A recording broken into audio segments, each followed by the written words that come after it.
新春到，好热闹，这个百姓市集欢声笑。说了个江湖义士叫蓝梦，他会幻术。Gather round, one and all, for a wonder like none other.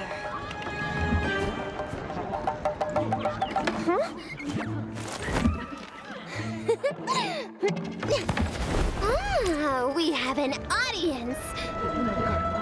Behold my mystical talents, passed down for millennia. Watch closely now.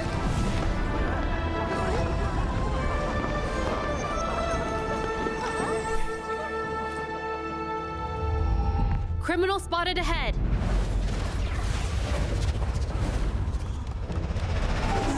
Me? Apologies, that's all for today. May we meet again?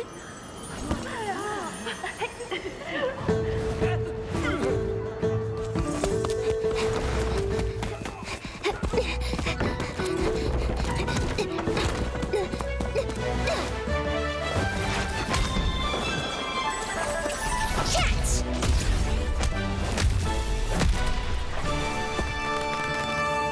This'll be a breeze.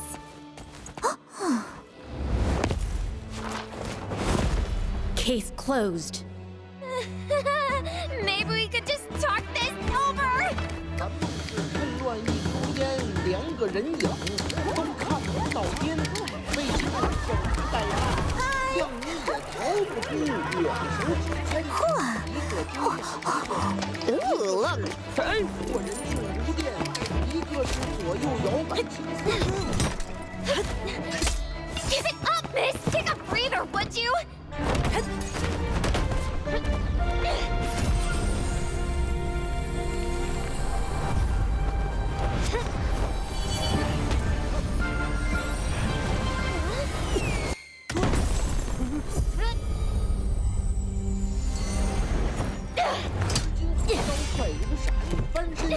You're not paid enough for this! Just call it a day!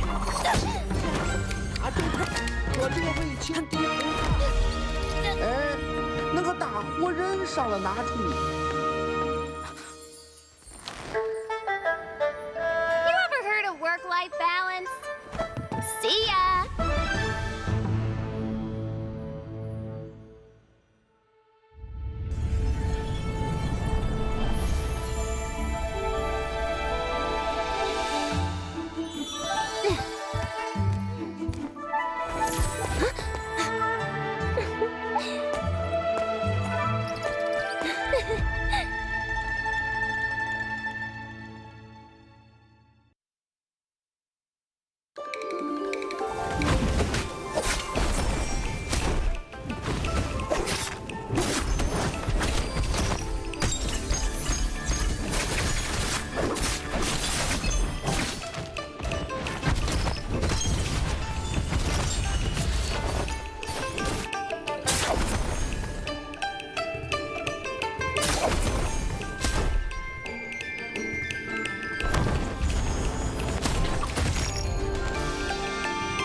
新春到，好热闹，这个百姓市集欢声笑。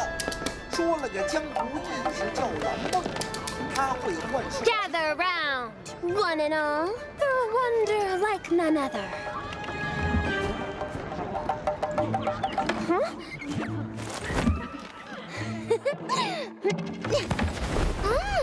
We have an audience. Behold my mystical talents, passed down for millennia. Watch closely now.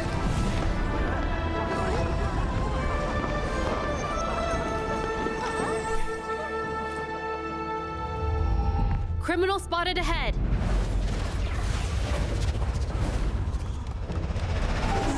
Me? Apologies, that's all for today. May we meet again?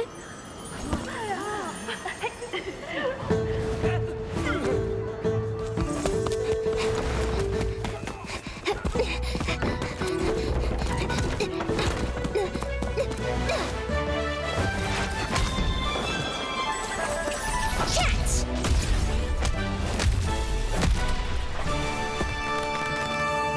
This'll be a breeze.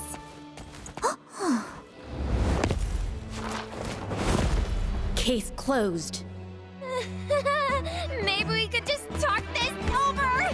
蓝梦是趁乱一口烟，2个人影都看不到边，为什么守株待兔？让你也逃不出我手指间。一个低下，一个 Ooh, look. 我人性无变，一个是左右摇摆青丝。 Give it up, miss! Take a breather, would you?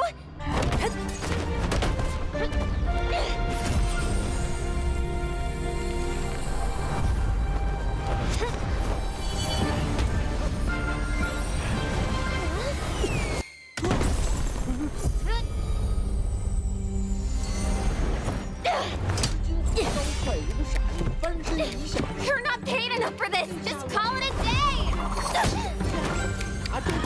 可这个为情敌不怕。哎，那个大活人上了哪处？ You ever heard of work-life balance? See ya!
来到 Nbpl， 这里是2025年 Nbpl 春季赛第一双周单排周决赛的比赛现场。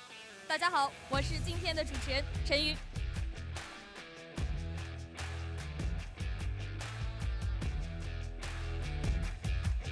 经过了3天的常规赛，终于我们也要迎来本赛季第一个周决赛了。在这个赛季，我们看到了老将的坚韧不拔、稳定发挥，同时也看到新人选手如同黑马一般冲在其中。相信今天的比赛一定会非常精彩。接下来有请本次晋级到周决赛的选手们登场。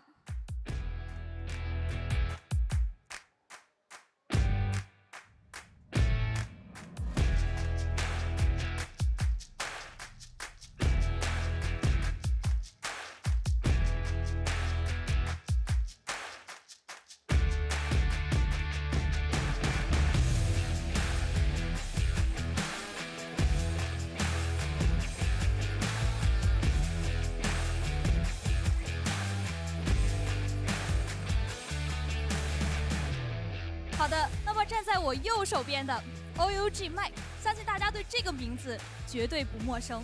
我们不再去问周决的目标是什么，而去问对于这次的周冠军有几成把握呢？不垫底就算成功。太谦虚了。那么站在我左手边的深圳 WBG Verse， 这个赛季来到微博，觉得对自己有怎样的加持呢？我是深圳 WBG 400的。有什么话想对你的对手们说？我干爆他们！好的，所有的选手们已经准备就绪了。今天的周冠军将在他们当中诞生，会是谁呢？让我们拭目以待。2025 Nbpl 春季赛第一双周单排周决赛正式开始。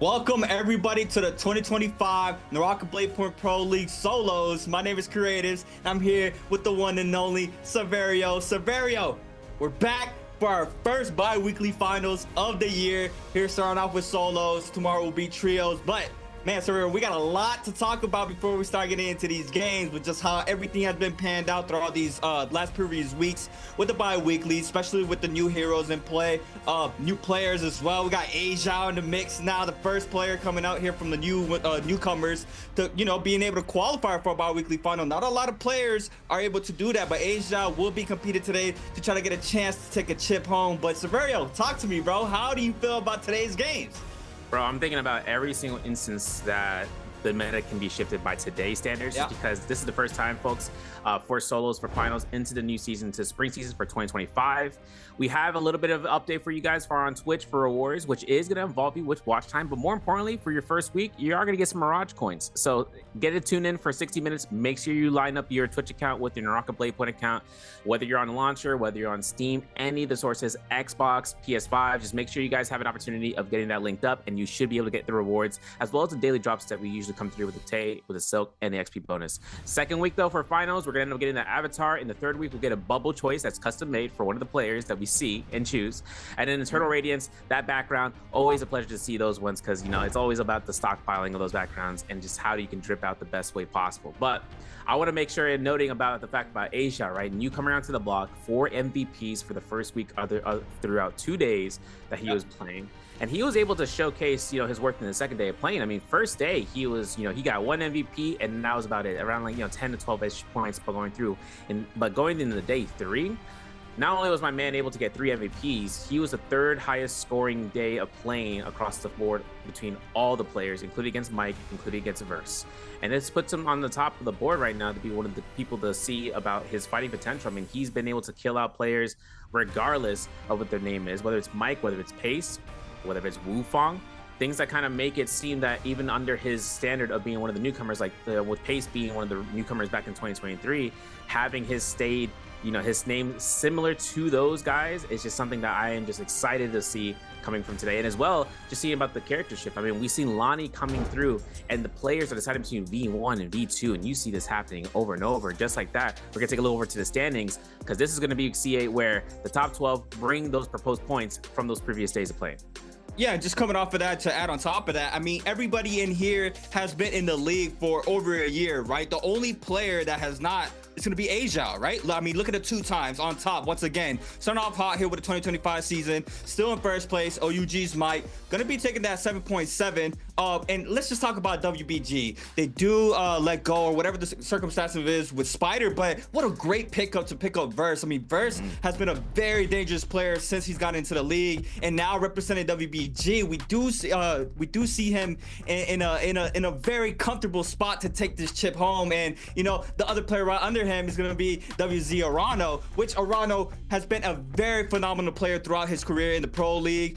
Just super unfortunate for him, he has not been able to close out those chips for the bi-weekly finals, but he has been multiple times that player that has been the first one to that threshold to be able to take a chip home. So that is definitely a player that I am going to be keeping my eye out today to see if he's able to close it now with his second year now in the league. If he's gonna be able to take that chip home, would love to see Arano finally get that chip that he deserves. But we have our lineup for today's schedule. I mean, you guys know how it is. It is a bi-weekly final, so we have the 8 games panned out, and this is where we're gonna start seeing our little funky characters coming out at the end of the night. If it does roll out to those 7 and 8 games, all the hero points are taken by that time. But we're gonna have to wait and see how it pans out. I mean, Mike has been playing phenomenal. Edward Wang Liang, Edward's been looking very crispy in these games, has been turned up for sure. I don't know if it's a rename buff or whatever he wants to call it, but he's looking very spicy here in these games for sure. Yeah, Eddie making his way out here. I mean, it's kind of funny seeing the one name, like, just like, it's like, is that your legal name? And it's like, yes. It's like, what the, going through. I mean, one thing that makes Edward kind of a force to be reckoned with is that back when he was within Wolves, right? Even went to the case scenario, even to the prior year, seeing how, formerly known as Wang Liang, how he was able to be cinching the close gap of winning out spring or summer finals when it came to 2023. Like, that's like a moment that's stuck in his head, right? But this is the first week finals that we've seen in terms of just catching that mental and just throwing it right back and looking to the face of danger. And that's where it comes down towards it. I want to mention in terms of, with the weekly honors of, showing case of who has won bi-weeklies in the past in the finals. Jashang has won 3, right? Edward won 2, as well as the AS, and Bay's coming out with 1, but 10 from Spider, 4 from Mike. So this is the stat game. This is the stat issue that we always see, right? Yeah. Like, Mike versus Spider, and when Spider was not in the front of the group when we saw in the beginning. I was kind of worried about, like, wait a second, Spider is not in the front of this, but look how much he's gained over the course of his esports career through NARAKA BLADEPOINT. This kind of makes it seem where this year and like even the prior year, like it was a conversation about between these two, but Mike winning out the Worlds twice back to back, that's just like one of the biggest things that comes into the mental of like, how am I going to be able to go up against one of my peers? But they're good buddies, right? They have a relationship that's been noticed throughout not only to the CN community but to the global community of just showcasing what they are like between one another. But the strive for getting better, that's always where they end up having that competition to be made. And we're actually looking at a replay coming out here. This is actually coming from Wang Liang from a live reaction off his end. I know this man's pouting, bro. I was actually making a statement. I'm like, are we gonna see a slam the table moment today? But seeing that, same ordeal. Yeah, I mean, Edward, aka Wang Liang, I mean, he's always been one of those players that has expressed his frustration throughout there. I mean, Alpha, we just saw right there. Look at him still getting full focus here with cannon shots, bow shots. Everybody's continuing looking at him just time and time again. It can be frustrating for anybody, but he tries his best in all these games. But I mean, from what I saw day one, I mean, he's just looking pristine. He looks like a whole different Wang Liang / Edward. I still gotta get used to it. Still gotta used to calling him by his government Edward, but I mean, still. Oh, look who we had on the stream. T225 now. T225 is not in our runner-ups for today. T225 was in 13th place, not securing a bi-weekly final spot this week, which is a big surprise, right, Severio? That is a big surprise. T225 having one of his moments this year of not making it. It's kind of a recollection period. I mean, we even seeing you know, him coming from the past years, just being that second place, you know, second place, fifth place, like, you know, T225, that's one thing. But another thing that makes it seem kind of, you know, that's interesting. I've been saying that phrase a long time, for a bit right now. But the thing that makes T225 not making it worthwhile to watch is the fact that it was brought out by not only the old comers, but the newcomers too. And so for T225 to evolve right now, skill versus, you know, sword, that's just something that has to come, especially after week 2, because season 16 is going to go upon us. By week 3 or week 4, we should see that to go implemented into the patch once we get into the new season. Maybe that make a change in terms of his playstyle, because there's a lot of changes that come out from season 16 that players are going to be anticipating to come through, whether that's the staff, whether it's the nunnies, whether or not it's the Lonnie changes that makes her more of a threat in terms of the solos pick meta, being 100% pick ban rate most likely in the future. Who knows in solos? It's just making sure whether the players use that to their advantage to circumvent the cycle of getting to the top again, whether it's old players or new players on the block. But yeah, I mean, just a little bit of topic on the Lonnie. You know, some of these players have been experimenting with the V1, V2, right? We saw massive success with the V1 early to mid game, and we saw the potential of the V2 at the end game, right? Just being able to stay up and be that annoying nuisance, playing that positioning right, popping that ultimate at the last moment to be able to secure those dubs. And I mean, a player who was doing that very perfectly in his games was Frostivus. Frostivus was playing Lonnie V2 very, very nice, very, very well in his game. So, you know, that is another character I will be looking out today to see, you know, if any of the players that were running V1 are going to be swapping over to V2, or if they were running V2 and they're swapping over to V1, especially the situation we saw off of day 1, the Spirit World contestant, just with with Mike being out there and T225 just both going crazy. I mean, you know, it's just a lot to look forward to today. But yeah, just start of the meta. I mean, I still think our Liam picks are going to be chosen there for our group A's. Still think he's super strong. You did mention there was Keelan's out as well being played on these games. Now that is very surprising to me, because he was very strong in the meta and then kind of got changed a little bit. And, you know, he was drafted out a little bit out of the meta. Well, pretty much completely out of the meta. None of the my players, man was control alt delete, bro. It was it's a great point you bring out. I actually want to bring up the V1 Lonnie. Like, another person that brought V1 Lonnie out to success was Mike. We saw him actually use it, and I figured this out. I mean, when I was watching a stream from Frostivus, I was actually seeing, like, he was watching another stream, right? You know, Streamception. Things are coming out where we're watching Fong. I think it was Fong using V1 in the overworld, and he was like, oh no, he's just testing things out, or he's trolling, right? At the end of the day, it's always going to be testing things out. You know, we're going to give the former the benefit of the doubt. But one thing I was like automatically thought was Romy Yang, right? You have the V1 where you can bounce it across corners, and sometimes inside of rooms, it can be a little bit of a nuisance, because once they go past the doorway, they're gone. Like, they're done. They're already out of the way. But one thing we saw from Mike this past week was having V1 and be able to catch an explosion using the F change that you get within using the V1, and just using the stagger to extend that knock-up and using that knockback to then guarantee another throw of the ball. That's just, you know, by RNG chance that you are able to pick up the ball, but you will increase your chances of picking it up by being in the vicinity of that. And then using it to blow someone up from 100 to 0. And then more importantly, the person he was going up against was a Kylan. So having a Kylan to go ahead and burn through the Peeling guard, right? That 4 seconds of immunity, that means no damage is to be taken. He was controlling him throughout that entire duration. So whether V1 just has its usage in terms of the plays, V2 having the opportunity of being kept is just going to be one of the natures of the players and what they go through. And there's Rosters right there. You know, you're talking about him too. V2 it lined up just perfectly, just right there. Yeah, the man is locked in. All these players are ready to lock in. But yeah, I mean, Lonnie is definitely one of those characters that you really surprised me, right? Because I did ask around. I remember I even asked you about how you felt about the Lonnie, and, you know, nobody really thought the Lonnie was going to be as strong as we're seeing it being played on these games, right? We didn't expect her to be in these games being played out for the first day, but you know, first day was you know, experimental days, and I mean, even off of day 2 and 3, we continue to see her being played. So she's definitely a character that, you know, is going to stay in the meta. And I mean, I mean, just like I was about to say her name too. What a crazy change to Sha, yo, how strong she has become in the meta now, with being able to throw down the shield whenever. I mean, that alone had just made her such a viable character in this meta. Yeah, you know, it's crazy too, because back when we saw Shayo, V2 was the predominant use. Yes. Just because V2 had, when you were able to shield block and then you were able to proc the attack, the counter attack that comes out from the Discard's Guard Pursuit for the variation of the ultimate, you would teleport and you would hit stagger them, and that was a free neutral to hit. That was allowing you to go ahead for a TOD, potentially to catch them into a blue focus. You're at least getting at most minimum at least 1,000 damage to be dealt towards them, regardless of mitigation and whatnot.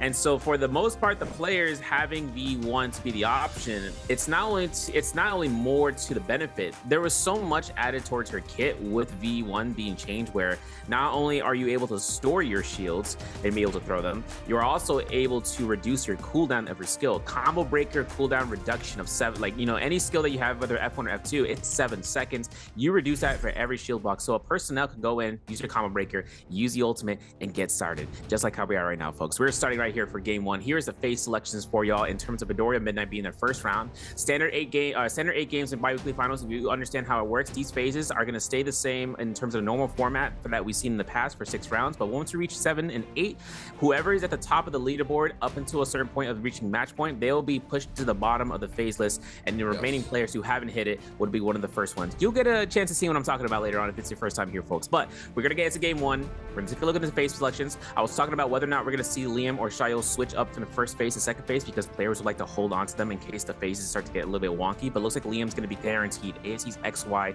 DRG Fong, they're gonna take that Liam option off the table, off the rip. Star and Wu Fong gonna have Shayo to be chosen. Rounds 3 through 6, this is where things get a little bit weird in terms of the phases, I should say. The choices could be Kylan's, could be Lonnie's. There is one right there from the SR's Spider. Feels weird to say. And Bowda's Chishang, and now Bowda's Chishang, not Syra, is gonna be the first option here for the 3rd round. And we still have Asia and Edward for round 4 selection. Yeah, I mean, as well as Syra, right? Syra got a big change done to her right after Worlds as well. And we seen how, you know, she's still in the meta, but it's not that 2nd round pick, right? I mean, she was consistently getting chosen for that 2nd round. And then we're gonna have 3 Lonnies out for this first game of just being out here with 3 Lonnies. Gonna be looking at what their ultimates are gonna be played out for those players. And Akko's there for Arano, and that's what you were talking about right there. The Kylan there for Frostivus being put out here for game number 1. Now this is very interesting. I have not seen him being played out in a very long time, so I am gonna be keeping my eye on Frostivus. And I mean, do you think he's gonna run that V1 that you mentioned to me earlier, or you think he's gonna be going to that V2? What do you think? Ooh, zipping. We haven't seen Mike play zipping this entire season, bro. That's exactly what I'm looking at. Yeah, that we haven't seen him play zipping. I was wondering when he was gonna play zip, and now he's bringing to finals. Now it's gonna throw everyone in the loop. Like, oh, I gotta play him. I gotta play zipping. I gotta be like Mike. One thing that makes things is interesting about the Kylan option. That's the thing. V1, V2. XY got an MVP with like 8 eliminations with V1. Wow. Like this man was going crazy against it. He was catching Cyrus in midair, and he was waiting them out. And then he survives throughout Twilight's Pass, Poison Shroom area, or with the Sea Fireflies. So that's an option. But V2, right, using your HP, we got a buff to the V2 for the HP gained and for the HP to be used to be reduced. So there's a little bit more value in the solos aspect, but trios, you know, that's a whole different beast. And watching and seeing what the skills, this is what I wanted to see between all the skills. So A-Shell's on V2 for the Lonnie. Everyone's using the combo breaker as far as I know. In terms of the zipping, F1, V1. Arano having F1 for Akos with the V2. Frost was using the V2 for the Kylan, so that's gonna be the case, versus V3 for the Tianheim. Edward, aka from OA, is gonna have V2 for Lonnie, V1 for SR's Spider.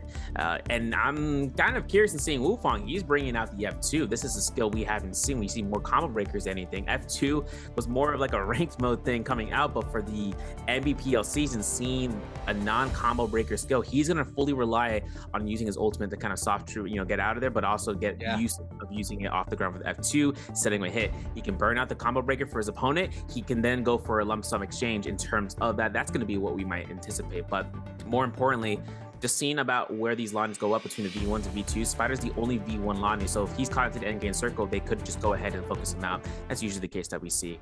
And Mike's survivability as a zipping could be something that the lobby looks at creatives where no one's going to be wanting to keep her alive for much longer. Yeah, this is going to be a very, very interesting game. The zips are out for Mike. It's been a while.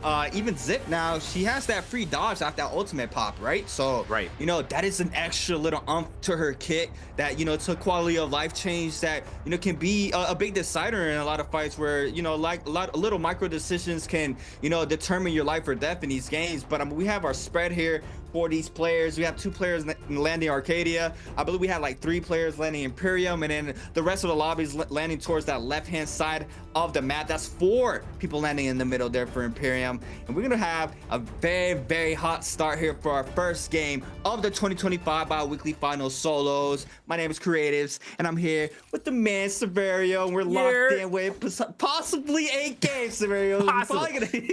So the sun's gonna start shining here in a second. I'm telling you, right? But we are going to have the prize for the first place going to be 800 for maybe not even first place, maybe just for, kill leader. Maybe, I don't know, a little money on the line here. Ancient Stockade start up here. Mike Science finds the burnout here for A-Shouts' combo breaker as that Lonnie. Now the Nunchuck's going to be going for the R&B. Tech Chase is going to be going ahead and get himself another armor swap. Looking for the R&B hold check, jump element to the R&B. F1 comes out. There's going to be a free stand into a carousel. Potentially there it is. R&B, jump LMBs, backs off to the corner, hold blue focus. There's a block extreme coming out from A-Shou, and Mike takes a little bit of a blunt course.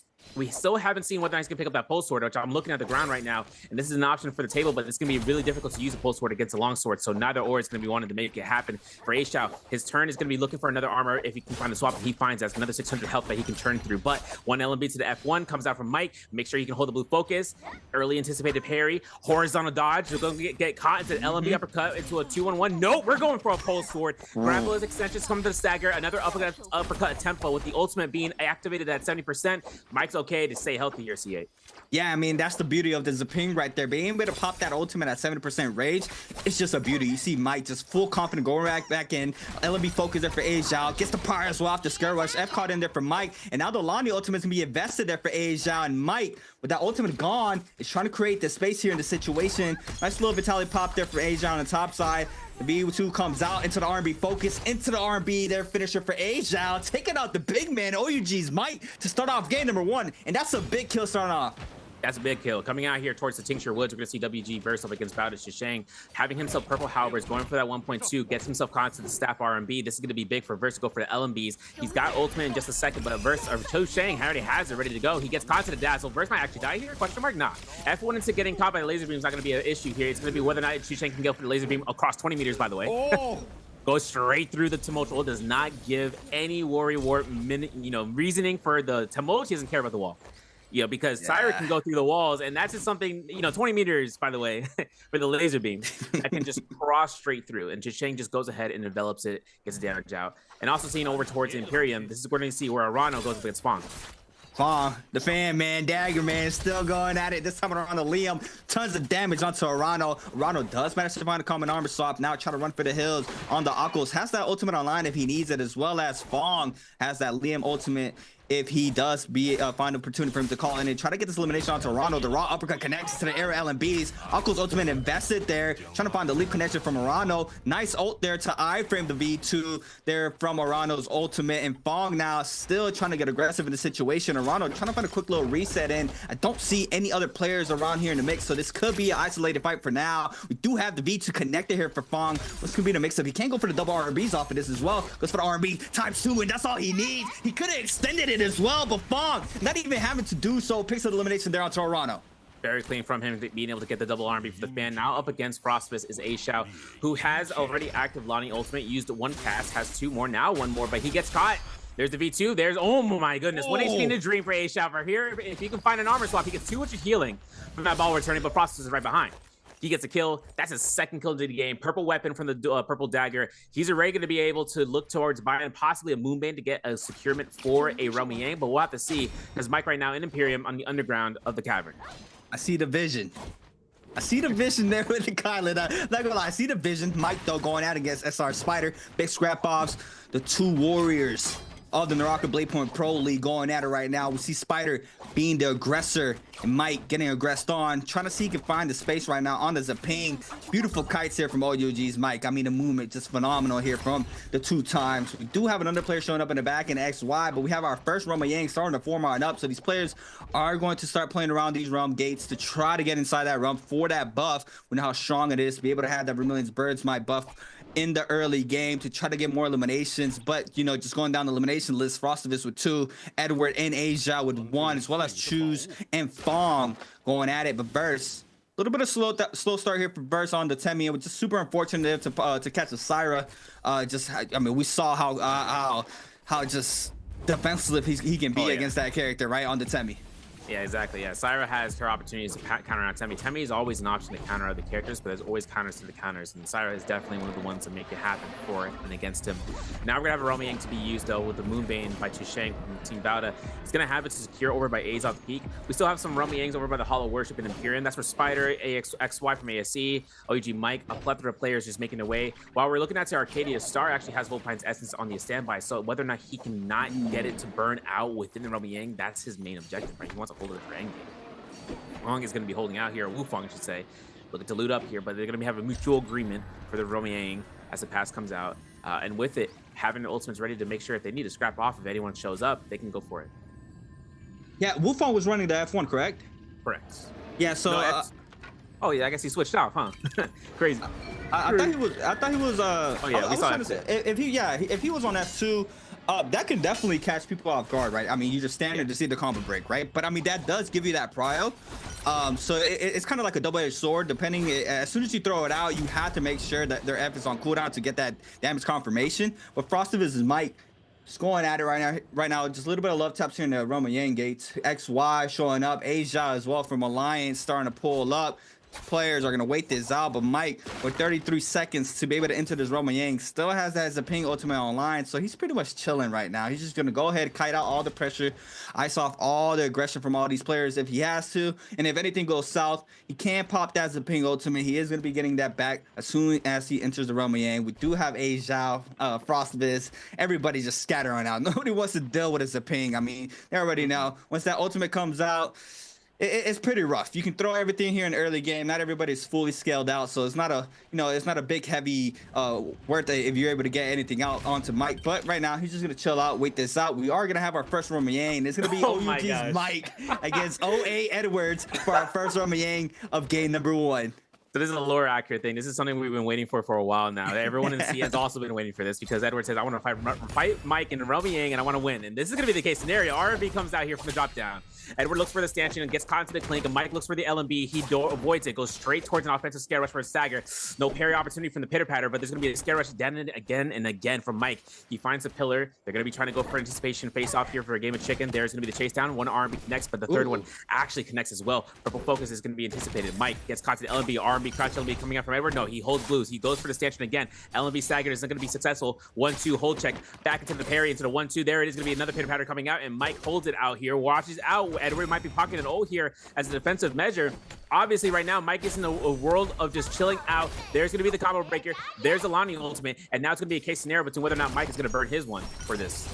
Mike just chilling right now. Still hasn't even invested the ultimate. The Lonnie ultimate is invested there from Edward. Mike can just kite all this up. He needs to. Just trying to make sure that Edward doesn't get a full reset in here. Still trying to apply a little bit of the pressure. Not trying to get full called out. The nutshell meter burn comes out there for Edward. The 1-2. The V2 misses there from Edward onto Mike. Connects this time around into the nutshell meter burn, but has that Zaping ultimate. And now the pressure's on here for Edward, but have white health. Catches the prowl here. Into the swap there with a stab. 2-on-1. Into the jump LMB as well. Big damage here for Edward since the R&B focus doesn't connect off the purple frame. Pistol shot connects there from Mike, and now Edward still with a little bit of HP trying to fight up here in this situation. Catches the R&B ×2 there, and the third one as well, just sending him loose. He is not afraid. Into the LMB ×2. LMB on the ground. Since the 1-2-3 catches in a grapple pump into the R&B, and Edward with crazy showcasing off the staff onto OUG's Mike, and that was a crazy mix-up there from Edward. Absolutely, and I'm infatuated with this man now. Wow. It's crazy, bro. That was crazy. He grabbed him in mid-air. He threw 2 R&Bs, no problem, sir. He just threw them out there. No one's gonna expect it. Now it's up against Mike and Spider. You can't make this up, folks. This is gonna be a scenario right now from Spider with a gold fan winning out his Romayang and having the R&B to get parried. We lose those. Spider gets caught, burns his combo breaker, has his weapon to be a backup katana. Now for Mike, there's gonna be a chase down to the tree line. As it comes out, no parry from Mike. Has himself to have ultimate just in case of anything. There's a pistol shot, nice. But Mike went for a jump R&B, maybe a misinput, probably maybe not. Just make sure he can try to hold it down. Otherwise, this is a opponent coming in from Chusheng now. Chusheng is going to be looking to try to go for this. It's a yoink, but with Spider and V1 ultimate, all that's going to be needed is space. But Mike is getting a close gap, and this is 1 second to the next. And Chusheng might be looking to try to go ahead and get caught by another hit. And this is going to be a spotlight right now, whether or not Chusheng can get this kill, because he's also under Romayang depletion. Oh my God, the bounce backs from Lonnie is just so hilarious. I don't think that's ever going to get boring to me, but Mike Losing that run with Goldfan was, I didn't even notice he had Goldfan in hand. He's still fighting for his life right now. 3 minutes and 15 seconds to try to cleanse the Jane depletion timer. Spider, though, the first one, catches the prow here onto Mike. Choose in the back end, still applying tons of pressure. The 1.0 there from the Katana. Does have the Zaping ultimate here to stay alive for the time being, but Mike now is going to try to scatter on out from the situation. R&B there from Spider. Applying tons of pressure onto OUG's Mike. He's trying to do everything he can to try to stay up. We see the stamina bar just being fully depleted there from Mike. But we have Choose and Spider not letting go of this chase. And this could be the opportunity that Mike needed. He does get spotted there from Spider. Gets caught up with the raw uppercut, still staying up. In the back end, Spider applying a lot of pressure onto Mike. The 1-2, the drop down R&B there from Choose. The R&B connected in the back end. There's being F called in there from Mike. Spider trying to take a quick reset in, but it looks like he might be caught up here in the situation as well. It's crazy. He's like a trios player. He is making 2 targets out of 1, and everything comes out from Mike right now in Purity Chamber. This is probably his best selection of an area where he can just disengage and re-engage at the same exact time. Spider, though, finds himself in a fight against Chusheng in a 1v1 versus in the background, Cyril is active. Remember, Chusheng lost his Romy Yang, so he's got to make sure he can get a kill in order to get rid of that Romy Yang depletion. He's got probably 2 minutes under the clock right now. Looking towards him, making sure his Spider cannot have no worry in a roll. He's going to die towards Romy Yang depletion, make sure that whether or not he can pick up that soul blow, and Chusheng will not be able to go through it. Spider has that Vermilion's Bird Might, so he can make his way towards another Romy Yang. 4 players are on the vicinity of the Purity Chamber within the area of interest. And now for Verse, Nunchucks in the move. Just getting to the 3rd story right now while Mike is looking to chase down, because you got to remember, Mike is also on the Romy Yang depletion. He's got under 2 minutes to make sure he can get rid of it. Edward finds a kill against Fong, though. And as Fong goes ahead and gets, I believe, eliminated from the lobby, yes, he will. Just like Frost was also got eliminated early on with 2 eliminations into this game. Edward is still in the top of the leaderboard now and forevermore with 3 eliminations so far before second Romy Yang, as we see him in a fight trying to burn his Vermilions, but I don't think they're gonna give him a chance to Yate. Yeah, Edward just drops very low here in the situation. Oh my god. The other player gets parity. He sends it to Edward. He does have the Vermilion's Burst Might, so he is safe for the time being, but Star is gonna be picking that elimination there on the feed. OUG's Mike still going at it. Like Severia stated, he still has a Yang depletion timer on his back, and I believe he has 1 minute and 12 seconds. He might have to count his blessing. He does not find a perfect opportunity. We do have Burst, though, dropping a lot of HP in the bottom side. Temi Ultimate invested there for Burst, so this could be the opportunity Mike needs to try to cleanse this Yang depletion timer. He has that Zaping Ultimate online if he needs it as well. XY gets caught up with a little bit of wisp there, but it's not going to be taking lethal damage there. Chuzong in the bottom side, take a quick reset in. There's just scrap offs after scrap offs after scrap offs all over the map. I mean, this is a 4-player scrap off, and we just saw where Star was with Edward as well. It's just so many congestions of players going at it here in the mid game, but these players are still getting active. We do have Mike with 36 seconds and counting, trying to see if he can find some sorts of value onto Choose. Connects off the R&B focus. Choose now getting caught up in the backside. We have 5th place scale rushes at the backside, I believe, from XY, and XY trying to find the best value of this opportunity unfolding in front of him. The R&B connects there from Mike, and look at the damage off the gold fan ×2. Syra F called in there on the backside, but Choose now is able to have a little bit of life here because XY is picking out OUG's Mike out of the bunch here to try to pick an elimination. Catches the prowl ×2. LNB, jump LNB, jump LNB, jump LNB into the prop there. 5 seconds remain, and XY with tons of pressure. The R&B there doesn't connect at the backside. XY is going to confirm the elimination there onto OUG's Mike, and XY might be going at it and Choose in the Yang. Oh my god, in the zone. Choose picking up the 2nd elimination this time around to XY and Verse. Oh my god, what is happening, XY? Oh. Everyone's getting eliminated in the zone, bro. It's time. It's like we're playing Bloodbath. Everyone's going out and going without a bang, and Verse is right there waiting for his time to get an elimination, but not gonna happen. Chusheng gets a full reset in terms of getting all the loot, and we're gonna have to see this Romy Yang fight. This is Edward against Spider. There's gonna be a fire with a quick charge Thunder Call. Doesn't have a pistol, but he is gonna go ahead into scare rush position with the gold halberds that he's got in point. And for right now, holding his spotlight, you can see Spider looking for 2 pistol shots into the sky, looking to drop down. This is Lonnie versus Lonnie. This is V1 versus V2, by the way. Edward has himself on the V2 variation for the Lonnie ultimate. Scare rush comes out, it goes for a clink. Edward looks at the LMB here. There's a 1 R&B. F1 comes out, double dash back, maybe looking to try to see about the holds.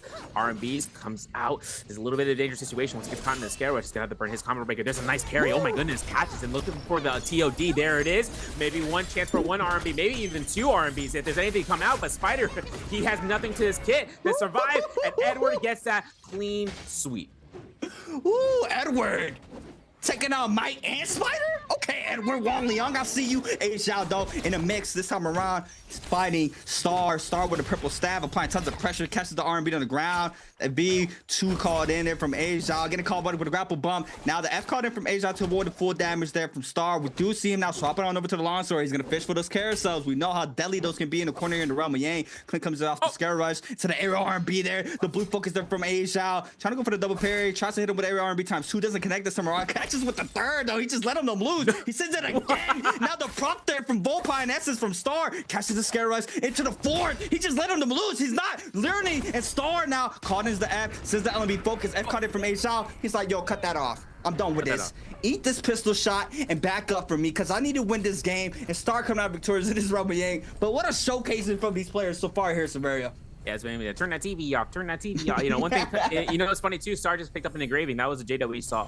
The jump R&Bs, those jump blue focuses, and now Star has it in his hands, so he's gonna be able to utilize that. He also picks up the Octa Blade from that Realm of Yang. So if he goes for an end game, he's gonna be safe enough as is. And he is one of the only few Shios left into the lobby with the V1 variation with F1. Edward though is gonna go ahead, getting chased out by Spider. Spider lost to him, so he's gonna be able to get vision with that Bell Strike. And as Edward has gold armor and gold weaponry in his pockets right now, Spider is gonna be just making sure, if, you know, whether or not he should go against a White Tiger's prowess target. Not the best option selection. If he does, it's just out of necessary needs between the Lanis. But there's also A Xiao here, who also lost his Realm of Yang. Blue armor, has a long sword, has a purple dagger for disengagement, as well as he's using it actively in terms of his fight. But Spider finds a bounty on Wu Fang, who is the only other Shio in the lobby, as well as being the only other one. F2 variation, actually double backed and looked and seen if he did switch it out from the skill from a combo breaker. Nope, he still has that F2 act. We actually saw that previously in terms of his wake up, but he has no elimination so far. He's actually bottom of the leaderboard right now. So it's going to be up to him finding an opportunity to catch somebody post combo breaker just as a, you know, surprise, and hatching into a neutral situation and going for the kills. Otherwise, that person could proc full and it'll be a whole new situation in his face.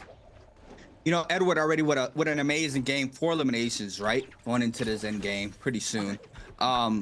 The little downfall he has right now, though, Asia and Spider, the other 2 Lanis in the lobby, have that Yang depletion timer. So this amazing game can become an even greater amazing game if those players stay up, right, in this end game. We know how it pans out here in these lobbies. I mean, if you're not wearing the same as us, you are going to be focused. So Edward needs to see if Asia and Spider do manage to cleanse. That will pretty much perfectly pay out the rest of his game. But now we do have the scrap offs unfolding from a lot of these players. We do see Edward now just chilling. He has done tons of damage already in these lobbies. He is going to be playing the slower game, being able to try to pick up these third parties, not wanting to be the main aggressor, but Arano getting aggressed on here by Star trying to see he can find elimination here onto Arano on the Akos with 2 eliminations on the board, doing a beautiful job there with the aerial R&B. So quick fall there down the tunnel. Edward just full kitted out, right? I think he's the only player in this lobby with gold armor, and I mean, he had gold staff and gold halberds in hand. Wu Fang trying to get active on him. We do see a storm shot in the back end. Spider getting active here, trying to see if he's trying to cleanse right now. The 1-2 onto Wu Fang, and Wu Fang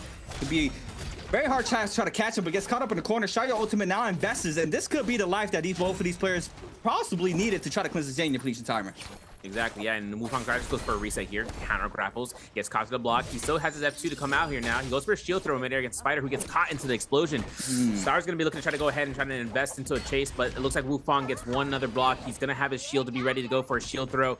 If he needs to use it defensively as a soft usage in midair, he can try to use it to restand. There's going to be a chance to get a Scare Rush out. He's getting denied, but there is going to be the Lani block coming from here. It's going to be a chance to see whether that ball is going to be used, but Spider is looking to climb out of the depths. You know, it's like I'm watching Dark Knight Rises, bro. It's crazy. 1 minute and 15 seconds left for Spider. Having to work out how he's going to get out of here because he already has invested ultimate. If it's a yoink, it's going to have to be one of the biggest yoinks to this game so far yet. And A Xiao in the underground against Star looks to get caught out here. 1 R&B to hold. There is 1 R&B again and again. They're baiting out between one another, and there's a intense carry. 1 jump LMB, so jump LMB. COD potential not going to come. Wait a second. F1 comes out from Star. Never mind. He's going to be proccing his ultimate to try to mitigate all this pressure coming out here. And we're going to look towards his escape pattern from A Xiao. 100 seconds on the clock right now. Having no time to reset, having no heals to be showcased, and there's going to be a shot coming up from Star. 2 eliminations, having the gold, 47,000 Dark Tech coins. Here is a shot for him to look for any Jades of his nature if he needs to purchase anything. Chu Shang, though, bottom floor, 35 seconds left for Spider, as he still has that Ram Yang depletion to get rid of. We saw the damage there off that Shayo ultimate. It's just insane. Just great damage there into the pistol shot as well for the finisher. And Spider's gonna fall as well. Chuzong is gonna be a pick of elimination on the Syra. Edward is gonna be the last Lonnie on the field. We're gonna have Alani and Akko's, a Syra and a two Shayo still in the mix here for our end game. We do have Edward being the leader right now with 4 eliminations, Arana with 2, Choose with 3, Verse with 1, Star with 2, and Wufong with a little bit of a slower start for his first game of the day with 0 eliminations, but you know, still potentially has that key card to be able to get some kills here in the end game. And we see him already getting active here, contesting the Spirit Well against Chuzong, but Chuzong here with the gold fan, just being an outburst, a lot of damage there. We have cannon shots flying in, big parry there for Chuzong, reading Star, reads the F as well in the back end. The halberds coming out there for Wufong, and it's just straight chaos here from all these players. And this is a pattern we're seeing now. All these players love contesting the Spirit Well, as they should, because the buff is just amazing. Yeah, Mystic Might's gonna be one of the refreshes for the ultimates as well, and for mitigation vision on the field for the 3 minutes in solos. This is gonna be a Spirit Well that wants to be contested, because the Syra trying to get it is not what everyone wants, especially considering that she hasn't procced ult yet. Star though having himself with getting a jab into the face here, as Edward gets himself caught through here with the F2 from Shayo, as the Wufong was able to strike back. Star is gonna be looking for some resets. This is gonna be a Spirit Well for the ages right now for Chishang, right? He has Tai Chi Fan, and he also has Dragon Like Might. If he wants to switch over to the halberds right then and there, that's just going to be used something for later on, and he's going to show it as a last resort. Now for his fan, he also has Tai Chi Fan. If he gets a crouch LMB, right, that's going to be a true uppercut for a Chi-Swap. Nice parry though from Chishang. Steals possibly that gold staff that was on the ground, but he backs off completely. He only has 3 armor powders, and he's burning through supplies like water.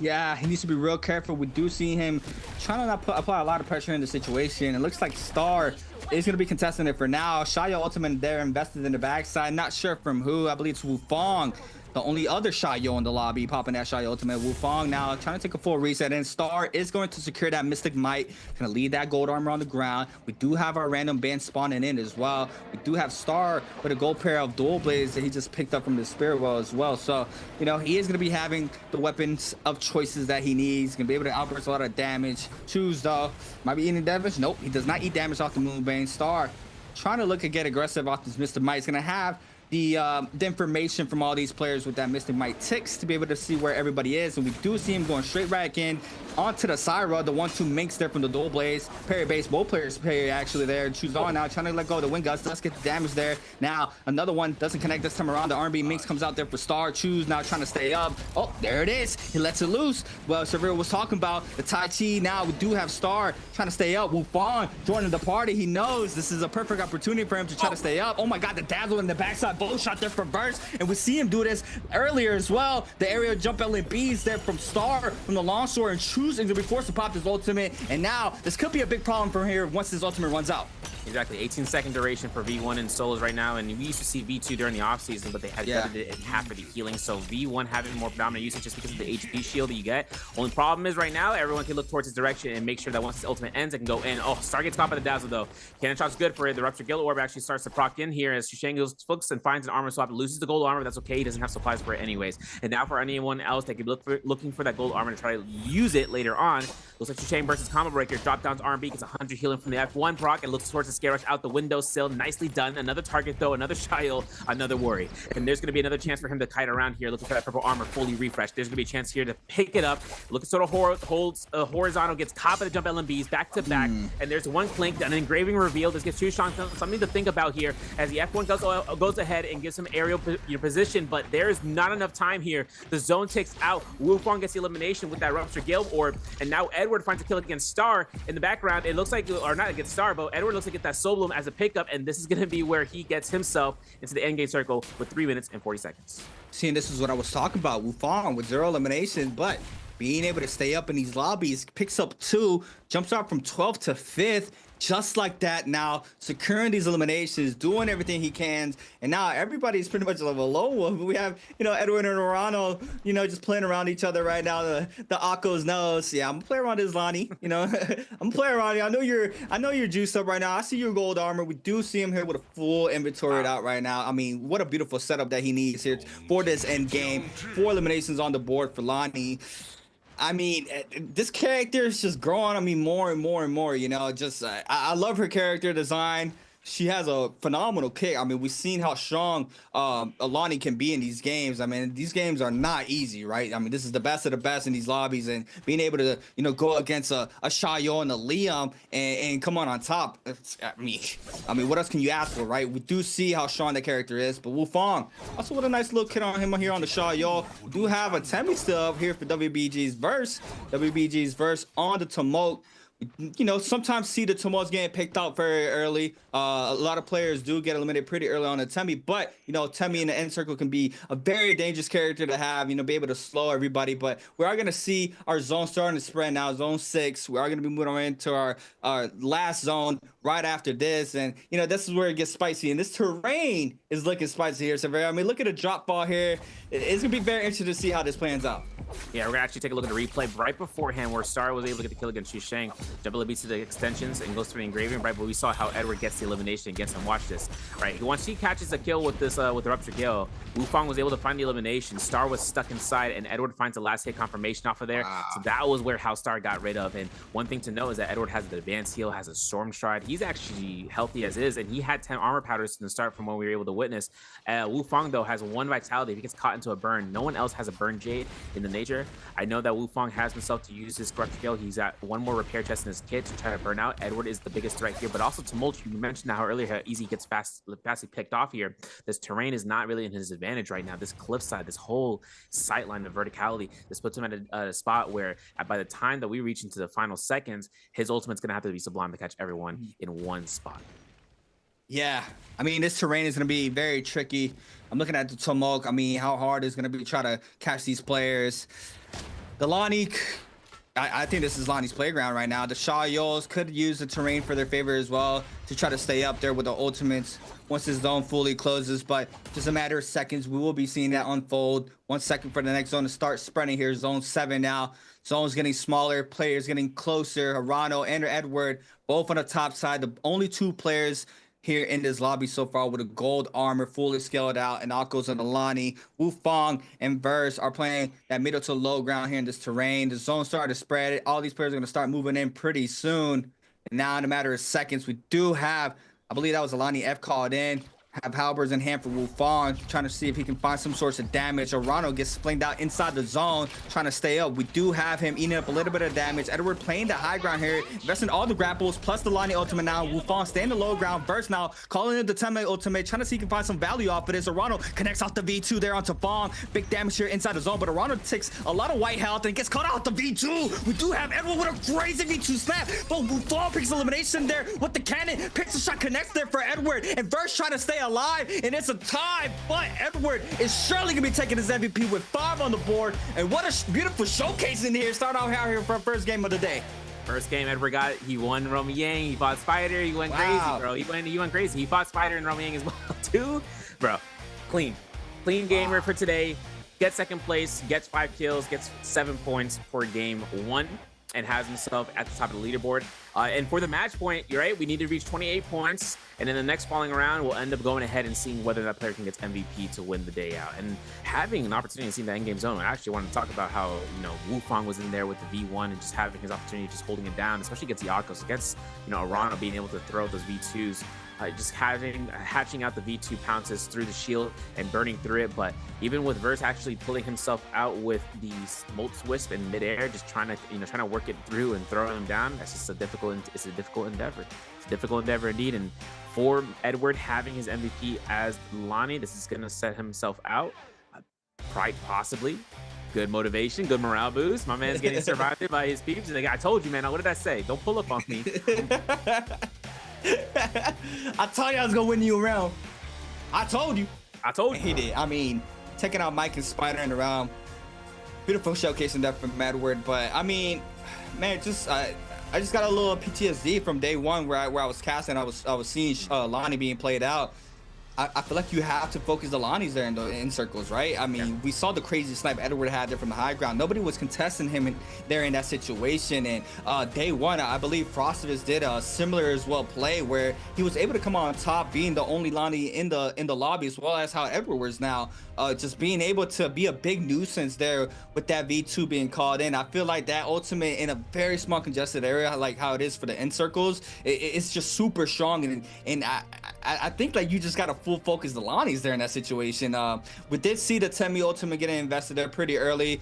Just the terrain was just super rough there. It does scale up there on top of the terrain, but I feel like with just how the end circle was there, it was just a very rough place to try to play the tumult. The Shayos as well. I mean, it's just terrain there was kind of rough to see, to say how to be playing out. So I am going to be keeping an eye on how the Lonnies are playing out that end circle. But we are starting to see a pattern of the V2 being very strong in the last and final moments of the game. But, you know, another thing that's strong is these answer for treasures. Everybody at home, make sure you guys type in your answers in the chat in order to win a Spring Split random gift. The question will be, which player killed Bada's Choose finally? I think just Bada's Choose in game number 1 is going to be WZ Arano, B WBG's verse, C OA's Edward, or D TE Wu Fong. And that is our first answer for treasure. So very, you know how it is throughout the whole night. These questions are just going to get harder and harder. Everybody got to pay attention.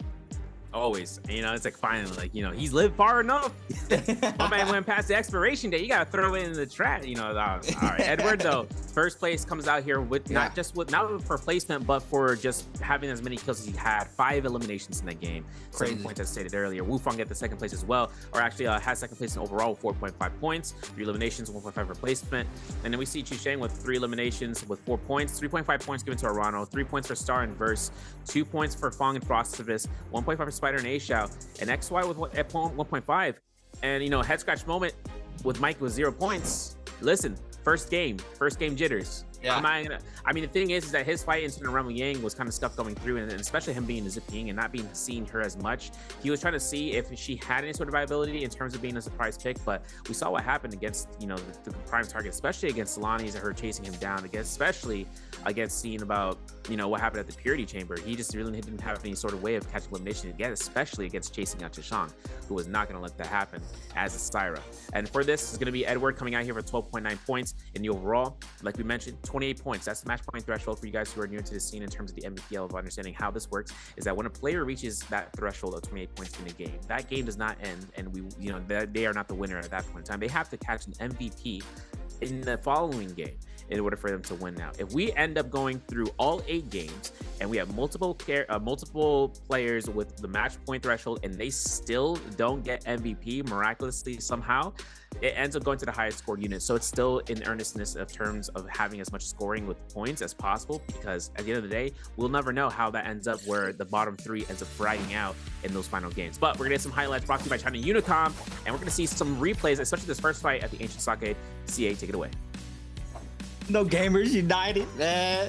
It's just sad. It was a tradition at this point, but we do have Ashao. Beautiful nunchuck combo swap there onto the pole sword. Forces out OUG's ult there on the Zipping. Comes out on top as well with the V2. Catches the R&B there for the finisher. Onto OUG's Might. The RG's falling against Arano. Catches the V2. The back-to-back R&B's on the purple fan. Enough damage there to pick up the elimination onto Arano. Beautiful showcasing there with the Liam V2. Choose with amazing parry there onto XY. Catches the follow-up there. Swaps on over to the gold fan for the extra damage. Massive scare rush parry there from Edward. Into the Raw Dragon TOD onto Spider. R&B focus there. Into the restand there with the old back-to-back. Eat this, Edward. Coming in hot here for that Roma Yang. FPS EQ Star. Massive jump parry there onto Agile. And Agile had Yang depletion timing here. Had to force out this fight here against Star. But Star just staying up here on the Shayo. Catches the Proctor off the shield. Stays up. Catches that ultimate and just the damage burst into the pistol shot there onto Arano. Edward, pistol shot finish there at the end. Burst stays up, but Edward with a crazy game 1. Looking very pristine here in these matches. And that pristineness wins you MVPs. We do see him taking our first MVP of the night on the Lonnie. I mean, this character is just, I mean, I love Temi. But I mean, Lonnie is like, you know, she's like creeping up there, you know, being that fresh new character on the board.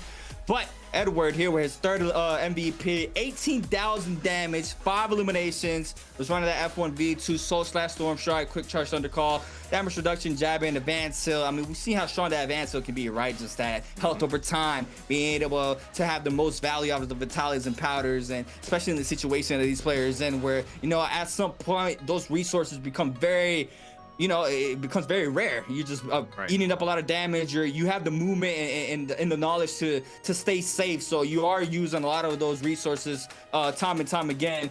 So having that in your inventory is just a beautiful Jade to have. I mean, just rocking the dual halberds and the staff. I mean, what a showcase in here for Edward. And he continues to be playing like this, he will be able to take this chip home.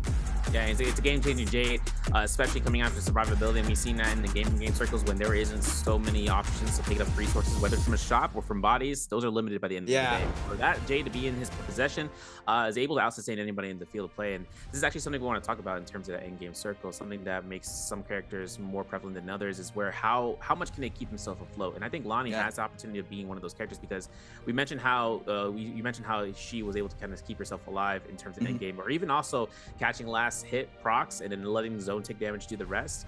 One thing that makes Lonnie kind of an interesting point is that she's kind of operating like Shayo or some certain ultimates that activate in midair, where what happens is they can use their combo breaker to stay afloat, and then if anything, they can use their ultimate to stay afloat even further. One thing that Shayo doesn't have, as Lonnie does, is that she can teleport towards wherever her ball, you know, receives. Wherever she decides upon receiving it, she goes ahead, activates the ult button again after proccing it, which makes her go into goalie stance, where she has, you know, 2 hands on the ball and she throws it. That puts her to do 2 things: is reposition, right? Whether using it for a fight or flight, because if she uses for flight, she can just go ahead and space out in terms of just at any point in time just teleport towards it as long as it's still there. But the other side is the fight part, is that she can just throw it, deal massive amount of AoE damage in terms of a selective area. It doesn't cost any rage whatsoever, because like I said, and I wanted to mention this in the very, very, very first fight where we saw Asia versus Mike, was that Asia was able to proc the ultimate. It costs 60% to activate the ultimate, and then afterwards it is 40% left on the rage bar. But the first throw of her F, when she's an ultimate for V2, it's a free cost, and that just gives her a lot of retention in terms of the Immortal War economy of rage, and just being one of the few rage-based ultimates that we still have in terms of the top of the leaderboard of, you know, most used characters. That makes out. Liam has switched off of V1 to V2, so that's 100% use for their ultimate. Shio's already defaulted to 100% ultimate usage. Syra as well. So having a unit to be in the vicinity of using her in the Firefly maps, to have, you know, not only to just using ultimate once, but having 2 options, because throwing that ball, being in goalie stance, that doesn't cost any rage at all. Once you proc ultimate, you have that on the standby as long as you have your ball out in the field.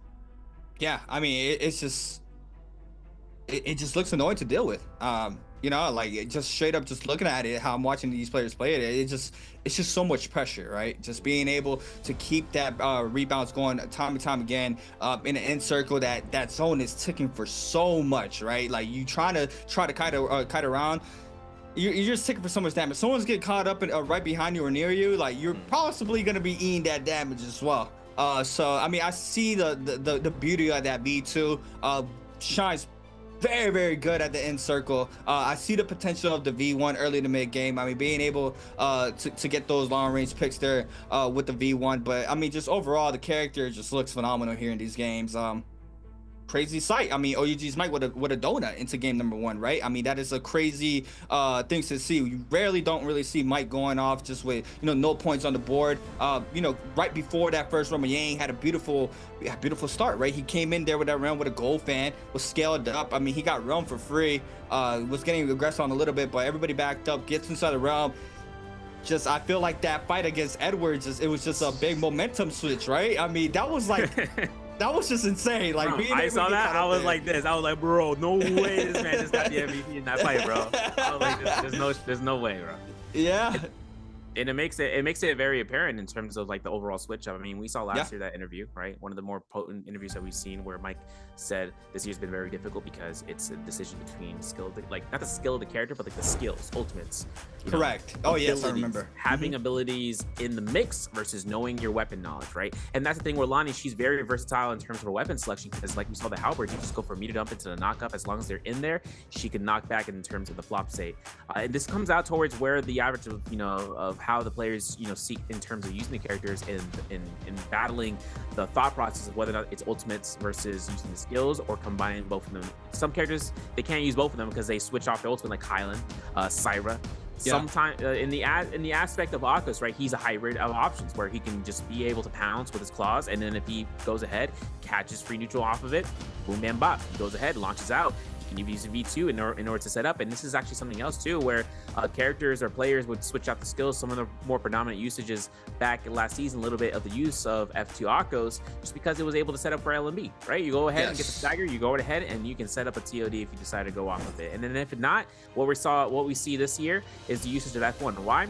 Well, mainly because it's an ultimate focus based skill now in terms of just being a skill alone, but it's also the knockback capabilities. You get free pistol shot, that's a free hit off of just getting a ranged shot. It's also a terrain advantage thing that you can actually use to your advantage, because F2 only knocks up, and that's the only height that you go through. When you use F1, you can knock them back. One of the more useful skills that we've been seeing players use, not only to the solos, but also the trios, where they're just using knockbacks just so they can catch someone in a flop, or in this case scenario, just knock them away from the vicinity of a high position, whether it's a cliffside, whether it's a tower, anything of the nature where there's verticality, they want to space them out as far as possible. Yeah, and that 30% damage reduction, correct? Like just being able to have that damage reduction as well. It's just another piece of the pie. How beautiful that F1 is on the Akos. I mean, just a player that we constantly see still in the Pro League, CDY, aka Panda Man, right? He was rocking with that F2 for a while, and he just, he's always been that player that's been a little different in the Pro League. I mean, he played Tarka for so long, when he was in the meta, when he was out of the meta. I mean, he's just been that player that has had that little sauce into him in that aspect, and with the Tarka changes, might be seeing Tarka being pulled out there from CDY, but that's a topic for another day. We're locked in here for our second game. We're gonna be taking a trip to Holleroth for our second game, but verse on the WBG. I mean, slow starts for game one sometimes. I mean, still in second place throughout the whole overall scoring for today, but I mean that game one's out of the way. We have a long day still. These players are starting to turn up. We do have our second round picks here for our Holleroth Sunny time to be a great showcase in here. Just want to, play out Wufong a little bit. I mean, Wufong went into that end circle with 0 eliminations, right? Right. He's just showcased how important it is to be able to stay alive to make it to that end game, right? That is not an easy task. Once these players have that Yang depletion timer, if you are in any in the vicinity around someone who has Yang depletion timer, you are going to get aggressed on, and you are going to get your ultimate popped or forced out of you. And if there's any other players around, you are going to get focused, right? So Wufong being making it to the end game, there were 0 eliminations, and coming on top, there were, I believe, 2 kills on the board or 3, just getting those points up. It's just a big advantage going into the next and following games. That was a great showcasing, but nothing's changed here from game number 1. Our 2 picks, Leon's for Group A, and the Shayos for Group B. And now for Group C, Asia and Edward. We're gonna have to wait and see what they lock in. Could be Alani, could be Justina's for Asia. Is gonna be rocking with the Justina for our second game, as well as Edward. He knows who's in his group, so he is going to match. Justina is gonna be taken out of the poll. Choose and Spider have the 4th round pick here for our second game. Possibly a Syra there from Spider, and Choose on the Lani. I mean, not surprising at all. We are seeing those 2 characters being picked up there on the 1-1 piece, or possibly even a 2-piece there for later on in our game. Star and Wufong now in our 5th round selection. Looking to lock in a character. Probably another Lani there for Star. Maybe Justina for Wufong. I'm gonna have to wait and see who he's spilling. But I mean, Tomoke there for Wufong. We're starting to see a lot more Tomoke in these games, huh? Yeah. I mean, Tomoke kind of comes out to be kind of like 1 to 2 counters against the Shayos in the game, but also just to have her into the end. There seems to be Fong and XY. There's 3 Tomokes. Okay, XY. This is XY's better options in the past, seeing how he's able to kind of work in the long sword into the motion. But one thing in the Holleroth is it's where he takes close quarter fights. You've seen his value in terms of using Tumult and Fedora, but having opportunity of using Tumult here when the phases are selected, whether phase 1 through 6, he has to figure out where he can slot that one in. If he's able to get him in the Holleroth, that's okay for him. Remember, there's potentially 8 games. Having opportunity of double picking him, or even having an opportunity of picking him down the road when it's still available, is more of a higher chance probability, especially at phase 6. from the phases 4 through 6. So having the opportunity of picking up there, good by me. Now, Ultimate's usage is a different story. He's been varying between V1 and V3. He's going to opt in for V3 this time. And it looks like the skills are kind of the same between everyone else. I mean, F1 V1 for Phosphorus for the Shayol, seeing the F1 F2 V1 for Aisha for the Justina, V2 for Star, V1 for Shisheng for Lonnie. So Star having the V2 variation, he's going to be Shisheng, who's going to be using that V1, which he's used in days past. Same as Mike, same as Spider. So he's just trying to find the value when it comes to just using it in the Roman Yang or even outside. You know, Moxie brought up a good point last time, and I'm kind of curious. I'm not sure if you know. Do you know if SR Spider brought his WBG coach with him to SR? Because I mean, you know, the coach was always a staple there in Spider's kit. I mean, we'd always see him giving him knowledge, spawn points, and all this. I'm not sure if you know if he's with him as well in SR. No, I think he went to another team, TBH. Ooh. I don't know if he went to I don't know if he went to WZ or if he went to one of the other teams. I have to triple check that one. But Map spawns. Wow, Windy Stones? Why do we have like 4 people here, bro? That's crazy. That's crazy to me, bro. Everyone's out here into the southernmost part of the map. This is where the Woldania stash is, or Woldania Cave for you guys who know the map as well as I do. I ain't got him. No, but one thing that makes this kind of more interesting is 4 players there, man. And there's 3 forbidden seals potentially. So that's just like a no-go zone. There's no fireflies anyways. But we're going to see a Met top spawn from WZ as well as from TE. Frost is going to be solo spawning over by Pinnacle Town. We're going to see Cinnabar Valley spawn for SR Spider and OA Edward. Round 2 begins here at Hollow Rock Sunny. We are going to go into Biweek 1 final with hopefully a fight between 4 players off the rip. And it's going to be Mike, Fong, and on the western side, while Verse is chilling in the center side. But this is going to be Cinnabar Valley Spider versus Edward. This is rough here for Spider. No weapon in hand for Spider. Edward with a common longsword, common armor as well. Catches LNB focus. Nothing Spider can really do here in the situation. Just trying to output as much damage as he can. Does see a little common armor swap on the top side. Does not go for it. Spider does manage to create the distance there with no weapon in hand. Does create a lot of distance. Picks up common halberds now. Could try to let back some of this pressure here onto Edward. And Edward now is going to go ahead and try to pick up a little bit of some of these resources as well. Spider's going to go ahead and top off that white health. Do have him with 2 common armors there, so you know he's gonna remember those very, very carefully if he needs them. Wu Fong though picking elimination onto Arano, and Fong, no UG's might be going at it very, very soon.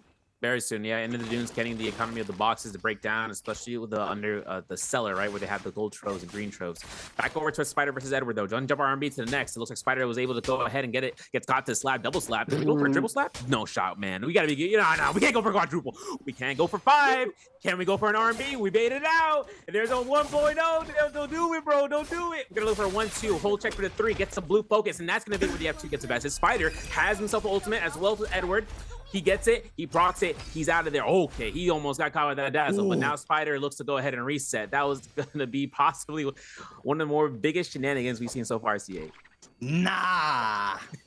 Not the 5 slaps back to back like that. That's just straight disrespectful there to SR Spider, but OA is Edward still trying to get some inside the mix here. Does not have no armor, still has the ultimate online though. Catches the freeze, let loose the R&B, focuses off the common longsword. LNB Prod here for Spider on the blue spear. Does catch a lot of damage onto Edward. Edward does have the F here, does not get cat off the freeze there, off the F proc, gets the damage off the R&B focus. And Spider now with no armor. Edward drops very low, trying to find another armor. Let's lose another LNB focus. That common armor swap was empty, and he's angry as we see him here in the camp. He is gonna be letting out some of that frustration, and Spider is gonna come on top here and that scrap off.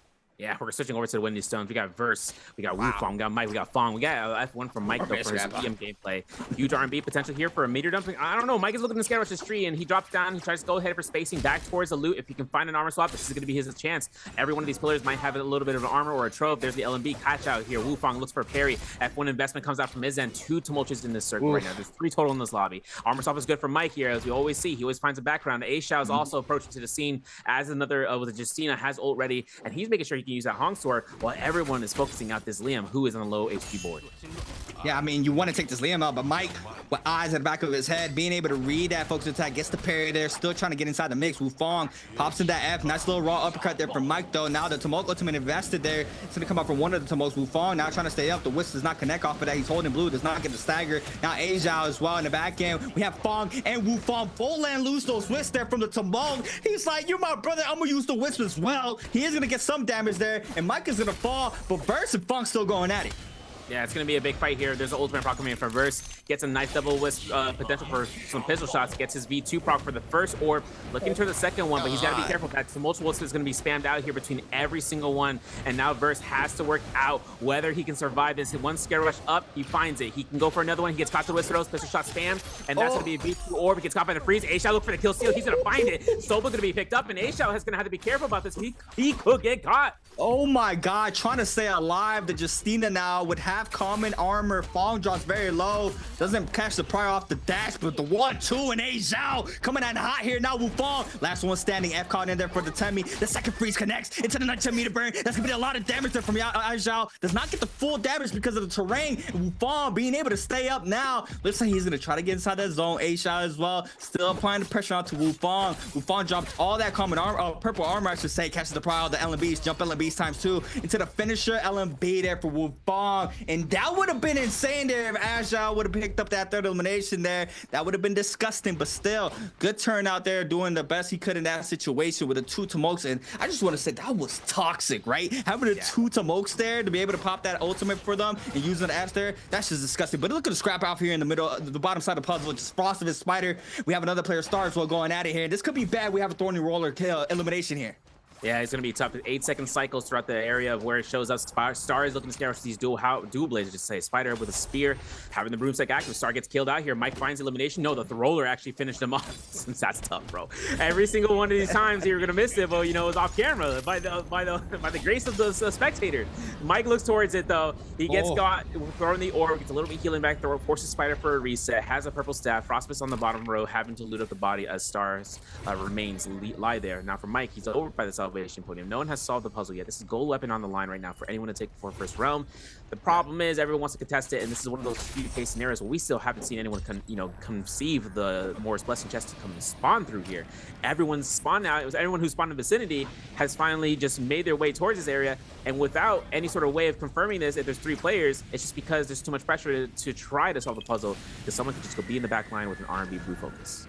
You know, this top side of puzzle just being a very dangerous spot. I mean, if you are, you know, if you are the third party or you have a field day being to jump in those ballistas and, you know, possibly even getting free eliminations down to the players that are scrapping on the top side of the puzzle. We've seen it numerous times that these players just get third party off of that. It's a very dangerous spot to go. We do see Frostivus and Mike now scattering out here from this area. Frostivus, the aggressor, onto Mike, trying to see if he can catch the 2-time, trying to see if he can find elimination here. Mike on the Liam, I believe, already has dropped one life. So this is going to be his lifeline here if he does get picked up here from Frostivus. Could be a massive elimination here for Frostivus on the dual blades, but Mike, it's not going to make it easy. He's going to use the terrain here to make sure he does not get caught up. That's the movement there from Mike. Frostivus still applying the pressure. I believe we have another player in the back end. Might be showing up pretty soon. F caught in there from Frostivus on the Shayo. Mike, though, doesn't lose a lot of HP. Frostivus pretty much all gone off that common armor, and Mike, it's going to be a big nuisance here in this situation. He's going to run him in, probably back straight to Wu Fong. Arano as well. I believe the cave open, so those players are going to be contesting. We see Frostivus as well trying to take the cave here, but we have our first Roman Yang here for game number 2. Spider against OA is Edward. This is a run back here from game number 1.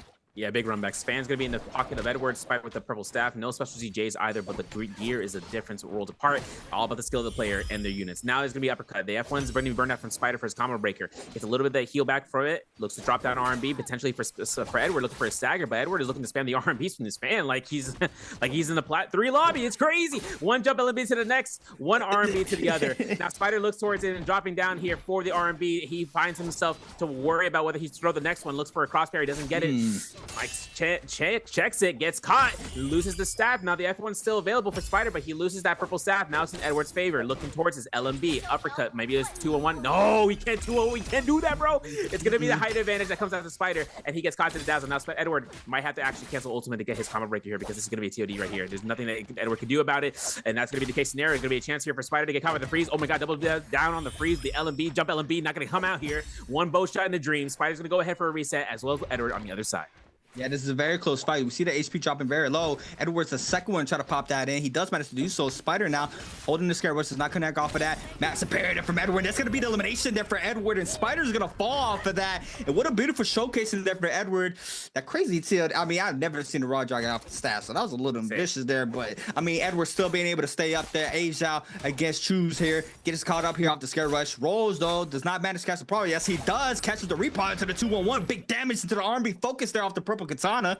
And Asia, okay, I see you. He got the fundamentals here locked in here against these players. He's looking crispy. All right. It's the first time I watched Asia play, and he's looking right. We do see him winning those isolated fights in Rama Yang. That's a big thing to be able to do here in these lobbies. And he is going to secure that Vermilion's Burst Might as well. So he's going to have that full-on aggression coming out of that Rama Yang. And Mike, though, still in the mix right now.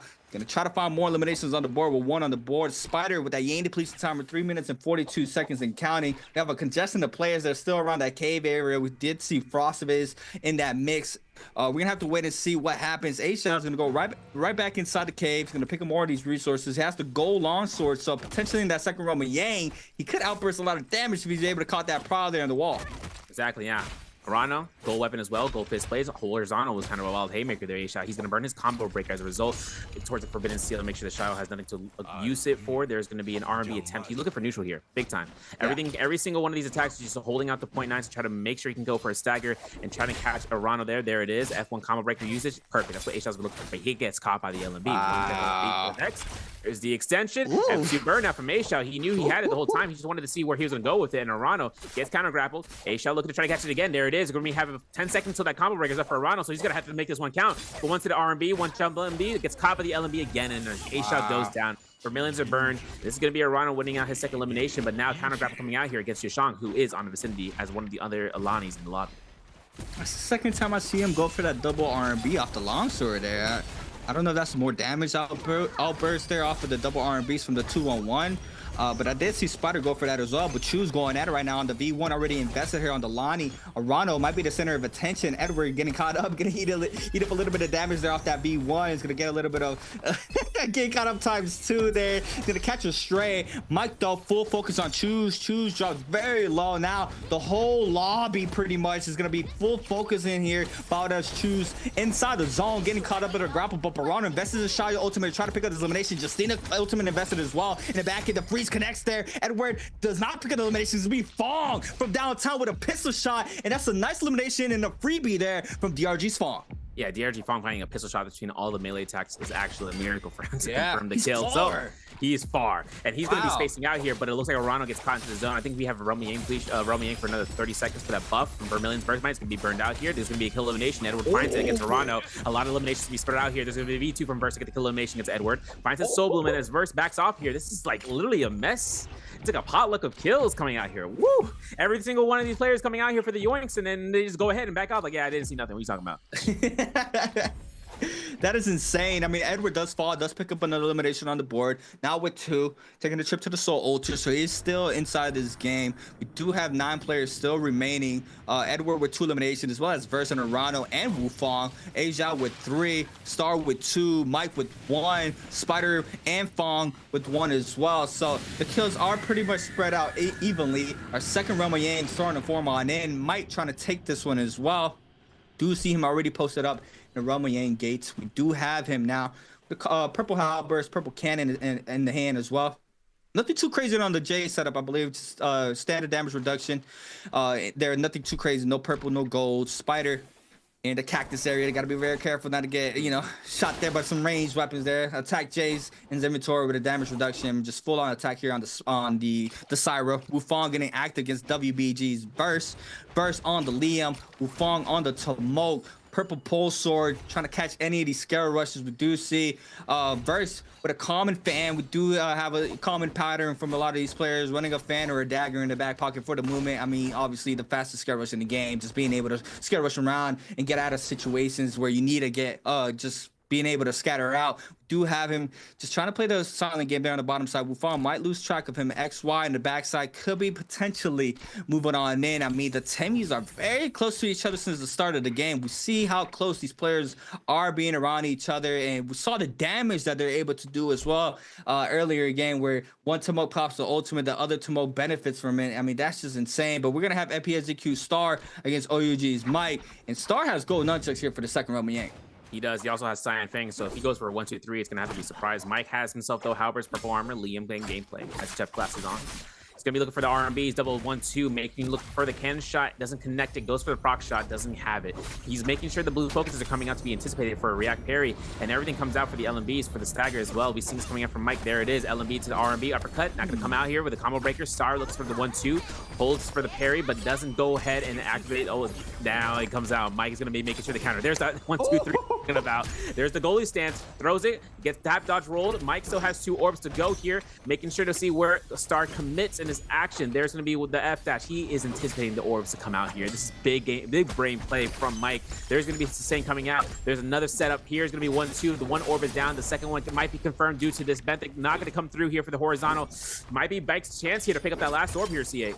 Yeah, he could catch the elimination. He catches the F, but he does not. He misses now the 1-2 there from Star. F caught in there from Mike. Catches the pry off of this into the 1 point from the Halberds. Big damage off of this. He is going to be able to even out the health. It comes in off of both players. And now all healths are even for both players. But the R&B finisher there from Star. And Mike is going to fall off of that. Ajao and Arano going at it. Arano now just popping that ultimate. Justine is going to match it this time around. Gold long sword in hand here for Ajao. Getting caught up there for the first F there from the ultimate. Now, ooh, the ice burst off the B1. I don't know what's called specifically, but that's the new change there for the Justina. I know that's that new right there for the Justina, and Asia trying to stay up here on the Justina. We do have another freeze connecting there for Asia, trying to weave around, gets caught up, uses the F to avoid the pressure there from the LMB, and now all ults are gone pretty much for both of these players, and it's going to be a little bit of scatter here for Arano and Asia. Yeah, it's a different story right now for Asia, considering that he has no more ultimate dashes to come through, but there is no more shy ultimate. There's a nice parry off of that. And use the combo breaker is going to be used. Catches RMB, uppercut, grapple, extension into the carousel, into the wall. Arana goes down with a 1.0 release, and Asia just showing his predominance inside Romy Yang. He said, don't mess with me with my long sword. Gold long sword. Got gold fist blades, gold, gold halberds, dragon like might, blistering edge, and a great swords in the chest, but he can make that into a pole sword with a crafting hammer. He's got 4 eliminations on the Justine gameplay, y'all. He's actually killing it this round. Hey, Asia feeling himself. Like, he know he's saucy with it. Asia 4 on the board. Looking very nice right here for our second game of the day. But OUG's Mike not really looking too hot. Does have that Yang depletion timer on his back. 4 minutes and counting, getting a aggress on here from FPXZQ Star. And Star with a gold dual blades in hand. Be able to outpress a lot of damage here onto Mike. And this is, we saw him earlier, Mike using this terrain here against Frostovitz, and now against Star to be able to continue the kiting there off the pressure that he's getting thrown out. But Mike now going to be forced to take the scrap off. R&B makes there for the purple halberds and hand here for Mike. Since the R&B focus gets the damage there onto Star, the musket shot does not connect there for Star. And now the F caught in here for the Liam, trying to see if he can scatter out here from the situation, trying to ice off some of the pressure. But Star full throttle in, wants to see if he can find to pick up this elimination. We do have Mike now running towards the backside, does manage to find a little bit of terrain towards Plume Castle, can be able to cut out the line of sight as well. And Star possibly loses track of him, tries to shoot for the bell, no information call for that, and it looks like it might be a little bit of scatter here, and Mike does manage to ice off the pressure for the time being. That's right, yeah, and Star has himself a chance here to just conserve his time with the buff, as well as just making sure whether or not he finds himself to just go for it. But at the same time, Mike is one of the Romaine depletionists, so if he looks to fight this out, he knows exactly who he fought, which is a Liam. So he knows that person might be a weakened target. And now comes down towards Arana over to Cinnabar Valley, 3 minutes and 40 seconds for his Romaine depletion, trying to find something in the chest as long as he could. He's going to be cutting through Cinnabar Valley here, making sure whether or not he can go for the bell pathing, and he might go to the northeast section, but at the same time, he's looking for any stragglers just before he can go inside one of the hearts of the lobby, which is going to be Glass. But he finds out Fong. Well, he thought he found Fong. He heard something. He heard a little, he heard a shuffle in the distance, slides to the left. Every R&B 1, 2, 3 comes out here for Arano. For Fong, it's just going to be another Tuesday, because with Fong having to mulch, all he has to do is just wait this one out here as he invests his Zep ability.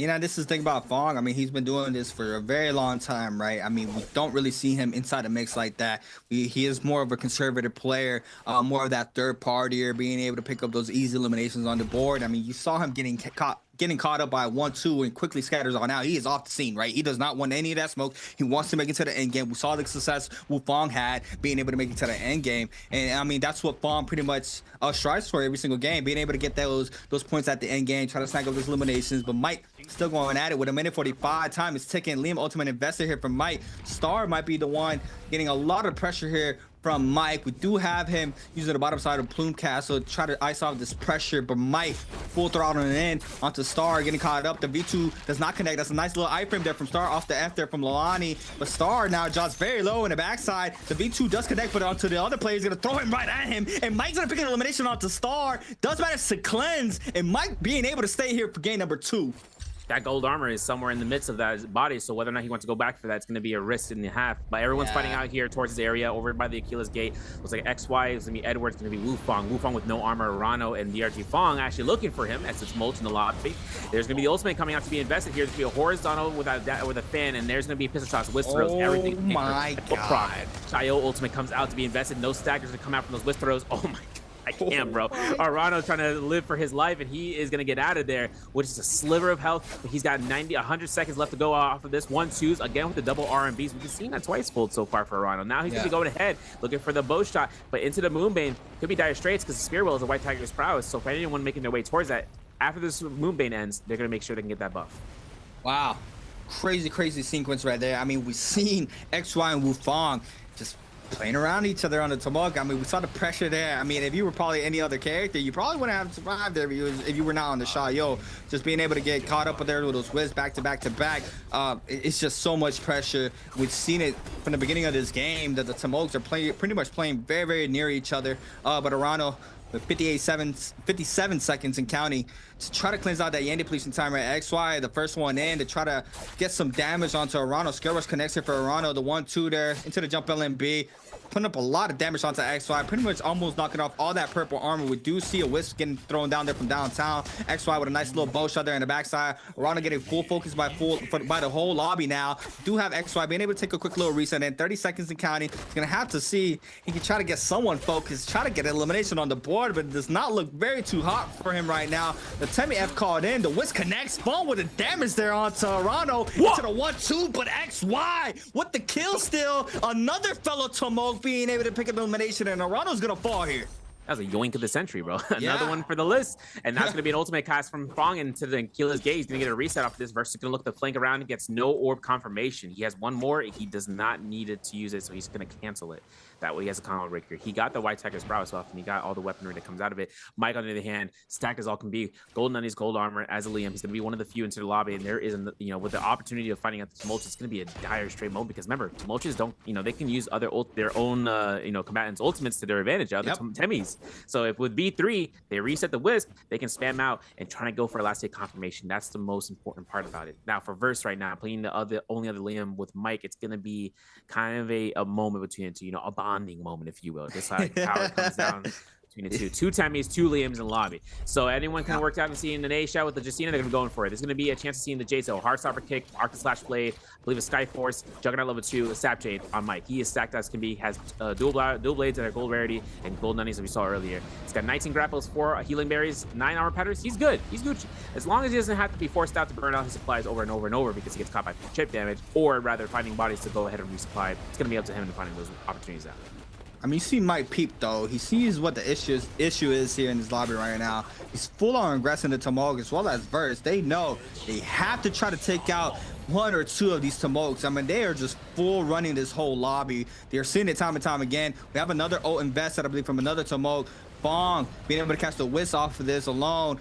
I mean, Mike's still in the mix there against XY in the back end. The Tomok just being a big problem here for game number 2, and it's 3 of them on the field, not just 2, opposed to the only 2 Liams on the field currently. Fong playing the high ground, XY towards the middle to low ground. Verse though still applying the pressure there onto XY. Mike going up on top. These players know they are both in sync, knowing these Tomok's got to go.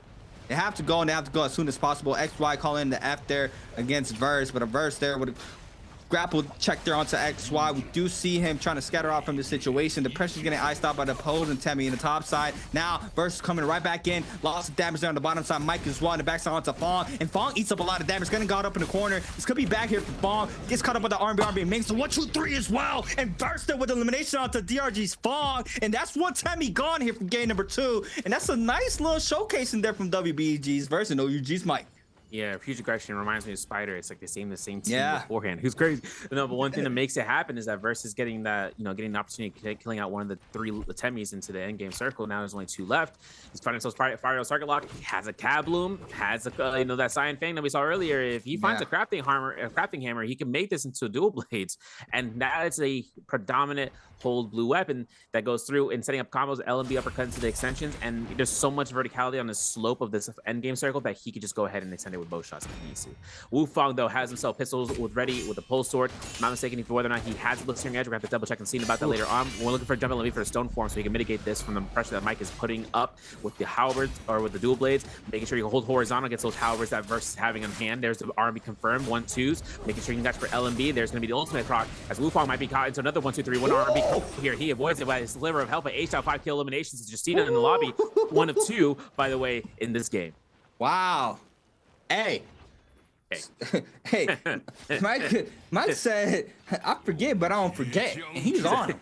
You know, that early game was not too good. It was not too good against the Liams, and they're getting caught up now here. The Tomoki in the end circles. I mean, Mike is just continuing to apply the pressure onto the Temmies, making sure that he's able to take out that pressure there from the Tomoki. I mean, especially in the end game, you don't want those ultimates being called out back to back to back. So they took one out, they took the second one out, and now only one remains. Gonna be XY, the lone Tomoki here for this game. Spider still in the mix here on the Syra, the lone Syra here for this game. Mike and Verse still playing that bottom side, making sure they control the aggression here of this game, and they have thus far here into this end game. Zhao though being able to snag up that elimination with 5 on the board. Beautiful showcasing here from the rookie. I mean, what a great game too so far. I mean, if he's able to pick up more eliminations and possibly the MVP, that would drastically pin him up here in the first place, already in 3rd place with 13.1. So needless to say, Alliance's Zhao. Nice little showcasing here for him. Gold halberds in hand. He's gonna control the bottom side of this end circle. XY the top side on the Tomoki. Is that Overcomer? Looks like Overcomer to me. No. Universal Slash. Oh, Universal Slash. Okay. But I mean, Phantom Set. I mean, we know how annoying that can be. That can be annoying, dude. And the grapple goes to like left field center. Yeah. Literally can't even discern it. What's going to be tough though for H-Shao is he's not the only Justina in the game, but one thing that is that between both of them is going to be who can burn the ultimate with which Justina first, and then it's going to be left by himself. He has a great Jade to work in his endgame circle with the Justina dashes. If he can confirm it with the Dragon-like Might, it's just, it's a high risk, high reward maneuver, right? Dragon-like Might, blue focus throughout the whole duration. Someone could just jump parry and telegraph for the position of it. Boom, you're done. And everything comes out to A-Shao where he might have to cancel early. Like he just burned his F2 because of the Octa Slash Blade coming in from Mike. Now it's up to whether or not anyone else in the lobby comes out to this last 70 seconds of this game and catching out the Justinas, the Syra, who knows? But the Liams, they're still in the game. They can still yoink people out. It is an opportunity right now for Verse or Mike. Yeah, we're gonna see it pretty soon. We do have our zone 7 spreading in 10 seconds. Ingesting the players. It's gonna get aggressive very soon. Cannon shots flying in there from Verse. Gold cannon in hand there from WBG's Verse on the Liam. XY trying to lay down some pressure there. The musket shot. This players just holding blue, waiting for that zone to completely close. I mean, this is gonna be a scrap off. It's gonna be a duel for everybody. Who's gonna be able to come on top here? Edward with 2, Verse with 3, Asia with 5, Mike with 2, Spider with 1, as well as XY. And here we go. The last and final moments of game number 2. Who are we gonna give it to, Severio? Who are we gonna get this end game to? Spider might be one of the first ones eliminated here, but I'm pretty sure it's going to be coming out to A-Shao if he uses his ultimate defensively here in the moment, because everyone's going to be looking at the Tumult Circle. There's the first one coming out here. Spider catches his ultimate to be used early on. There's going to be 18 seconds of this. There's still 20 seconds left in the game. Spider getting a lot of damage. Syra having those changes done to her health bar in the zone. She's going to shoot out, but there's going to be a level 2 laser beam coming out, and he gets a last hit confirmation on XY. That's big, but he gets 1, goes down for 2. There's going to be Mike, and there's going to be a chance here for everyone to look for the last hit confirmations. 1, 2, 3, and it looks like Edward gets 3 eliminations, maybe even potentially cutting out here for the multiplier, but we still have to determine these numbers, man, because so much happened in the span of 5 seconds. Everyone was caught out by 1 dazzle by Spider, but it might seem that A-Shao caught his MVP with the amount of eliminations at in-game circle. for his squad. We're waiting the results. I'm waiting the results. Edward's waiting the results. He's the one, baby. He's the one who gets second MVP back-to-back game. Back-to-back there for Edward. Juan Leon coming in hot here for a second game. I mean, from that day one, I saw how polished he was. I'm not gonna lie. I mean, I saw how he was game, and I was like, yo, Edward is looking crispy. He's looking like a whole different demon here for this season. He put in that work, and you clearly see it here for the first bi-weekly of the 2025 season. He's coming up on top here. Back-to-back MVPs, getting closer to that 28-point threshold to be able to qualify to take the bi-weekly final one home. I mean, just a beautiful game there for Edward. But wow, what a game two has been here in the Hollow Rock. Saw a very toxic sequence there with the Tomos from XY, Wu Fong, and Fong. I mean, just how strong it was to the early to mid game, and even in the end game, if you know Mike and Verse weren't the ones applying the pressure onto the Tomos, that could have been a big problem for the whole lobby. But Mike, that's what makes him a championship caliber of a player. Being able to read out those situations, being able to quickly adjust to know what he needs to do to come up on top. And I mean, Verse as well, like I mentioned earlier, what a beautiful pickup there from WBG, picking up Verse. Knowing the same track, he knows these Tomos were a problem there in the end circle. He's seen it from the early game, that crazy scrap off on the top side of the map. That was not fun for anybody. Getting recaught by the Wisp ×3 and just fight two Tomos. I mean, that is not a pleasant time to have there. And, you know, being able to, you know, control the situation like Mike and Verse were doing. I mean, what else can we say? That was just beautiful. Yeah, and then one thing that comes out is like all the sequence that happened out there was also working out between the Liams, right? Liams were trying to get themselves the orbs. They're trying to throw out the targets, just trying to catch anyone in the soft target area. But now the question is, how many players told Smolch in game two? Is it A1, B2, C3, or D4? I mentioned the number of this in the very beginning when we did in the pick ban phase. I made a prediction in chat about it, just to make sure you guys are keeping track about like how many players were in there. But this is going to be an answer on Twitch for you guys. Anyone on the YouTube chat, I know you gamers are out there. I know my South America's out there. I see you guys. But everything comes out for the Twitch gamers, to make sure you guys go ahead, find your account, making sure that the NARAKA label channel, they're going to reply towards you, and just making sure you can get your reward. But we're going to have the standings coming out here from this past game. 6.6 for Edward, as he got first place. He got the multiplier. He got 3 eliminations. Second place given to A-Shao, 5 kills, but he got killed so early on. He wasn't able to catch that 1.5 multiplier, 1.5 placement points, or the 2. And by being knocking down that early on, 6 points, still a massive amount of points to be earned out in this bi-weekly finals. 5 points for Mike, Spider with 4.5, as well as with Verse, Star with 3, as well as the XY from ASC, T's Wu Fong with 2.5, the WZ's Arana with 2.5, 1.5 for Fong, Jishang though, and start with his 0 eliminations. I can't believe it.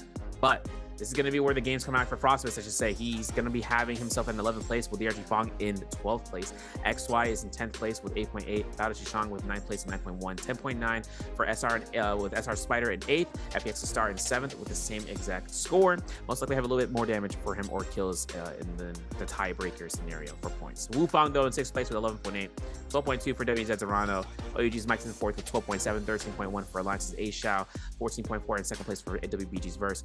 OA's Edward once again by the way, 19.5 first place. He needs 9 points. He's, you know, if you want to be exactamento, you get an 8.5 points, and then after that he is good to go to try to earn himself an MVP and winning out this week for the bi-weekly finals, and is tacking up another score on the board for him for being one of the players to make it through for the spring season in 2025.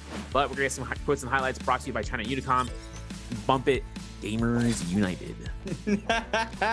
We're back with the Gamers United. SR Spider though, it's OA Edward. This was the beginning of the game. I mean, this was what, 5 slaps back to back from Edward onto Spider. I mean, he was bad at that.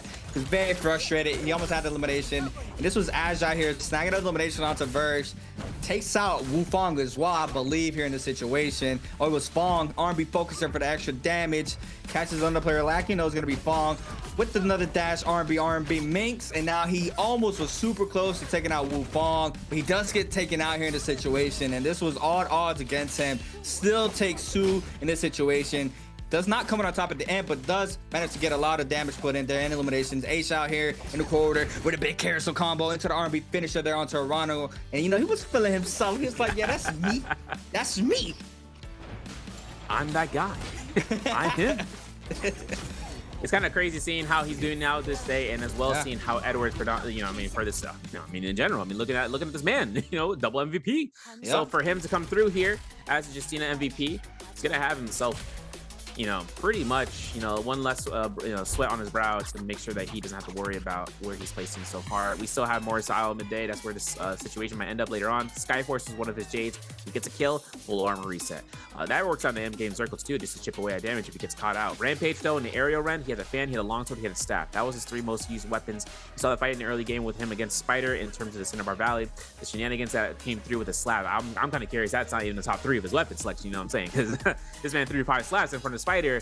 And Spider was not having it. And the armor swaps wasn't going to be available for him because they were all empty. But at the end of the day, showcased.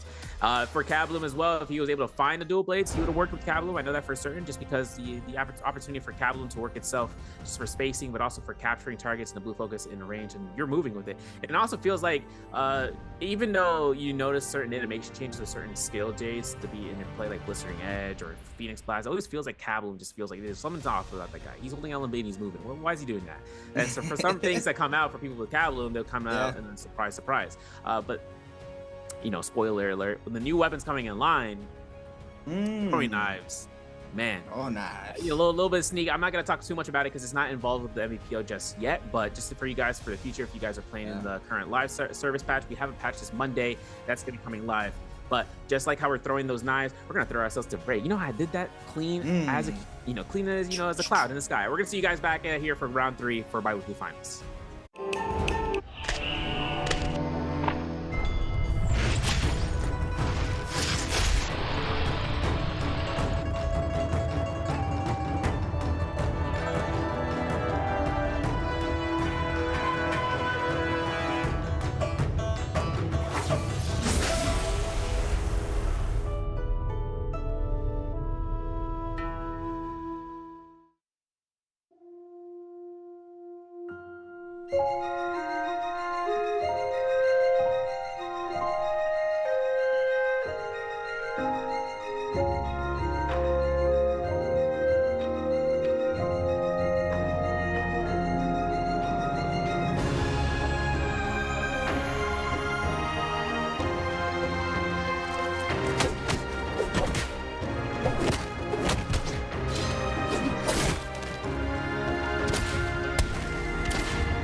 And we're back, guys. We're back here for the round 3 for the Biweekly Finals. Suspenders are off, because things are about to come out a little bit wild out here. I'm setting up the timeline. We have a lot of things to talk about in terms of what to review in the past 2 games. One thing that makes it seem is in the first game, right, for the Fireflies' involvement with the Predoria Morning Dew, or for Midnight, I should say, we saw an opportunity of seeing, Lonnie's go crazy into the game. And then the last game, we saw the Tumultuous go crazy, but Justina comes out on top. We saw gameplay from Alliance to A-Shao making his way star-studded, as I might say. But Edward has been making double MVP knockbacks for the scoreboard. So for him to actually have himself in the lead of everybody else in the lobby so far, we still have to see what's going to happen in game 3. Options on the table right now for the phase selections for these guys, as we can also see how opportunities to have outlier choices can be made, especially starting off in phase 2. Phase 1 has always been Liam. Phase 2 has been the least choice to be optioned out, where it comes to where people are more opted to use in their comfort picks for later on. They can conserve the usage. Just like I said, once we reach into potentially round 7 or 8, the phasing gets thrown around. Gets mixed and matched between the people who have reached that point and those who haven't. Yes. The Liams are usually a lot of these players' strong suit character, right? I mean, it's obviously why it's the Group A. We thus far have not had a Liam MVP into these first 2 games of the day. But you know, it's 2 games down. Game number 3, players are starting to load on up for our 3rd game of the night. I mean, this is where you really have to start turning up, right? You have your first 2 games out of the way. First game is usually the warm-up game for a lot of players. Game 2, you start seeing who has, you know, possibly the best fitting for the rest of the games. But you know, game number 3, you really have to turn it up a notch. You know, first 2 games could go however way, right? But I mean, we had a beautiful showcase in back-to-back from Edward, being able to take those MVPs home. He's looking pristine right now. Really good showcase. And now into our game number 2, Asia starting to heat things up as well, making sure that he's being able to take this chip home, if possible, if he can continue his run, being able to play it out the way he has playing for that 2nd game. But now it's just time will tell how things are going to go. Mike had a very slow game for game number 1. He's on the board for game number 2. Had a very good showcase in there, being able to control the whole battlefield in that end circle with the Tomokes, which is being able to run things down completely, playing off each other throughout the whole game. I mean, we saw from start to finish the Temis just being very, very strong as a unit.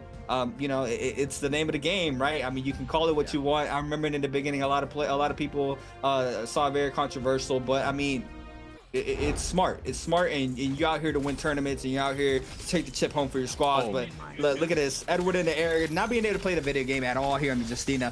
Flies, slow falls all the way down, pops the F to stay safe. Pops that Justina ultimate, double dashes in, catches the damage off the R&B, gets caught up on the V2 there from Verse, gets slammed down there to one of those players, manages to stay up, just resetting those Fs. Now the last one standing, being able to secure the MVP there. I mean, he said, you want to keep me in the ball? I'll be safe in here. I'll take storm damage, but I'm not gonna take no damage from anybody else. Exactly. And it worked out perfectly for him right there. Exactly. And also he even used the aspect of the wall, right? Like everyone is focused on the ground level. Syra is working her magic there. We saw that from Spider. But he was up on top. If no one's looking up top, you know, that's an opportunity just to, you know, I mean, out of sight, out of mind. And then once he came down, got caught in the orb, cool. We're not taking chip damage and all that stuff. We just go for ultimate, last hit confirmations, boom, bam, bam. Poison Splash was being spread around by that point. It was already too late, so he was able to catch his last hit confirmations, at least to 1 target. And then after that, you know, just comes out for first place. And it's actually kind of funny too, because it's Mulches. I was thinking about this. In the English translation of the era that we saw the fights happening in the beginning, it's called Windy Stones. And it's Mulches, you know, do I need to digress that? Forcing out the Mulches at one area, though, makes it where, you know, they're stronger, right? Because we've seen how oppressive that V3 reset comes out to make him.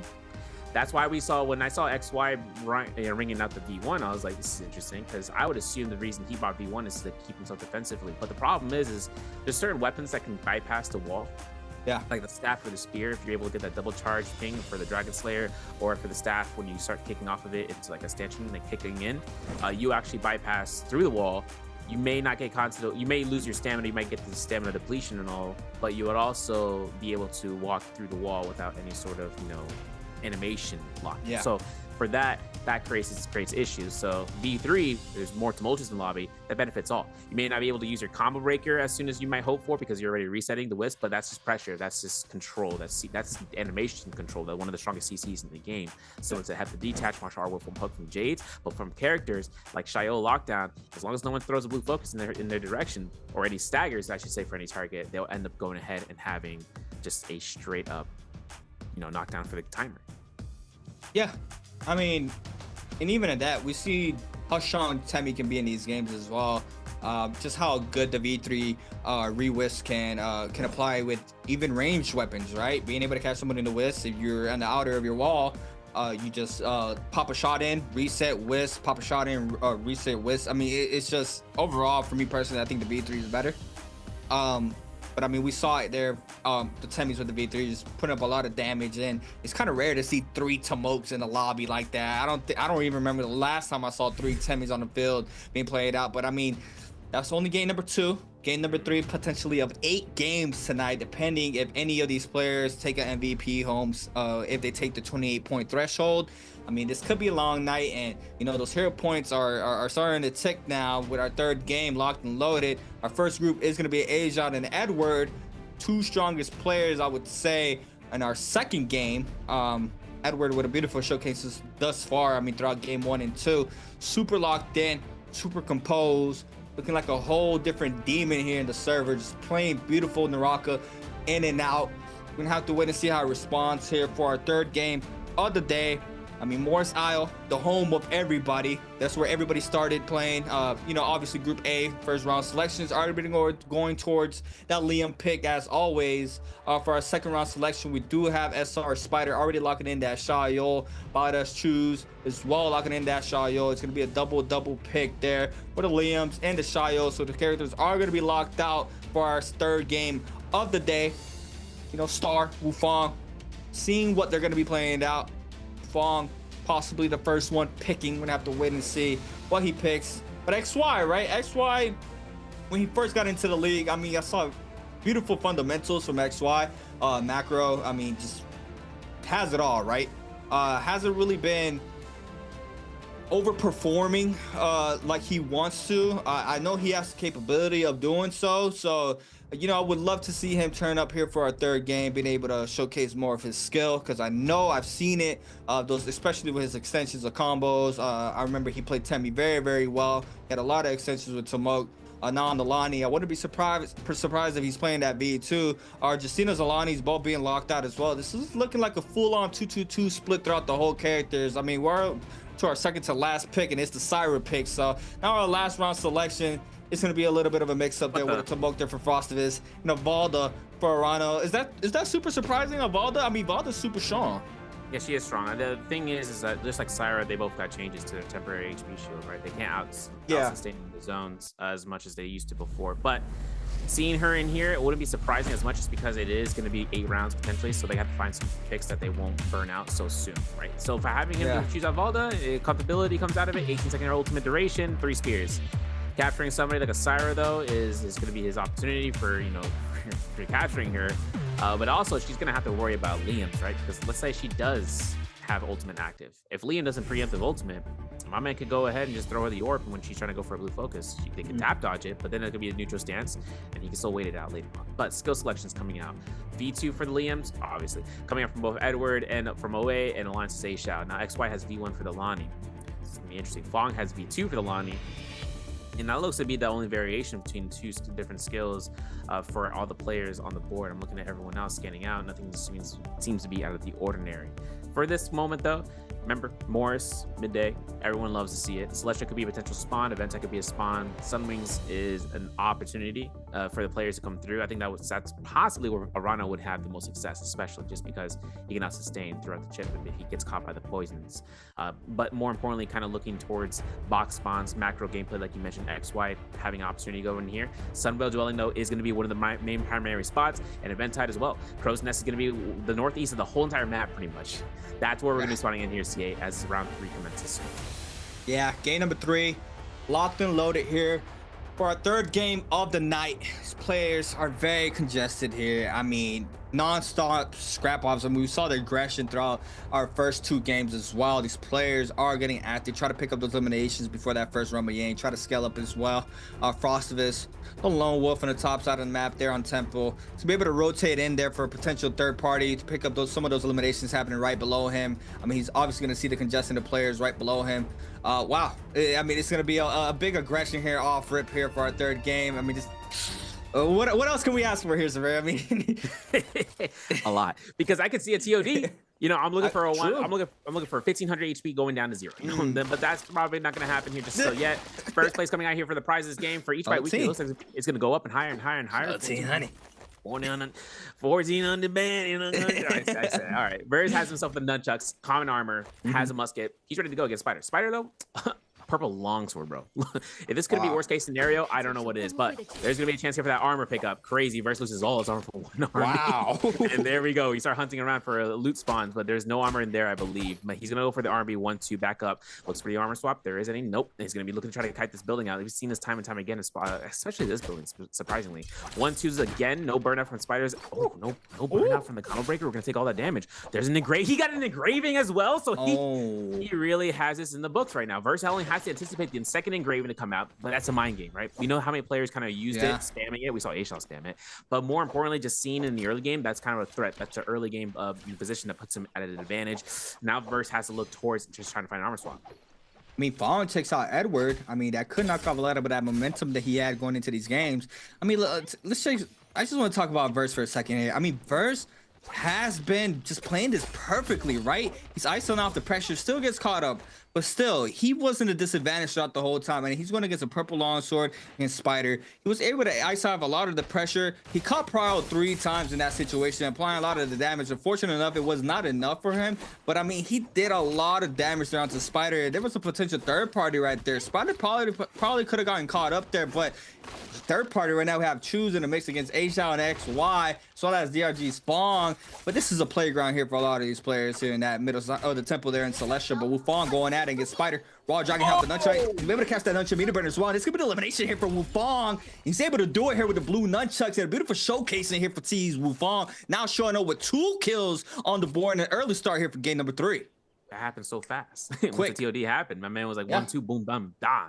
You know, he was going through the dance. He's going through the schmooze. XY and Celestia though. Blue armor, blue longsword, going up to Shang, who actually burned out his ultimate, so it's going to be a disadvantage for him at least for right now. But the chasing time in terms of the Immortal Temple, one of the highlights of this of the series in terms of Nbpl, seeing how well you can kite throughout this temple in the Celestia and having to avoid your targets that are chasing you down. We're going towards the Artisan's Grove where Edward is actually looking to economy spawn this in terms of getting all the gold, but we also see a target between Star, and he finds Star and he's like, hey, what are you doing here, dog? He's his ultimate ready. So Edward has his first kill. He has 1 elimination on the board. Star doesn't have ultimate ready because he doesn't have that soul bloom pickup, right? So now it's up to Edward making sure if he can get this kill that he invests it pretty fast, because when it comes down to the shop, he can also use this opportunity of just getting the money from this, as the Dark Tide coins could just go in and buy himself a purple armor. Yeah, Star now. Trying to make sure he doesn't get caught up in the situation. Not really scaled at all, weapon and armor department. So does get that ult online, but still trying to scale up. Mike as well. We do see him in the zone. Snags up blue armor, blue dagger in hand here for OUG's Mike. Autos Choose and XY going at it here in Celestia. Starting to get a little bit of pressure there thrown towards Choose's way. Make sure you don't play under that sign. I mean, I've seen him multiple times getting stunned there. It's a very dangerous spot, but he does manage to stay up here in the situation. Scare Rush Clink there. XY trying to apply the pressure here on Delani. The blue armor in hand. Choose does have the armor advantage, but the pressure XY is applying right now, it's going to be bad here for Choose. The F is on cooldown now, and XY is going to continue the aggression onto Choose, but this is a very tricky terrain. The top side of Celestia. DRG's Fong starting to move into the party as well. This is where you got to be real careful. Bell might be spawning up pretty soon. Not sure if XY has a range rate, but it hit it. Looks like he's going to go straight visuals here onto Choose. We do have Fong as well, trying to get a piece of this action on Delani. So this could be very, very bad here for Bada Choose. He's trying to see if he can go back inside that middle temple, but it's going to be covered by the zone pretty close, or pretty soon. He's taking the alleyway to make sure he can go right back towards the Cero. Gets caught. There's an armor swap for him. Nice slap coming in from XY to throw out the misinterpretation of the blue focus. Now to Shang, he looks for the LMBs. 1-2 RMB. Scare Rush is good, but gets caught in the clink. Jump LMB gets caught in the uppercut. F1 reposition. Nice restand, brother. But now he gets caught by the staff. Now the ultimate comes out. Who's gonna get this elimination coming out here to see it? Oh my god, I think XY is gonna be able to come out on top here. He does have the O online here against Choose, and it's gonna be XY with the V1 liney there to snag up the elimination. Fong is gonna get the soul bloom, throws back the ball, be like, yo, watch out, I need to get out of here. But you can try to see if I can get a little bit of damage onto you, and XY is gonna be able to scatter out here outside the zone. Got the kill early on, and XY now with 1 kill on the board. Starting to show his footing here in these games. Edward trying to bite up some resources. Purple longsword in hand here for Edward. I mean, looking to try to take this first Roman Yang as well. We do have him buying the Moonbane, and this was something common that he was doing in the first day as well that I was watching. He was buying those Moonbanes pretty early. Yeah, but with Edward coming out here, he has an opportunity of actually putting himself with his Moonbane for this Roman Yang. So confirming that is kind of the biggest option right now, especially for the Roman Yang circle and how much threats are in the lobby. Because we got to think about it, right? We have the reset in the Roman Yang for itself, so anyone can take a fight outside and just grief your entry with your Yang pass. But more importantly, other Liams can disrupt your opportunity here. So for him, for Edward, it's kind of an opportunity to see whether or not he finds himself past this point of making this a normality for all the other players, or just being one of the few to do it. Otherwise, it might just be a heavy investment for him. Yeah. I mean, we're gonna have to wait and see how his first round plays out for him, but I mean, he's been playing immaculate. Longsword weapon of choice in the Roman Yang. I mean, we've seen the crazy potential that weapon has, being able to recast the carousels. We saw triple carousels before. I mean, it's just an overall a very deadly weapon. Yeah, the chase game is a little tuned down compared to other weapons, but still, if you're able to catch that prio and a character like Liam with that V2, if you're getting a lot of pressure thrown your way and you have that V2 online and you catch somebody in that V2 ult, I mean, the sky's the limit, right? I mean, being able to get a knockback from high ground, try to catch him in the wall. I mean, it's just endless possibilities that you're able to do, especially with a character like Liam, posted up for that Roman Yang. We're gonna have to wait to see how he does. 3 seconds and counting. Gonna have our first Roman Yang pretty soon here for our 3rd game of the day. Once again, guys, 28-point threshold. First players that are entering that threshold are going to be able to be eligible on their next following game. But in order to take the chip home, they have to take that MVP to be able to win the full bi-weekly one here for our 2025 bi-weekly season. I mean, crazy. 2025, right? 2025. Now I've had the pleasure, speed run for real. I mean, I had the pleasure to watch a lot of these players grow, and I mean, it's just the level it is now. It's just immaculate to watch these players play. Exactly. We're going to start off here, though. Edward, he's the main character. He's a protagonist right now. Considering he's in first place. One R&B to the next. Looking for the ball against Arano here. F2 is going to be invested for him, so no combo breaker is going to be available. Arano then forces out Edward's combo breaker as a result. We're catching the staggers. There it is. Oh, this might be a TOD position right then and there. Now, Arano has around 10 to 12 seconds left before his combo breaker is ready to go here, so we're going to have to see whether or not he's going to get this kill in time. Going to be a 1-2-3 carousel extension. That's going to be it. That's going to be it. That is going to be setting him up. Arano goes down, and that's Edward's second elimination into the lobby before our second Roman Yang. Oh, V2 rebounds into the carousel there from Edward. Look at it, crispy. Edward coming out here for first Roman Yang. Slide up a raw there from Fawn into the fan swap as well. Aja's gonna eat up a lot of damage. That's long sword in hand though, trying to bait out that Ev as fast as possible. Getting caught up there from the R&B. Liam ultimate investor here for Aja. Trying to see if he can catch, but another raw uppercut into the V2 here there from Fawn. Does not catch the rebounds, but a pistol shot finisher there from Fawn onto Aja. Now 3rd Roman Yang. Now we have, I believe. No, we're not gonna get to see it, but we do have XY Mike going at it. Mike drops very low here on the Siren. Needs to be real careful. No ultimate online. Gets caught up here from Choose as well. Jump LMB. Shy ultimate invested there onto Mike. Jump LMB. Area R&B nearly connects there onto Mike to get the elimination. Now another player I believe showing up. XY in the mix and Choose still trying to secure this elimination on the board. But Mike doing a really good job icing out all this pressure. Does manage to create the space for now, but he needs to be real careful in the situation. Does manage to catch a common armor swap. Another player showing up as well, Star. And this could be very, very bad here for OUG's Mike. Exactly. I was about to mention no eliminations. He could be one person to go for another 0-point game. And now it's coming down towards Mike.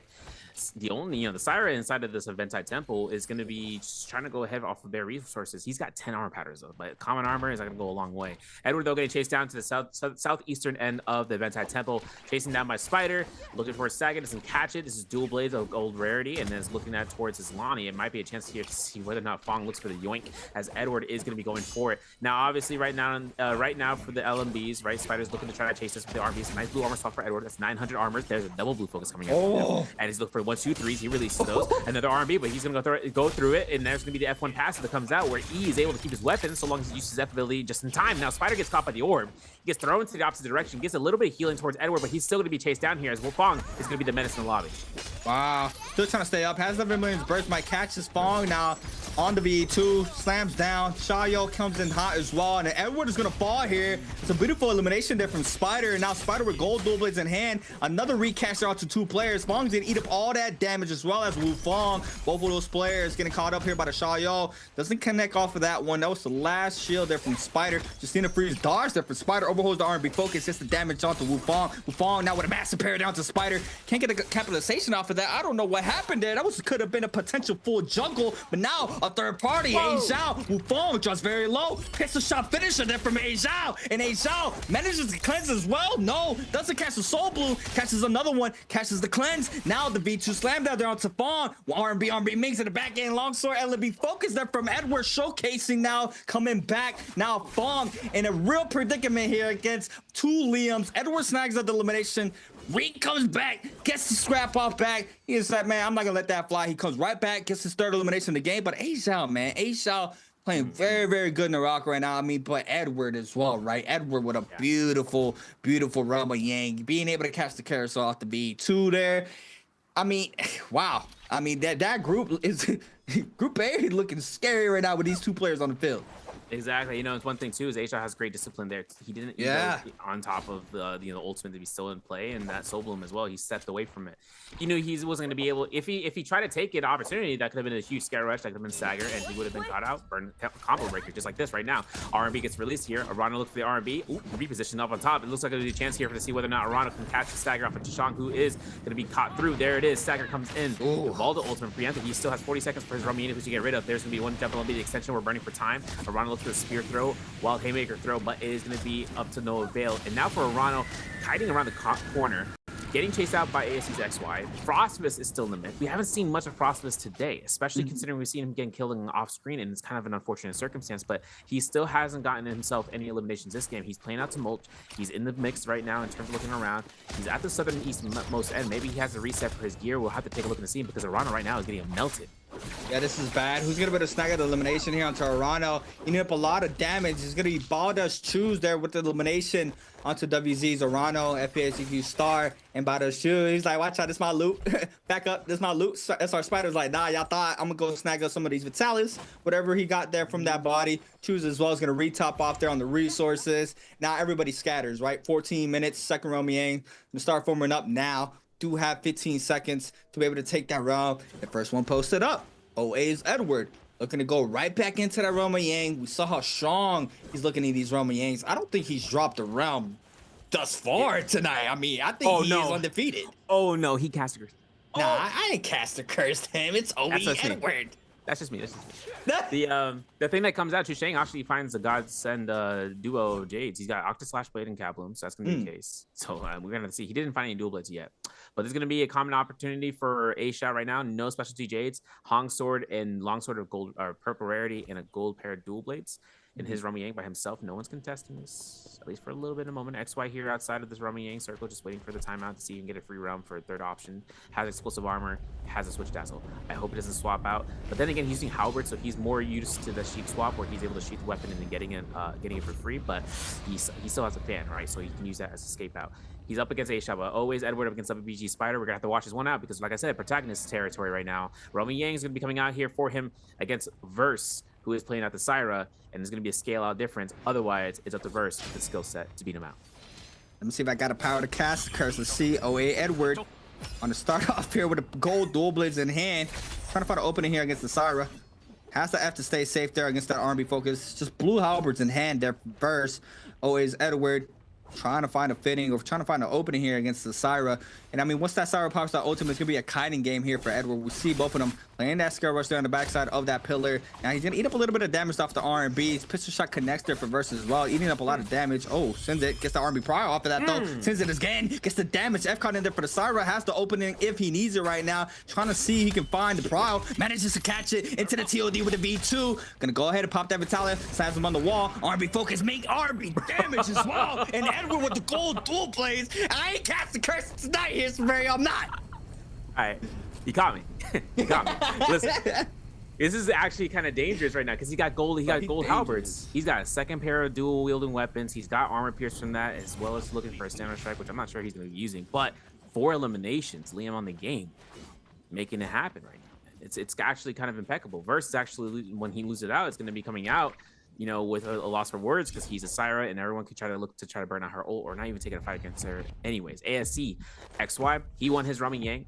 It looks like it was up against you know, with A-Shot, and A-Shot actually losing his Rummy Yang because of it. Hopefully to see a replay on that one because it's kind of interesting seeing how the Lonnie beats out the Liam, but at the same time you can see the outplays that come out here, especially between the ultimates. Now for Mike though, inside of this building, hiding out, Edward's on the hunt. Mike's on the hiding, you know, peephole, but Versus also just making sure he can just not get the attention. He's got blue armor, blue weapons, but Mike gets found out by Edward.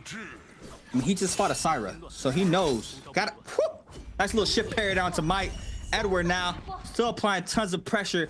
Anybody can catch the smoke here from OA's Edward. He is not playing around. He wants to take this chip home. Looking pristine right now. Looking very beautiful right now. Playing out this NARAKA. Mike already investing that Syra ultimate, trying to top off his health as much as possible. Ult's about to be gone pretty soon, and first one in is gonna be Edward as we see him getting dazzled there. So the pressure is gonna be a little bit of slow down, but now Mike trying to create as much distance as possible. Nearly gone off that purple armor as well. Full grappling in Edward as well. WBG's Verse on the backside.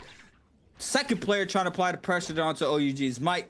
Now, cuts line of sight. Is he able to hear him? He does hear him, I believe, and spots him as well. RB Minx, nope, gets the damage off the RB Minx this time around. Since the focus, oh my god, the 1-2-3 nearly connects there as well. LB focus there from Mike. Gets the damage onto Edward. Dazzle as well, gets caught up on the side of the train. He's gonna go ahead and invest the ultimate, catches him in the ball as well. He said, you gonna eat this damage. And that's another one on the border for OE's Edward. And oh my god, he is unstoppable right now. He's actually unstoppable right now. And we're going to see A-Shot's point of view here. The other Liam in the lobby throws out the V2, throws it out against Verse. Has only like 200, 300 HP, so he could get pistol shot by Verse right now. It could be over. But Verse is looking to try to find him out. Takes a double pack. You know, look left, look right, look left. And he's trying to cross the road. But it looks like there's a stop sign for everybody because everyone's trying to make their way in terms of the morning traffic. Because Verse right now, you know, this is off the dome. We're going to have to see whether or not Verse is going to be making sure if A-Shot can get eliminated by him. And if he can pick up that soul bloom to get the remaining depletion to get rid of. But there it is, no elimination. But that soul bloom still for opportunity, and Verse finds it. Now, obviously, Fong with the dual blades goes after the drop down blue focus. We're gonna see a gold Sarah ultimate in play. Let's see if Verse can come out here, CA. I mean, Verse applying tons of pressure down to Fong. Fong, maybe that kite this out. WG's Verse is gonna eat up a lot of damage in the zone. I mean, there it is. All that health is gone now. Trying to top off with that Vitalia, does manage to do so. XY keeping his eyes onto the Sarah inside the zone. Fong does manage to kite out the situation to be able to come on in for a potential third party, and we're not seeing a lot of success here from DRG's Fong's playstyle this time around. It was a very big nuisance throughout the Pro League for a very long time, but I feel like these players has been caught up. One of DRG's Fong's very strong suit was being able to have that movement, right? As soon as he gets that fan out, it's very hard to catch him. He was very slippery, always being able to manage to get out of bad situations with his fan movement or slash dagger. But right now, trying to play the third party game, these players are they're contesting these and picking up these eliminations very quickly. I mean, look at the Hunter. Oh, he's Edward. I mean, he's looking for that third party potential right now. Going down for drop down R&B, trying to see who's weak. He does see Verse very weak inside that hut. Syra could be in a big problem here. Fong as well, looking for Verse. Verse does manage to top out that blue armor, but this could be very bad here for WBG's Verse. Yeah, you know, it's also another thing to point out. We've seen this multiple times so far today. The 1-2-3s with the Cyan Fang. We saw the flying kick earlier with the gold nunchucks. Now we're seeing with the dual blades. It's a surprise, surprise. Some things that players may not even anticipate for it to come out, and then it comes out again and again. They're like, there's no way. They're finding that neutral opportunity, right? Finding the the stack against the odds of a skill or a J that people may not realize. But it also comes out with a little bit of healing, right? So a little bit cherry on top actions. Verse though, boom, bam, bob, gets blown up. I should say XY got blown up, and now it's a gold armor for Verse. Freelo pretty much for him to get the loot on this body. For this Moonbane though, Star is in the northeast corner also hiding out, and then make sure whether or not Spider is fighting up against Yushang. Frostmas is in the background. It's Mulch. Mystic Might Spear Bell's gonna be brought up here. We got 8 minutes left on the clock. We still got one more Moonbane left into the lobby. Shop is available for Edward, looking for a possibility for Jay. He needs 28 points, as we mentioned. He needs 5 kills first place in order for him to get the multiplier necessary for this right now. So he would potentially just chill out. You know, when you get first place, he's gonna have to fight it out. Now he's fighting a gold armor Syra. This is a little bit more of a dangerous situation. He did find himself a Jade. More to the final. Level 5 Juggernaut. Listen, guys. So he's got Swift Cut. He's got the armor pierce. He got the quick charge. He doesn't have a musket, but he does. You know what? It's everything in the mix right now for Edward. He can hide out. He can just play it out for second place and then fight and kill the final player. That's literally all he needs to do in order to get out to match point. Yeah, and I mean, the problem with that could also be that if he's playing a little very conservative, they could potentially focus him, right? I mean, we've seen it time and time again where the players are trying to play that slower game, get called out.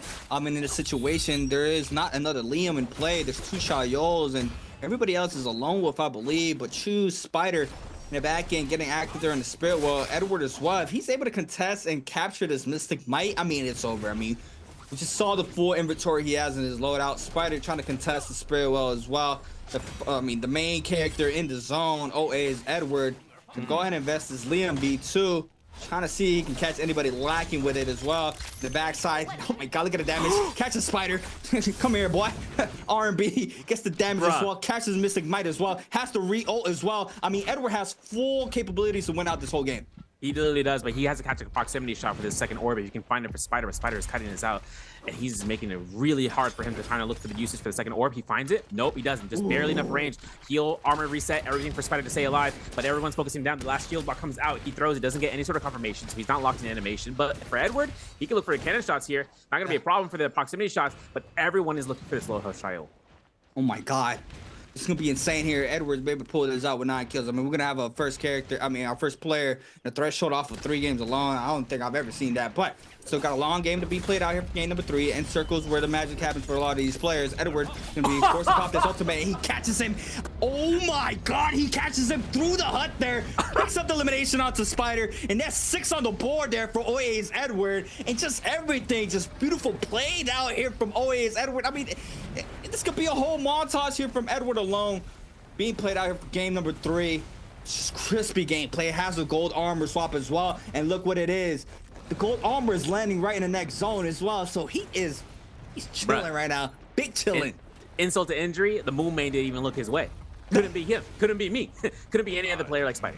And that's an unfortunate circumstance that came out that round too. That's tough, bro. The Moon Main is the real antagonist this journey, man. This year, we thought last year's it was difficult. No, this year, like especially with the changes last year, but this year, everyone's getting caught up, even the trios teams. Now for everything coming out, Edward drops down, skywalking over here. He can make sure he can try to capture out somebody in the opponent, and he's gonna get caught at the 1, 2, no 3 from 3P from Burst. There's a blue focus coming out for resend. 50% on the rage bar right now for Edward, so he doesn't have ultimate ready to go. But that armor, like you said, is still on standby. Frost is waiting for that spear well to deplete in the next minute or so that way he can find that gold armor use for himself. Very nice macro gameplay for Frostus back there too, just to make sure that he isn't in the field of the play of where everyone is, but also making sure that he can get supplies for the endgame circle as it's most. We saw him get an MVP in the last for I think into his days that second day of playing where he was able to get that Tumulch MVP over in Predoria. It comes down towards the placement of that circle that comes from his ultimate. So this is also an opportunity where we can see Temi make that turnaround. Otherwise, it is on the marbles right now. So many players still left alive. We got a chance to see whether or not we're gonna have Verse utilize everything in this kit right now to just burn out instead of finding in-game circle, or if the lobby decides to force him out from the enemy wings. Yeah, just a matter of time. See this in circle unfold. Edward in the mix, still getting active. Gold armor swap in play here for Edward, being able to retop off that gold armor. Still, even if he drops low on this gold armor, can swap right back to that one that he dropped down. Could be potentially picked up by another player as well, though. But do see Frostovich trying to line up some shots here on the Temi. The top side choose on the Shayo. Make sure he claims his territory here for the last remaining moments of game number 3. Big showcasing thus far from OA's Edward. I mean, what a beautiful showcasing. 6 kills on the board. Not unstoppable power force here from Edward, showcasing why he wants to take this chip home. DRG's Fong, though, still alive on the Lonnie. 2 kills on the board. Trying to see if he can take one home as well here for this 3rd game. It's going to be a high task. Going to have to try to pick up as much eliminations as possible with a contestant there from Edward with 6. FPSGQ Star, though, on the Justina. Do see him. Nice little purple inventory load out there with a purple pulsar, purple dual blade in hand with a blue pistol. But Edward, I mean, just once again, just full kitted out. He still has Mortar Defiance as well, right, Severio? I mean, yes, he does. I mean, it's gonna. Everything just has been playing out perfectly here for Edward. I mean, he's done all the work for that to happen as well. So, I mean, just beautiful showcasing here from Edward, popping those ultimates at perfect times, being able to snag up. I mean, that elimination he got on Spider, just, I mean, it's. What else can we say? Prox hits, man, through the walls. I was waiting for it. Even I cast a curse Spider there, and I apologize, Spider, for that. For the messages earlier. But the thing that comes out is just noticing where your target is through the wall. He was looking through his first ultimate. Like, Edward was looking through and seeing where the Shia was going to end up through scare rushes and finding her across one wall to the next, rooftop or wall. And he didn't find it. But the moment he saw that Spider was in that building, the moment he saw the opportunity of procking, you know, knowing that within the scare rushes that was going to be red, because he could see through the thicket, through those strings, straw of the building, and he was able to find it, sending him out. Now all he needs, I'm not even gonna front, all he needs is first one more kill, gets another 0.5 placements for the moment, and then he's good to go. He is straight for match point. This is definitely, like I said though, Tumulch is the biggest, you know, his biggest op in this lobby. Not even Shayo has that much opportunity to be in a threat unless it's shield throw upon shield throw upon shield throw. Bond as well, being out here for the Lonnie gameplay, you could throw him in terms of catching him in the loop, free whisk throw, free kill. The lobby can actually focus him out just because. That could always happen. It's like, it's not even about the yoink, about like, oh, first come first serve. It's about making sure if the lobby can find an opportunity of just locking down one person, they'll find it. that's just going to be the case. The next minute is going to be the dictation for this. Stars in his corner versus his side. Fong, Frost versus Chushang, and the protagonist Edward so far for today has himself in the spotlight for potentially being the third round match point gamer. Who's to tell? We'll find out in the next 50 seconds, CA. Yeah, I mean, I'm very curious to see how Edward's going to play out this end game. He's been playing that high ground, right? Going into these end circles. He's pretty much posted up for that as well. Choose might be one to contest in the high ground as well. So Edward's gonna have at least 2-3 players up in the sky. We do see Frostive is there as well. Grappling Frostive is there to get the height. The Shia ultimate is gonna be invested there from Choose on the bottom side. Now Edward drops a little bit of low. Star on the top side as well. These players trying to contest for this height. We do have the ults coming online now on the bottom side of the map. Drops very low. Fong on the bottom side with no pressure thrown his way. Being able to chill for a second. Edward's gonna be able to top off the armor here. Gets caught up there by the Tumult ultimate. A lot of the ultimates being flying out there from Fong. Star on the top side on the Justina has that Justina ultimate already online. Edward now throwing down the V2. Does manage to catch somebody, I believe, now on the bottom side. Burst does manage to get the damage there onto Edward just a little bit. Choose now responding there onto Star. Star drops very low. Burst picks elimination. Edward picks it up onto Star. Now onto Verse as well. And Edward now with potentially 8 eliminations on the board. Oh my God, with the MVP. And he's in that 28-point threshold off of game number 3 alone. And what a showcase here from Always Edward. Oh my God, I have not seen a performance from any of these players how Edward's playing right now. He manifested the smirk from T225 right there. Wow. Bro. He is like, we're in there. Finally. Wow. Match point, game 3. The only one, the difference between first and second is it's intense. That's like potentially 1 or 2 games worth, pretty much. Now he's going to be the first to do it in terms of the match 3 and being the only one without any competition so far. The only thing he needs to do, earn MVP. We talked about this like time and time again about the Nbpl finals, how it's different from the normal days. This is where it's now down towards him to make it through, but a phenomenal play, actually being able to hide himself through the building. Tumult ult coming in from Frostus to deny everyone in the vicinity. And it came down to a point where it didn't affect Edward at all. The Shia ultimate came out. He even tried to contest the people who were fighting in the sky coming out of there. This is his third MVP, by the way, folks, so far. Back to back to back to back. You know, I'm looking at, it's good. It's good seeing Wan Liang evolve, you know? He's like, I'm gonna show him who I really am in this mix-up.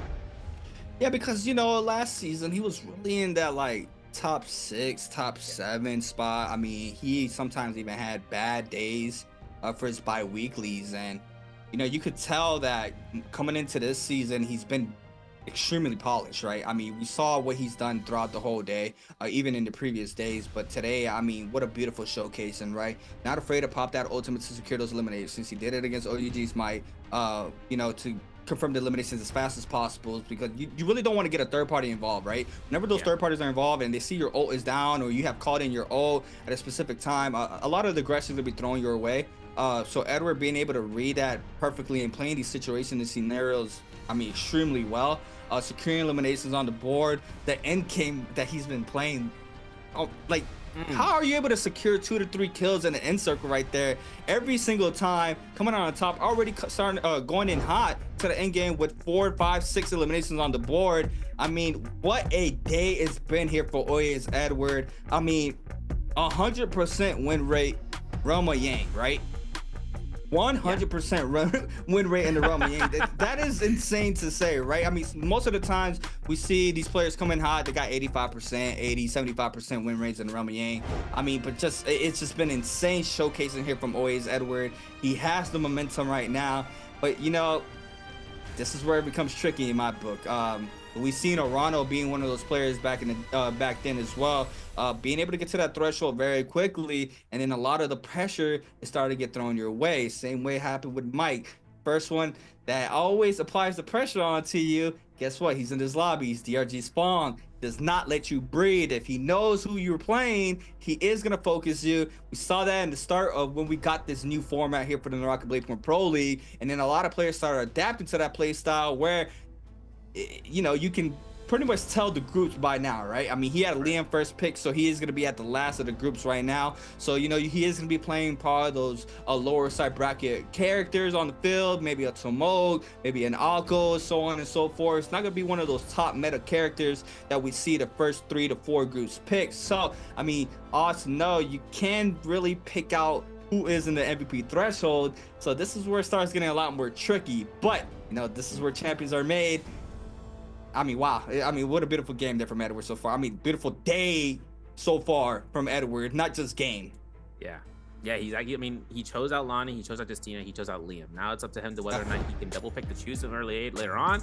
That's his opportunity right now. But his scoreboard shows out 10 points given out to him, and he's able to get the 10 points. He tied in for second place with Fong, but 4.5 for Verse, 4 points for Fong in third, Spider with 3.5, 3 for Chushang, XY from ASE for 2.5, as well as the A Xiao getting 2.5, 2 points for Wu Fong, Star having 1.5, 1 point for Frost, 0 points for Mike, and 0 points for Arano. And I kind of want to mention something too, is that, you know, the lobby we saw in the beginning of the match.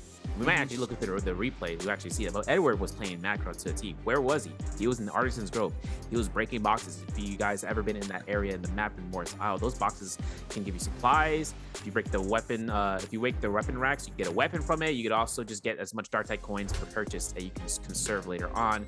He didn't even have a purple armor. He didn't even purchase that. He just waited to hold out the money later on for the moment to arise. Now, across the match, winning it for, you know, someone else to put it on in chat, he has a 100% win rate against Mike and Spider, and I'm like, wait, that's crazy to say. That's crazy to say. That statement alone makes that skit where Mike's in the hospital bed, it makes a lot more sense. Well, we see it on our screens. Under the line, you're not in that threshold. Above the line, we have our first player already above the line with our 28-point threshold with 29.5. I mean, 10-point game 3 there from Edward with 8 eliminations on the board. It's just an insane game.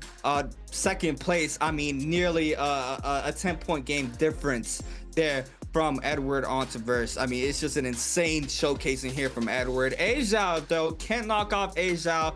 Did have a slow game number 3.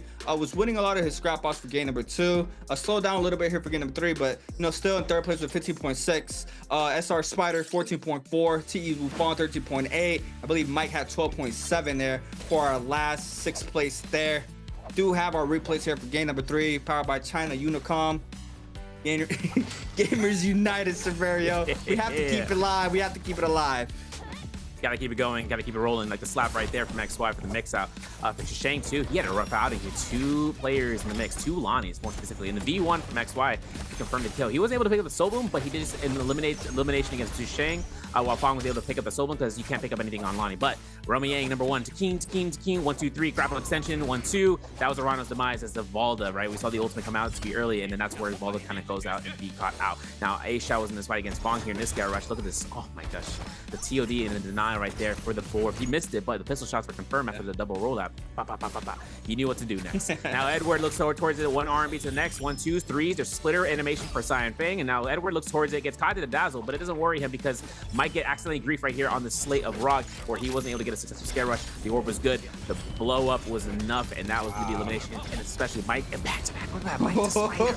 Like, you can't make this up. This is live. This is live production, folks. Nothing else stops this from going through for him to get his high placement for first place. Like that player, I didn't really catch the name because I was just staring at his character model right there.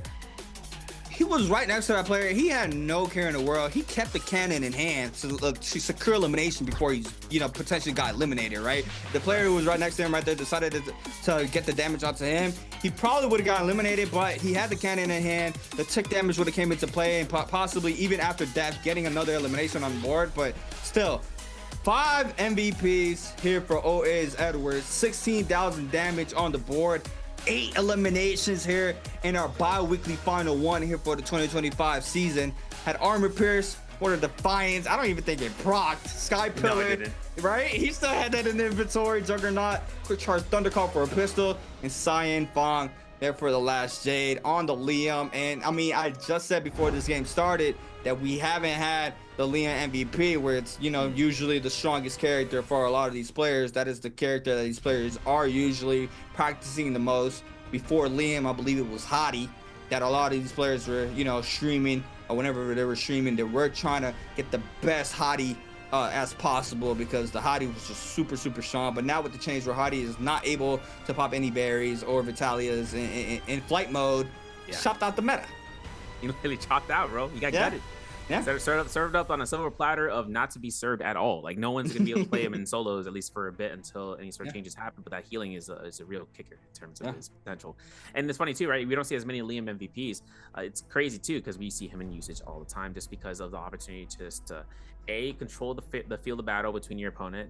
B, being able to set up a neutral stance for a combo, but also the mitigation that it allows, right? Just because you can also, when you're casting that orb, you're also like just mitigating a lot of damage coming through from that. And for that to be used for a reset, you're able to go ahead and throw it out in any which sense direction, whether for a safety net or even to just disrupt someone else in the midst or just to steal a kill. That's like the craziest thing you can see because V1 is like, it used to be the predominant use because it had 3 uses. Then they went down to 2, move the camera. Then it went down to 2. And then after that, V1 was like, we can still use it, right? Because we space out and we, if you want to fight the Rummy Yang, I should say, for the Yang pass, go to the sky, no questions about it. But V2 isn't a rage-based ultimate like V1. The only difference, however, is that you don't have to put yourself in a bad position. You don't have to put yourself in a spot where you can go for the knockup for the V1 and then go for some heal back and hit as many targets. Yeah, that's cool and all, but at the end of the day, you just put yourself in the limelight of just being caught out. But at the end of the day, there's always an opportunity right there for the meta shift in terms of seeing any changes to V2 for Liam because it's been hit back and forth. You saw that many changes. We thought Liam V2 wasn't going to be applicable even in the last season when they did some changes, but just like how we're going to throw out the orb out, we're going to throw it to an interview in just a moment with one of the players. We'll be right back after for game 4. Hi everyone, this is Yeager and welcome to the post-game interview. And now I'm standing here with 阿赵 and let him say hello to our audience. 来吧，先和观众朋友们打招呼哦。Hello， 大家好，我是 A 队阿赵。欢迎阿赵来到我们的赛后采访。Okay, first, we saw that in the highlight, you slam on your face, and I would like to know what happened and what's your understanding about the lemon. 那我先问一下，刚才这个高光回放啊，咱俩还一起看，咋回事？那一波怎么就扇上自己了呢？因为我没有分清他到底是 V1 还是 V2，导致我的打法出现了问题。哦，那你自己觉得对于蓝梦这个英雄 V1、V2自己怎么理解？或者他们为什么会带 V1 呢？你想明白了没有？我感觉 V1 的回蓝金跟梅花桩还是有点无解了，建议削弱一下。Okay, so for me, why I'm slam on myself because I'm just mass V1 and V2 in the Realm of Beyond, and because Nbpl used the VE and I just lose the Realm of Beyond. So pity. And for me, I think VE Lemon in the Realm of Beyond and also in the final circle is too strong for me, and I will focus on that. Okay, and I also want to know because as the new player, it's your first time qualify for the bi-weekly final, and how's your feeling? 那这边也要问一下，那我们阿赵也是作为本赛季的新选手，来到了我们这个第一双周的周决，哇，感觉怎么样？跟常规赛比起来，感觉比常规赛压力大很多，感觉大家都很认真。I think I have more pressure now in the bi-weekly final. It seems like everyone is so focused on the matches today, and like the speed of the matches is really fast. Okay, let's move on to next part. Answer for treasure. 那我们也进入到了我们今天的有奖问答。Okay, for the new people here, so you can see the question, and if you know the answer, just type them in the chat box because our lucky guy will be whispered. Okay, let's see. Today's question is, which player choose the same hero with aliens? 阿赵。那这道题目呢是今天哪位选手在刚才这把比赛当中啊和阿赵选到了同一个英雄？哎，我们先不说这个答案啊 ，Let's talk about the hero. Because we know you use the Lam Liu, and I would like to know your understanding about this hero. 那我这边也要先问一下阿赵，其实，在第3把选出这个榴莲啊，还是挺有说法。自己觉得榴莲目前在单排当中的一个强度怎么样呢？还是算比较强势的一类吧。他会对哪些英雄就是会有比较克制呢？卫青对卫青比较克制。Okay, so for me, I think it's a strong hero now in the NARAKA, and for me, I think it's counterweight in the matches. Okay, I think our players is prepared, and let's start counting. 那我觉得应该准备就绪了。英文，来，我们进入倒计时。3, 2, 1. Screenshot. Okay, let's find out the correct answer. 也有请我们的阿赵来公布一下正确答案是哪一个。正确答案是 C. Yeah, the correct answer is C. Okay, because it's the first bi-weekly final for you. I know it's really hard, and I would like to know, so in your opinion, you can guess the rank of today, okay? 那我这边也想问一下，虽然是第一次参加我们的这个周决，知道你目前可能压力比较大，比较难，但是真的今天其实目前前3场打的成绩还是非常好。来预测一下自己今天总排名是多少？感觉是第6名。第6名，那还是比较中肯的。不是，但是人家一般都会后3场给越来越高的期待，你怎么越来越要下行了？感觉前2把运气成分比较多。啊，我以为是把自己擅长的英雄选完了。Okay, so for me, I guess I will in the top 6 today. And why I choose the top 6, not top 3, is because I think I'm really lucky in the first and second game, and I wish I can still be lucky in the rest of the game. Okay, I would like to say good luck to you. Okay, 那我们既然收到了前2把好运，那就祝你继续好运下去，看一看今天最后能不能超过自己的预期。加油好不好 ？Just be confident， 有自信一些，加油啊，赵。Okay. Cheer up. Okay, thank you for today's interview, and we will take a break and be right back later. He might actually do it though. He might do Justina. He might actually do Justina. Probably. He might actually do Justina, folks. I was actually looking at the phases in terms of it, but I was actually making sure and seeing about whether or not we were able to see about having the opportunity for Wang Liang mixing in, because he has second phase for the next round. Yes, which means that he puts himself into Xiao position. If he sticks to Xiao, the lobby anticipates that. If he slides himself in to double pick Justina, if he decides to pick himself to play, Tumulch or even Alani, he makes it a lot more difficult going through. But we're gonna go ahead and get ourselves to the break, guys. We'll be right back afterwards and get you guys for round 4.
新春到，好热闹，这个百姓市集欢声笑。说了个江湖义士叫蓝梦，他会幻术。Gather round, one and all, for a wonder like none other. Huh?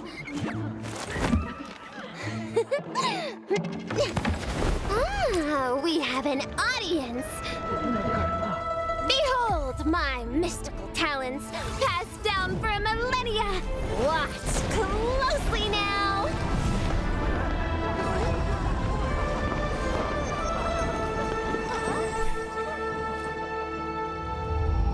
Criminal spotted ahead.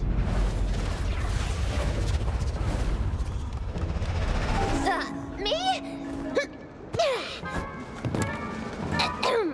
Apologies, that's all for today. May we meet again?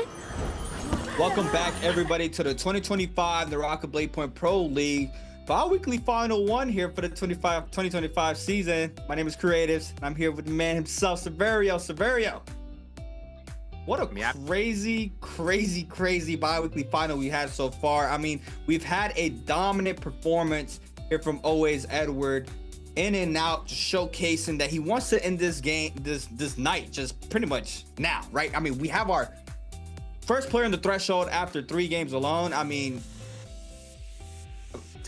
I'm speechless. There's only one player that has done that before, and his name is rhymes with like,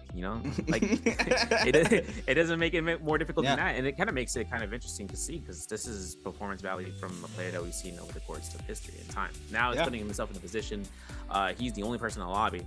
Now everyone has to study him, but they have to focus on where he might be potentially.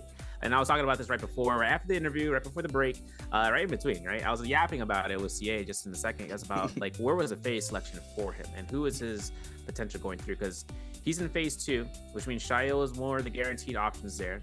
The problem with that is that if he chooses Shail, it's only 1 or 2 options. Now, big brain plays can be circulating. If his other phase 2 partner comes out to choose someone else, then it's not Shail, and Shail shows will be available, it could backfire on him tremendously, especially considering that it just creates this disillusion about the players in terms of it all. Now, for one thing that makes it interesting is for him to choose a different character from phase 3 to phase 4. He would have to double pick Justina, he'd have to double pick Lonnie. Options right now for him between the 2, but then if he locks down a double pick, that dissuades him from being able to get that use, for if he gets locked out from a hero that he would have already succeeded, because it's normality for that hero to be chosen in his phase that he wouldn't be able to do anyways. Yeah, I mean, it's gonna be very interesting to see how the hero picks gonna go his way. But watching that interview, I mean, you can just tell Asia was just happy to be here. I mean, you could tell he was all smiles. He was like, man, I'm just getting lucky, this and that. But I mean, once again, he's a rookie, right? He just came into the league. First bi-weekly, he's already in the bi-weekly final. I mean, that's already a major accomplishment. Not a lot of players can do that out of the bunch. Just top of my head, Arana was able to do that, Frostovitz as well. We had other players coming to the league and not being able to adjust with the pacing of the server, right? I mean, that is something he mentioned as well, that tonight, I mean, the pacing is fast, right? I mean, and that's something I've always mentioned as well. Even when I was playing the game very actively, whenever I played any specific player who had that speed, I mean, it's unexplainable how fast the decision making has to be, right? I mean, now thinking about it going into the pro league and with the stakes are as high as they are here in the bi-weekly finals, you can already imagine how hard it is to try to adjust to the pacing of these players, where, as we saw with Always Edward, he's investing that ultimate very early to secure eliminations. I mean, little things like that, I mean, it's rough, right? If you're the other player, you're getting caught out by one mistake, I mean, your whole game is gone. Even if you make it to the end game and you're trying to snag up those eliminations at the end game, you were going into with 1-2 eliminations. I mean, we saw Wufong when there were 0 and coming out hot there with that first game and being able to secure some eliminations there in the end circle. You can quickly get shut down very fast if you get run up on like someone like Always Edward, who's been playing beautifully throughout the whole day alone. But I mean, that showcasing that we just had here in Morris Isle, I mean, it's just been a crazy sequence that he's had. I mean, what can we say, right? He just has to close it out now. But I mean, this is where the pressure is on, and this is what I was mentioning, where you got to be real careful if you're moving in, especially moving on into the next cycle. These players are gonna know what character you might potentially be on, and you know, the pressure also lies on whoever's in your group as well. Like, are you gonna match that character? Do you want to have eyes on you as well moving into this game? I mean, it's game number 4, and someone's already in the 28-point threshold and able to take this home. But I mean, we're gonna have to wait and see how it pans out. Always, Edward. I mean, Lonnie, Justina, Liam. I mean, you know, I was thinking too. You know, I said phase 2, phase 3, phase 4. It could also occur to me that if someone in phase 1 opens up Liam, that's a bait, right? Because if someone opens up the Liam, giving, and this is the thing, right? I was about to make another point right before I thought about that. It's about the discipline that comes out. Edward has had tremendous strides, great discipline, right? In round 2 in Holoroth, right? He, like, you know, who's good discipline, right? When we saw bad discipline was what we saw when someone can go overextend, right? We saw Star going up against Mike, gold armor on Star, by the way. But then all of a sudden, we look back and he has no armor and he's dead in the zone. Mike was able to pick up the loot as a result. And Star won his Roman Yang. He knew exactly who his target was. The problem that came out was just the undermining of the forces, whether or not he got caught by a neutral and everything was over, or rather he just got caught by skills and spam from range shots from a distance. And that just kind of seeps into positions where we saw in that round, Wang Liang, or Edward now, formerly Wang Liang, now once again player for it, he was hiding in the top of the tumultuous wall, and he was hiding down to fall slowly. That's great discipline, because why? He takes an opportunity. He doesn't need to go for that last hits like as often as he can, as long as he survives. That's the biggest opportunity for him to come out on top. And now this is going to be the mining that comes out. This is like with the cycle. This is why you need to. It's why, you know, coaches are in the back line. You know, shout out to Spider's coach back in the last season. You know, giving him massages like, you listen to him. He's up. He's up, bro. You know, this is where things get the mind point of like, okay, should I go for the phase 3, phase 4 selection? Should I stick to phase 2? Or if they give me Liam, do I double pick Liam? Because I did a baller game. I got 8 kills and no one's got me on that game, period. But this is where we're on Padoria. And Justina's usually used in terms of the non-Firefly maps. This is something that makes her, you know, more opportunity to be picked out in the 3rd round. Lonnie as well, but this is now it's going to go out here. See, this is prime time, bro. Prime time TV. Prime time. This is how champions are made, man. I mean, pressure's on out here for always, Edward. Got a 1st round selection. Nothing surprising here for a 1st round selection on the Liams. And now, this is where it's about to get potentially spicy. Asia on the Shayo. Edward talking with the coach, trying to figure out what's going to be the best pick here for our 2nd round picks. It's going to be rough. It's going to be rough to see if he plays one of those heavier meta characters. I mean, can't really hide, especially playing that Syra, playing a little bit of mind games. I mean, did he expect a Syra here for his pick here in this game 4? It could have been anyone else and going in the bottom of the list. That's a phase 5 pick now. So if he's trying to decide upon having the phase 5 players to be on board, then that would put him in terms of whoever's down there right now. Well, we're gonna have to see after the 3rd and 4th round selection. But we see double Justina lockout. Mike and Verse can opportunity spike into using Syra too now, since she's available. But like I said, it's usually in the ringer at the bottom. Lonnie's are more the opportunity to be picked out here. It's tough. It's tough to see if it's going to be a double pick or a triple pick on the Syra at any point for benefit. There's a Lonnie from Verse. Mike has an opportunity right now in choosing it out. Hopefully to see if he chooses it into locking in. Doesn't choose, he goes for a tumult. That's going to be the case scenario. Phase 5, phase 6. It's up in the air. Kylan. I was about to say, like, Kylan's an option too, because players like to choose Kylan in terms of Padoria, and especially XY. He used V1, had a predominant success against it. Actually, the biggest op against Syra. Shio available. Fong will take it gladly for the double pick there. That's going to be a ban. Now for Star and Wufong. This is Akos. This is potential to see a tumult. And as well as just seeing about anyone in the outliers of the choices, because we got to hold on for the ends of the earth if we go to rounds 7 or 8. Syra, there it is. Wufong chooses out. That's double lock Syra. And now for Star, having that chance right there for a triple Syra, that's exactly what, wow. Yo, this is exactly what we're looking for, bro. This is exactly what Edward was looking for. This coach is doing work right now for you. Yeah, because, I mean, in my head right now, I'm doing math, right? Mathematical equations. I'm like, oof, going into this game, along with Syra, could be a big problem. Yeah. Could be a big problem moving into this 4th game of the day. Already in that threshold. With a lone wolf character, I mean, if you're gonna win that, you are on some other type of timing.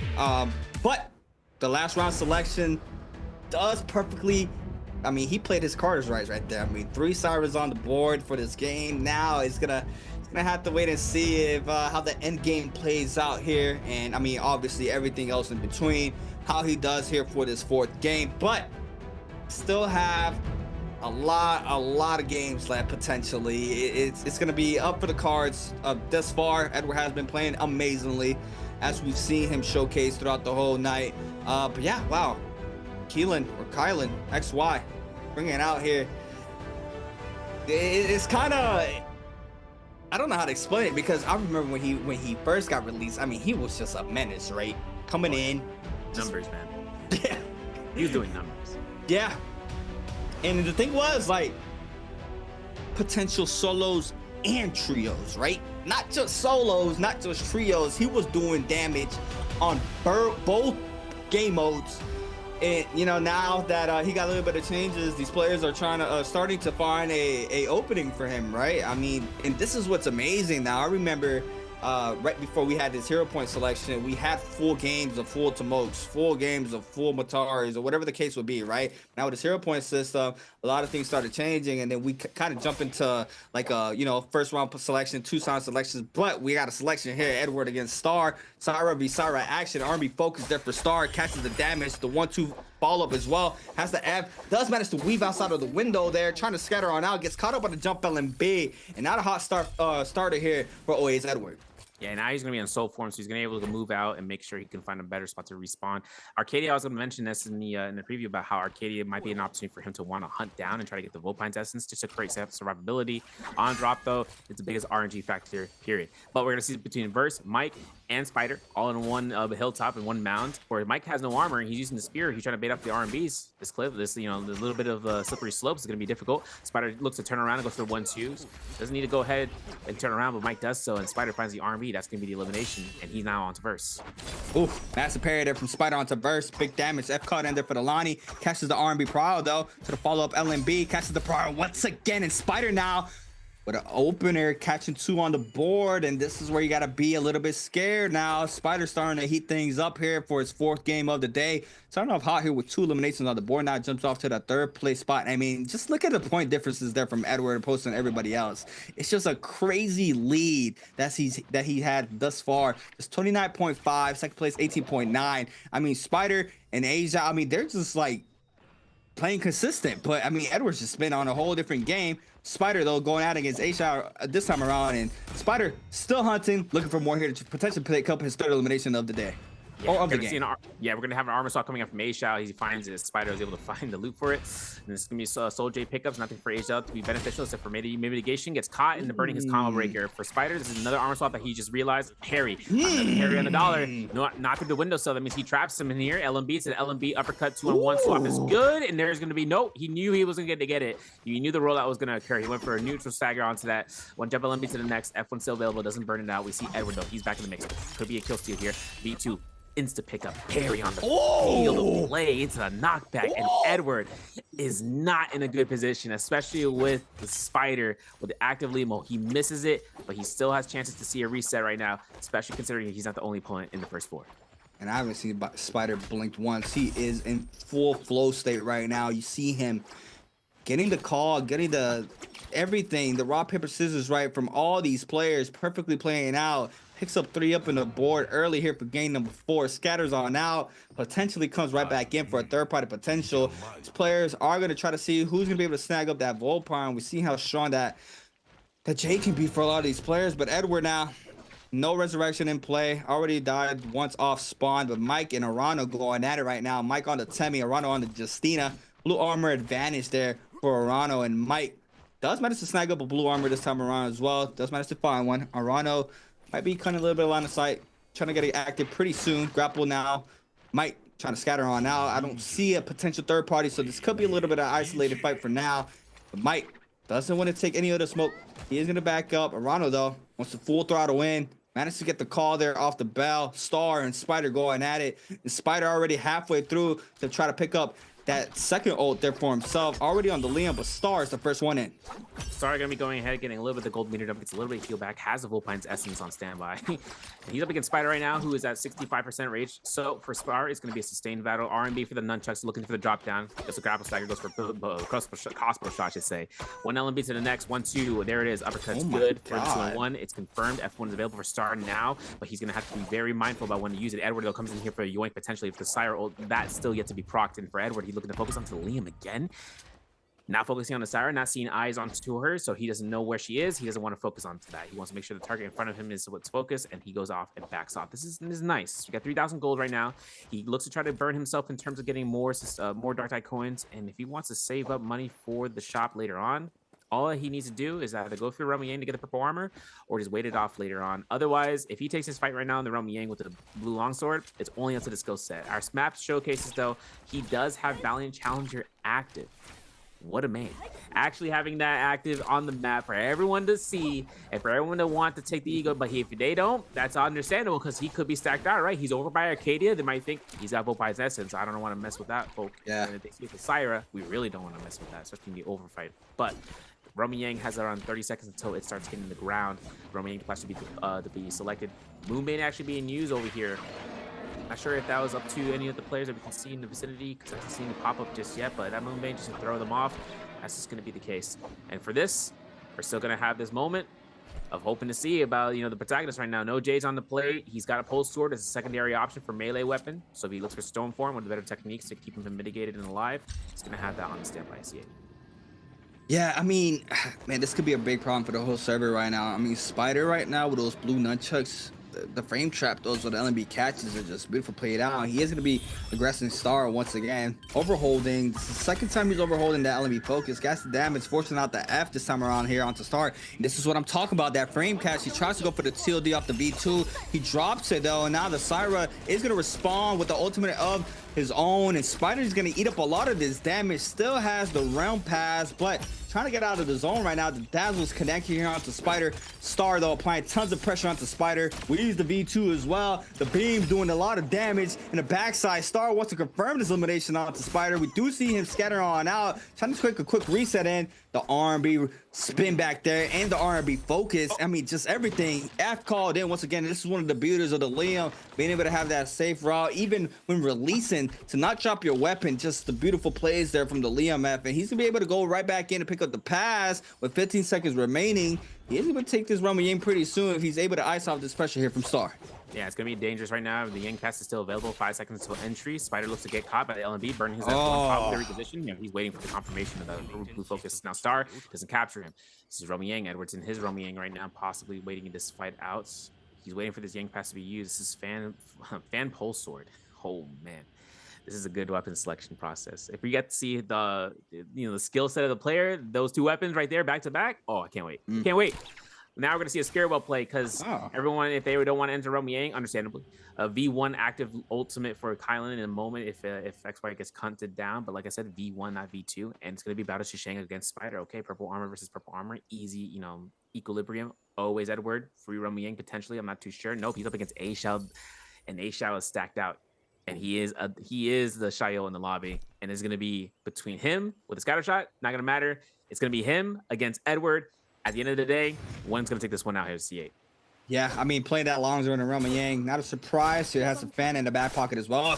Gets caught up by the scare rush there from Asia. Nbpl here for Asia. F caught in here for the Syra. Humble Breaker on cooldown now here for Edward. He's going to send the R&B focus. He's going to get parried. And Asia now catching the Nbpl off of this. Syra ultimate invested. Doesn't go for the confirmation there off the uppercut. Goes for the R&B. So now the Syra is going to be able to soft break off of this. And now the beam doing tons of damage here onto Asia. Trying to cut out the pressure. The Dazzle connects as well. Big damage here. Now the Shaya ultimate is going to be invested here from Edward. We do see him trying to ice off the pressure, but no, the shield now comes on in. Edward's ultimate gets caught up off guard, and now he gets caught up by the F there from the ultimate as well. Big parry for Edward. Can swap off to a ranged weapon. Is going to go ahead and confirm the shield damage there off the R&B. Swaps someone up to the van. Gets caught up with the second chains there. Big damage into the LMB there from the dagger. Now Edward trying to scatter on out. The ult might be offline pretty soon here for A-Shot. He overholds. He does manage to get the damage off the R&B. Focus overextending into the shift parry as well. And Edward comes out on top once again. and Asia face slapping, knowing he messed up for the second time, and that's a big problem there. That was a demonic play from Edward, the Eagle. That he saw 100% win rate for the Romy Yang folks. Still. Wow. Spider out here against Shishang though, in this Romy Yang, Liam versus Liam Violence. You're gonna see an R&B charge out here against them.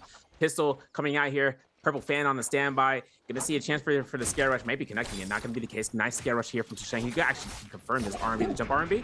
Kill confirm right there. Backs that right there in the moment, and that's gonna be another buff. This given towards one of the Liams of the two in the lobby. Frostfist finding a bounty onto Star, and then seeing about it, man. Oh man. Oh my. You know what's crazy is that the fact that he was laser beaming and throughout like the laser beam actually got that dazzle was what me off. That when he got the chip damage there, I'm like, okay, now it's an even fight because once the Shio comes out, it's gonna have to be chip for chip, and then both of them come through. The hold check, the parry, absolution from Edward. Purple longsword being purchased probably from the shop, and most likely having those eliminations from the Romy Yang, obviously, because in Romy Yang's in the Mortal War, if you're able to pick up the win, you are able to opt in getting a gold weapon that is just randomized for your, for your fights. And it comes down to that Vermilion's in that first one elimination, but he is not kill leader. Spider losing his Romy Yang, but he's still up to 3. Shishang winning his Romy Yang is now up to 2. So for right now, it's a slow roll right now. Shishang actually gets spotted out for Edward as the hunt goes down here in the northwest of Arcadia. Yeah, I mean, he has a full pass, right? Vermilion's Birds has a pretty much a throwaway life, but in that throwaway life, try to pick up as many eliminations as possible. You're able to come right back into the game, save your loot. Everything you get from that Vermilion's Birds just a beautiful buff to have. Second Romy Yang starting to form on in now. Have a third party action here for Edward. This could be the best scenario here for Edward as well. Another player showing up is Verse in this bottom side of this cave. This could be potentially bad in the corner. Asia getting caught up, and Asia has Yang depletion timer, so he has to try to cleanse this, but he is in a really bad spot here. We do see him getting caught up. Shao ultimate invested. Now he's out here for the hills. Yeah, it's gonna be dangerous right now for Asia, looking to try to go for the scare. So the dagger gets caught out by Shishang for that shield block. Now it looks to 3. If he could 3-man stack a shield block and throwing it out, he could catch a lot of damage on splash alone. But for Asia right now, it's all about escape. There he is, second block to be burned out. Has 2 shield throws stored up. He can use it to throw through the walls. Not gonna do so. He's just gonna space this one. He still has Romy Yang depletion. So for right now, having the upper hand in terms of spacing and going for 1 reset can allow for him to survive in case anyone wants to run him down, especially the Romy Yang winners. 50 seconds left on the clock for always Edwards in terms of Eddie Boys. Vermilion and the Birds might. He catches one LMB. Let's get the R&B coming through here, but one jump LMB confirms this to another one and then to the next one. He knows that Shio might be the Romy Yang depletionist considering he just fought her. In terms of it, looks for the drop down. Nice bomb dash. Goes for it again. Gashes a stagger. One jump LMB to the stagger. He knows to flank him around. He goes to the front entrance. Of course, he knows to kite him off. Maybe a little bit too preemptive with it. Looks back. Here, someone gets hit by the blue focus, most likely because Shishang is now getting meter dumped for his no armor. Wow, beautiful tracking here from Edward. Choose eating up a lot of damage at the back end. Liam ultimate invested it from Choose, being able to weave that V2 in the backside. Verse trying to move on in. Do get caught. I believe someone does get caught up in that V2. Choose. He slammed down there from Spider. Spider might be able to cleanse. He does manage to cleanse, and now throws on the second V2. Getting caught up in the corner. Now Verse with the LMB Pro F caught in here for Spider. Now in the zone. He does manage to get out of the zone for the time being, but the pressure's still going towards Spider's way. Fong now showing up to the mix, and Fong once again always in those third-party situations. Edward with the gold nunchucks against Verse. R&B minks in the corner into the follow-up. R&B as well. Snags up another. Snags up the Soul Bloom as well. Now Fong trying to get a piece of this action as well, but Edward's out of the scene. There's no way he got grapple staggered, and he did get that grapple staggered by T.E.'s Wu Fong, his doppelganger, with the extra Wu. Now everything comes out for Eddie right now to get himself out of the zone. It was kind of crazy, the luck of the target that wanted to burn the Vermilions and not knowing it was the kill leader. It's kind of tough. It really is kind of tough because that's 2 points on the board. Spider picked up 4 eliminations with that elimination, getting rid of his Romy Yang depletion, and now it's up to Romy Yang 2. Fong though, low health. If everything comes out here, the lobby can target the Shio out. It's the vicinity of earshot of this ultimate proc out, but Verse is getting caught out, and as a result, shield block number 1 for Fong. Yeah, this is good here for Edward as well. Hey, look, he's invested that Syra ultimate once again. He's popping these ults very early to try to snag up these eliminations, but he's getting bounced back by that V1 Lonnie there from Verse. Still applying tons of pressure. Snags up the third one as well. He's going to be able to snag up the Soul Bone Bleed. No, he's going to go ahead and ice off the pressure. He's going to back on up. Frostovich showing up to the mix as well, and the Justina. Second Romy Yang starting to form on up already. We do have the Romy Yang gates already spawned in here for the 4th game of the day, but Edward beautiful playing out the situations, trying to see if he can snag up this Romy Yang. He's gonna go ahead and play it in the center. We got Wu Fong in the mix as well. The following Syra, but Mike and Choose going at it here in our second Romy Yang game number 4. Garrosh coming up from Mike with the nunnies on purple on blue weapons. Chusheng with that gold fist plays goes for the 1-2-3, confirms that vertical. Now 1-2s, backs up, gets caught and burning his combo breaker for Mike. This is a huge advantage. Looks to try to go for the staggers. 1-2s on the ground, holds that ultimate proc from Liam. V2 Chusheng having an opportunity to crab him. He doesn't get it. Mike gets caught into a parry. This is big damage. Jump LMBs comes out, and that ult actually mitigates the orb, which gives Mike just a couple of seconds on the dollar to go for a reset. Wow, the Wisp does not connect there for Mike. Choose to just chill this out, play around the pillars, try to wait for this ult to go offline. Does not manage to catch the re-Wisp. Gonna use it for the combo breaker in 3 seconds. Since the R&B focus, doesn't get the damage. Choose now, trying to stay up here with the gold fist blades in hand. Mike though manages to catch that Nbpl now. The F on cooldown here for the Liam.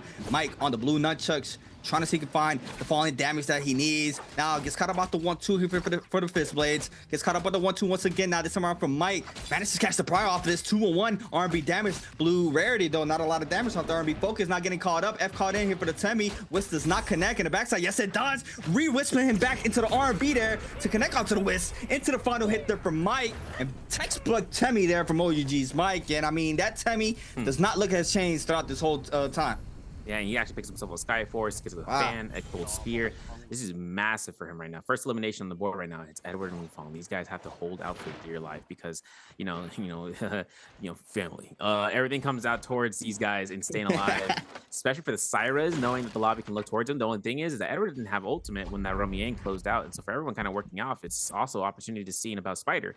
4 eliminations so far. He needs 9 kills in first place. Or 12 kills in second place. Now that's the second. I don't think he's gonna go for it. I mean, 12 kills. No, I think anyone has gotten past that in terms of the new situation of 12 players on the board. I mean, 12 first, the second place. That's a whole lobby, literally. Yeah. And now it comes down towards XY against Chusheng. That means he has to kill everybody. Actually, post the Romiang. So now it comes down Edward, 55% rage on that bar. Like I said, whether or not Wufong knows it's the same exact Syra because they passed by each other, but they knew exactly in terms of like after the fight, after the kill against DRG Fong and seeing the Syra ultimate, they didn't go out. But XY on his Romiang win, is that an engraving? Yeah, he probably does. He's going up against Frostibus, and there's gonna be the Justina ult to get himself out of harm's way. XY applying the pressure onto Choose or Frostibus. Sorry, Frostibus trying to back on off from the situation.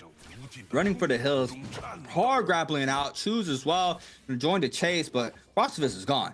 We have to wait and see. They have line of sight of him. Looks like he does cut that noise there in the Mercury River.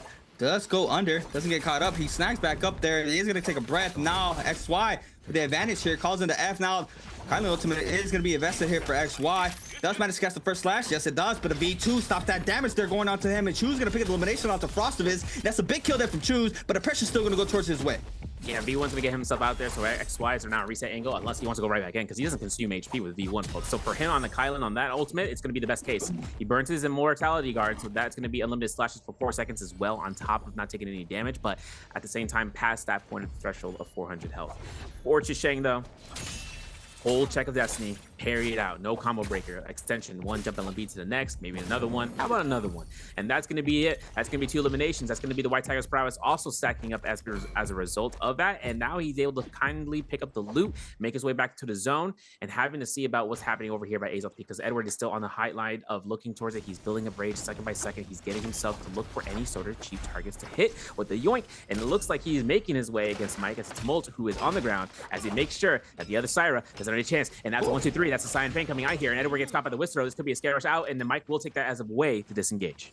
The flying kick, man. The flying kick is just so funny to see. But Edward, gold nunchucks in hand, trying to find the perfect third-party scenarios that he's able to do. So he does not want the Syras to be eliminated. I mean, you see him applying the pressure onto the Temi. Mike Verse now showing up to the mix as well, trying to see if he can find the elimination onto Star. And Star with 2 minutes and 37 seconds needs to see if he can try to cleanse his Yang depletion time of a first. It's gonna be the first one in. We see Mike following up, Fong in the back end as well. Wufong, sorry, Edward icing out the pressure there from Wufong. He is gonna be able to get the damage there onto him. Star does manage to find a blue armor swap. He is going to be able to kite some of that other pressure, but Mike full throttle in does not want to let this elimination go. He does know this player is vulnerable with no ultimate online, 30% on that rage. This could be bad here for Star. Does manage to get out. Yes, he does. He is able to scatter back inside the zone. Mike and Verse both full hunting him down, cuts the line of sight. full reset in, but the time is ticking here for Star with a minute 57. He's gonna have to find a elimination as quick as possible, or Soul Bloom, I should say. That's all he needs to cleanse. Spider, though, in the mix, had a very hot start in the beginning of this game.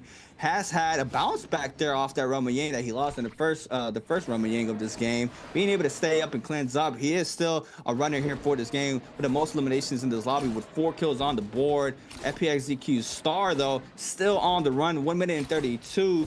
Mike not letting this kill go, knows that this player potentially had a Yang depletion timer with the aggression they were showing earlier before these players started fighting. First off, in the backside, might be joining the mix once again. Star couldn't line of sight within 15 seconds. I mean, could be bad here for Star. It really can be, especially considering that he's only one of the 3 Sires left in the lobby. Yeah. For Edward right now, for Eddie, he's got himself the Razor Swift, he's got himself a Pride's Fall, he has the Cyan Fang we saw earlier. He also has Twin Shot, so whether or not he's going to go for a cannon hit on that end, all that matters is the 24% mitigation that he's actually accrued. So that's taking, quarter less damage from anything, from any source, whether range or melee, or even in the case scenario of like an ultimate skill that kind of comes down towards his face. But Star is actually getting focused down here.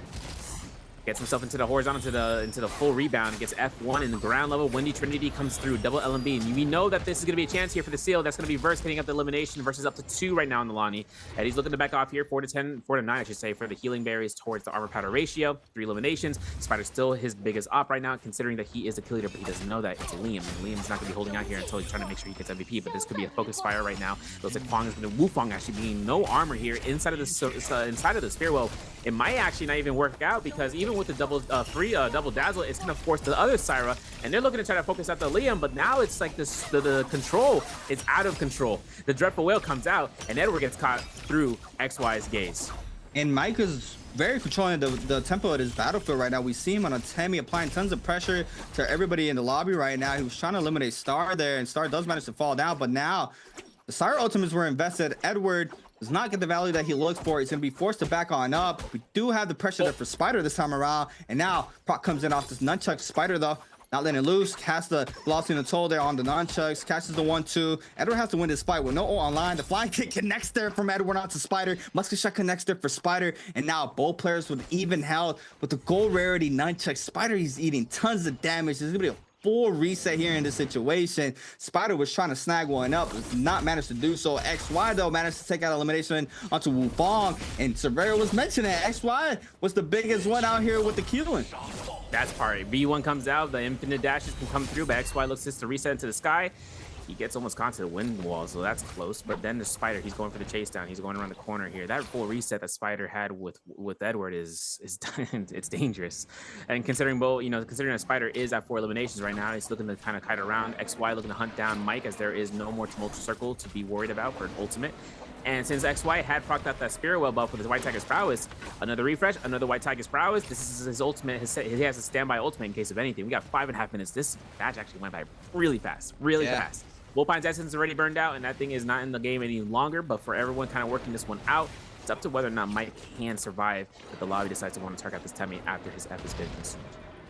So, Choose Fallen's very good suit there for Edward. XY is still in the mix, though. He picked up 3, so now he is moving up on the ranks, and Spider with 4. But Mike has the potential to even snag up more eliminations the way he's playing here for this game. So Edward is not safe. And top of that, the other Syra has fallen, Wufong, and now he is the lone Syra for this game. We see him just waiting this zone out, but these players are still getting active. Mike knows he has a duty, and that is to try to get as much eliminations as he can, but Burst in the mix as well, contesting the third party here against XY. Edward on the other side of the cliff there, but Mike sending the 1-2. He's going to send the 4 or the 3, but XY now, the ultimate here on the killing, is trying to apply the pressure onto Mike, and now everybody's looking at Mike. Mike drops very low. This could be bad here for Mike. Musket shots flying on in. He's able to snag out the elimination. Range shots are not going to connect, but XY there with elimination there with the Kilo ultimate. He is going to snag up the kill there onto Mike. That's going to be 2 characters on the board right now. Liam and in the Kylan with 4 eliminations. Spider and XY, both kill leaders. Second place in terms of kill placement is Edward. He's holding out here. He doesn't have ultimate, but neither does XY. That's the biggest part right now. We know that Liam has ultimate back up again. Verse has ultimate just going through as Alani, and Alani is one of the bigger threats in the lobby. This is an end game 4-minute circle, 4 players, potential match point gamer to make it through as MVP, needing 1 elimination, needing realistically 2 eliminations, and making sure you get first place in case of anything. 1, 2, 3 comes out here. You're going to burn out the ineffability. Verse gets himself to space out. This could force the lobby to look over it, but if he gets another elimination to the opponents, it's going to be a high ground for him to try to climb, because Edward's going to be looking to force out the Lonnie ultimate, and this is a whole ravine that Verse can use to his advantage, so he's going to use ultimate himself. This is good here. The Verse is going to get a lot of pressure thrown his way, potentially even Edward. So this could be a double-edged sword here, investing this ultimate, but he had to with the Liam V1 getting called out here from Verse. Now the grapplers are in. XY trying to find a perfect opportunity, healing up here for Edward. XY though looking to turn back. I think the pressure is not going to go towards Verse's way now. The dust has settled for now. Spider cutting noise, looking for the perfect third-party opportunity. Sees him going towards the bush. Little bit of love tap there, does not connect there onto Edward, but XY, Spider, and Edward playing the top side of this cliff. Versus well with no ult online. It's in the bottom side of this terrain. Zone 6, 24 seconds and counting for it to start spreading. And look at the kill spread right now. 3 for Edward, 2 for Verse, Spider and XY with 4. So Edward has to come up on top, and don't tell me he has Hidden Lotus in hand and being able to pick. Oh my God, he has Hidden Lotus. If he's able to win this out with Hidden Lotus and take the MVP home with Hidden Lotus, I'm about to lose it, Serve. I'm about to lose it. I'm telling you right now. At the moment it happens, if I'm on, I'm gonna like you take it away. But everything comes out towards this blue dagger just to try to create moments.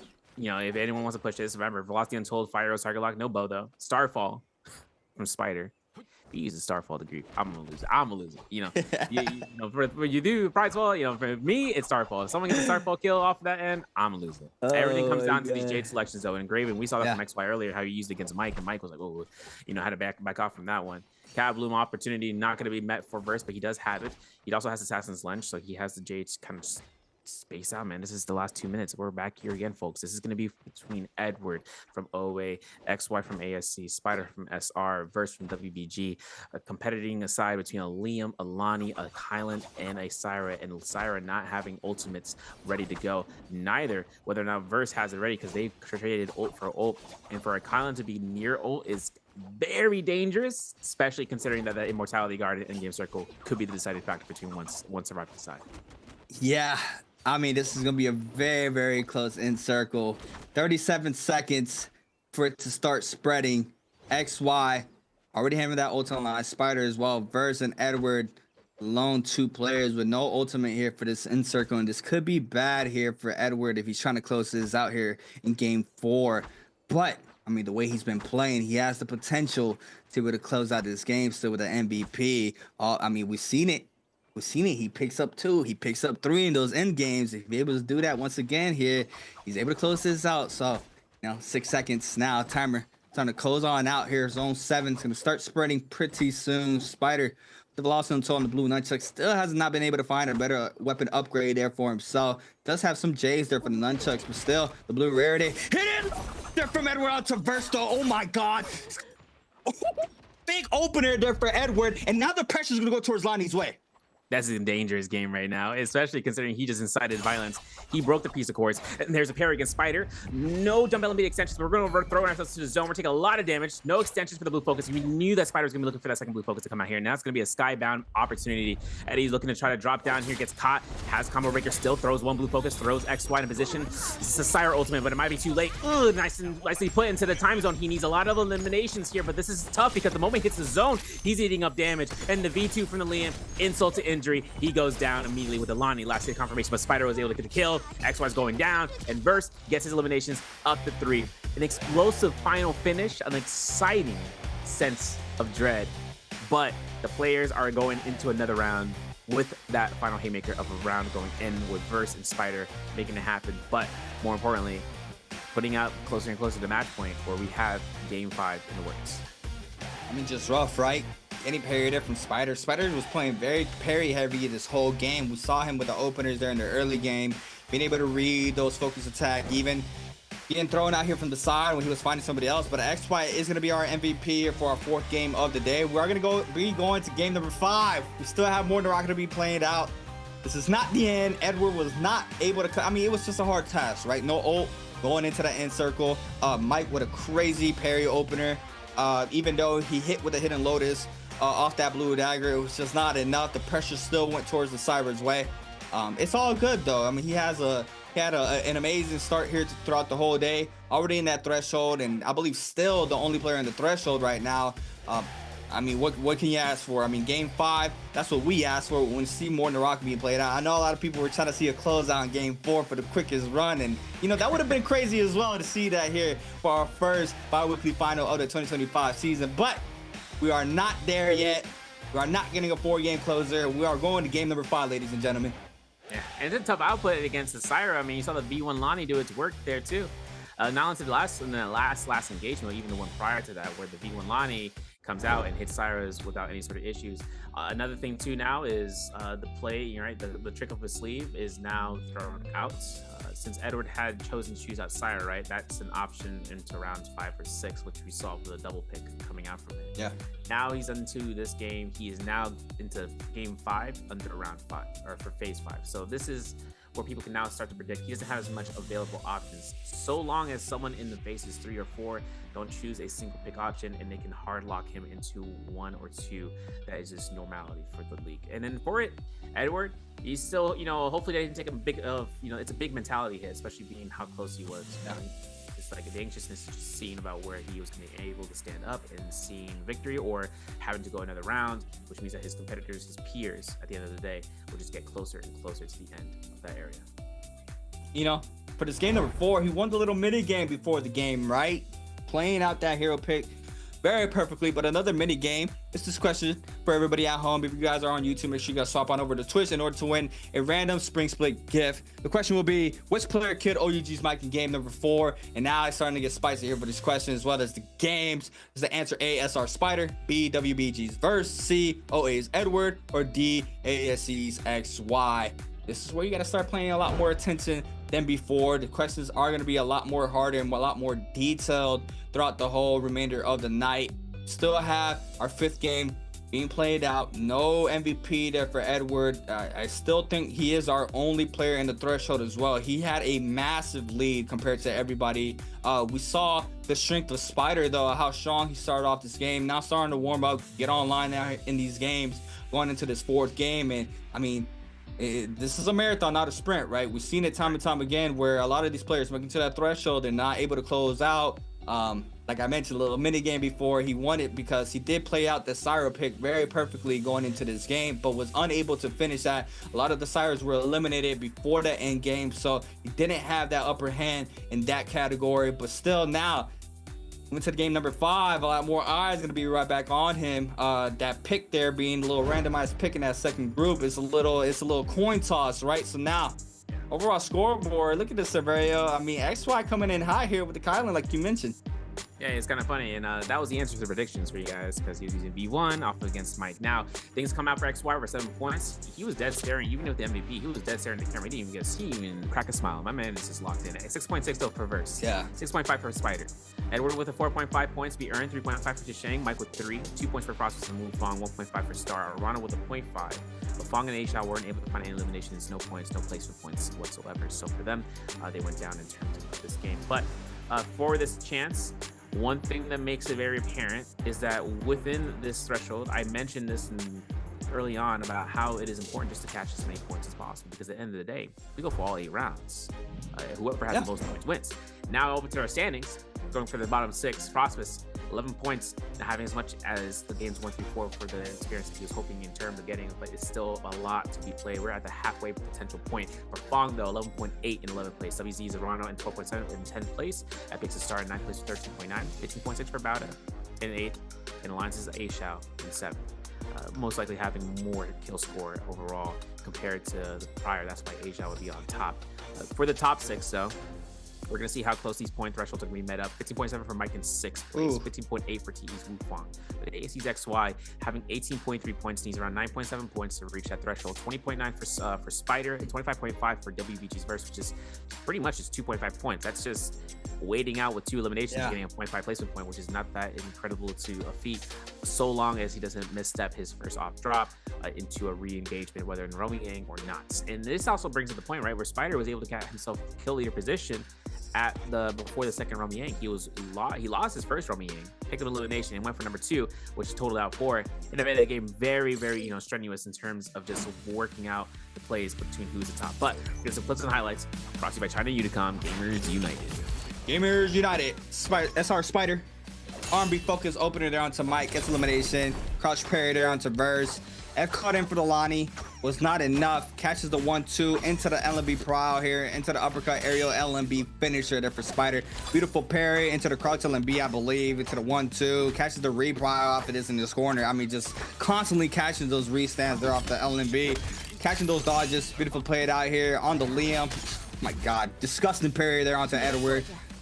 Like, what can you do? You have someone in the ball. You get parried, you just eat up 2 times the damage there. It's super unfortunate there. Edward getting caught up here in the Roman Yang against A Shao. Doesn't even matter. He comes out victorious here. And there's Roman Yang. A Shao on the Chayo loses all momentum here. Eats up the damage off the R&B to the shift parry finisher there for Edward. Swaps on over to the pole sword. A Shao not happy about that one. He's like, yo, what's up? You saw that? That's me.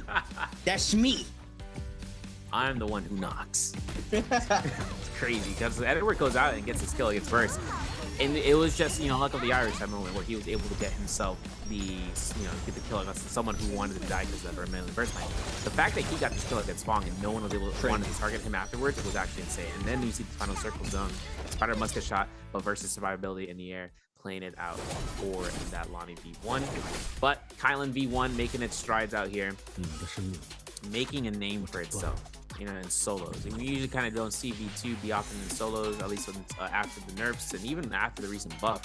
V1 is being showcased by XY extremely well. Even with the Jades, where the Dreadful Whale was a control, you know, it's a control Jade in the area of, you know, if it comes through, he had engraving, so his longsword at 4,700 damage was one enough. Skills and ultimates preceded that with 4,600 damage, and his dagger was just something that he was able to kind of hold out for the end game circle. 16k damage overall, 5 kill eliminations, and just being one of the top players to do it. You know, it's kind of interesting too is the fact that with his ultimate, having the opportunity of going for the slashes, if he ever feels a necessity to mimic the level 2 slash, all he needs to do is get a parry to get a level 2 slash. But no one really does that as often. We've seen it in trios once. So I saw it only once in trios this past week. But it's also to note that with the parry mechanic, that's just something that someone doesn't click, right? We saw players using it even with Hadi, right? Hadi having an opportunity of using parry and ultimate and being hyper state, and him actually catching a level 2 slash for free. When V2 Hadis and solos get that level 2 slash for free off of a parry, guaranteed hit, that's just something that they can set up for in the following sense. Same thing with a Kylan V1 where he doesn't consume a slash because he catches a parry. So a level 2 V1 into a free slash, that just does a lot of numbers, especially conserving out the duration of his ultimate before he burns it and gets into the killing guard.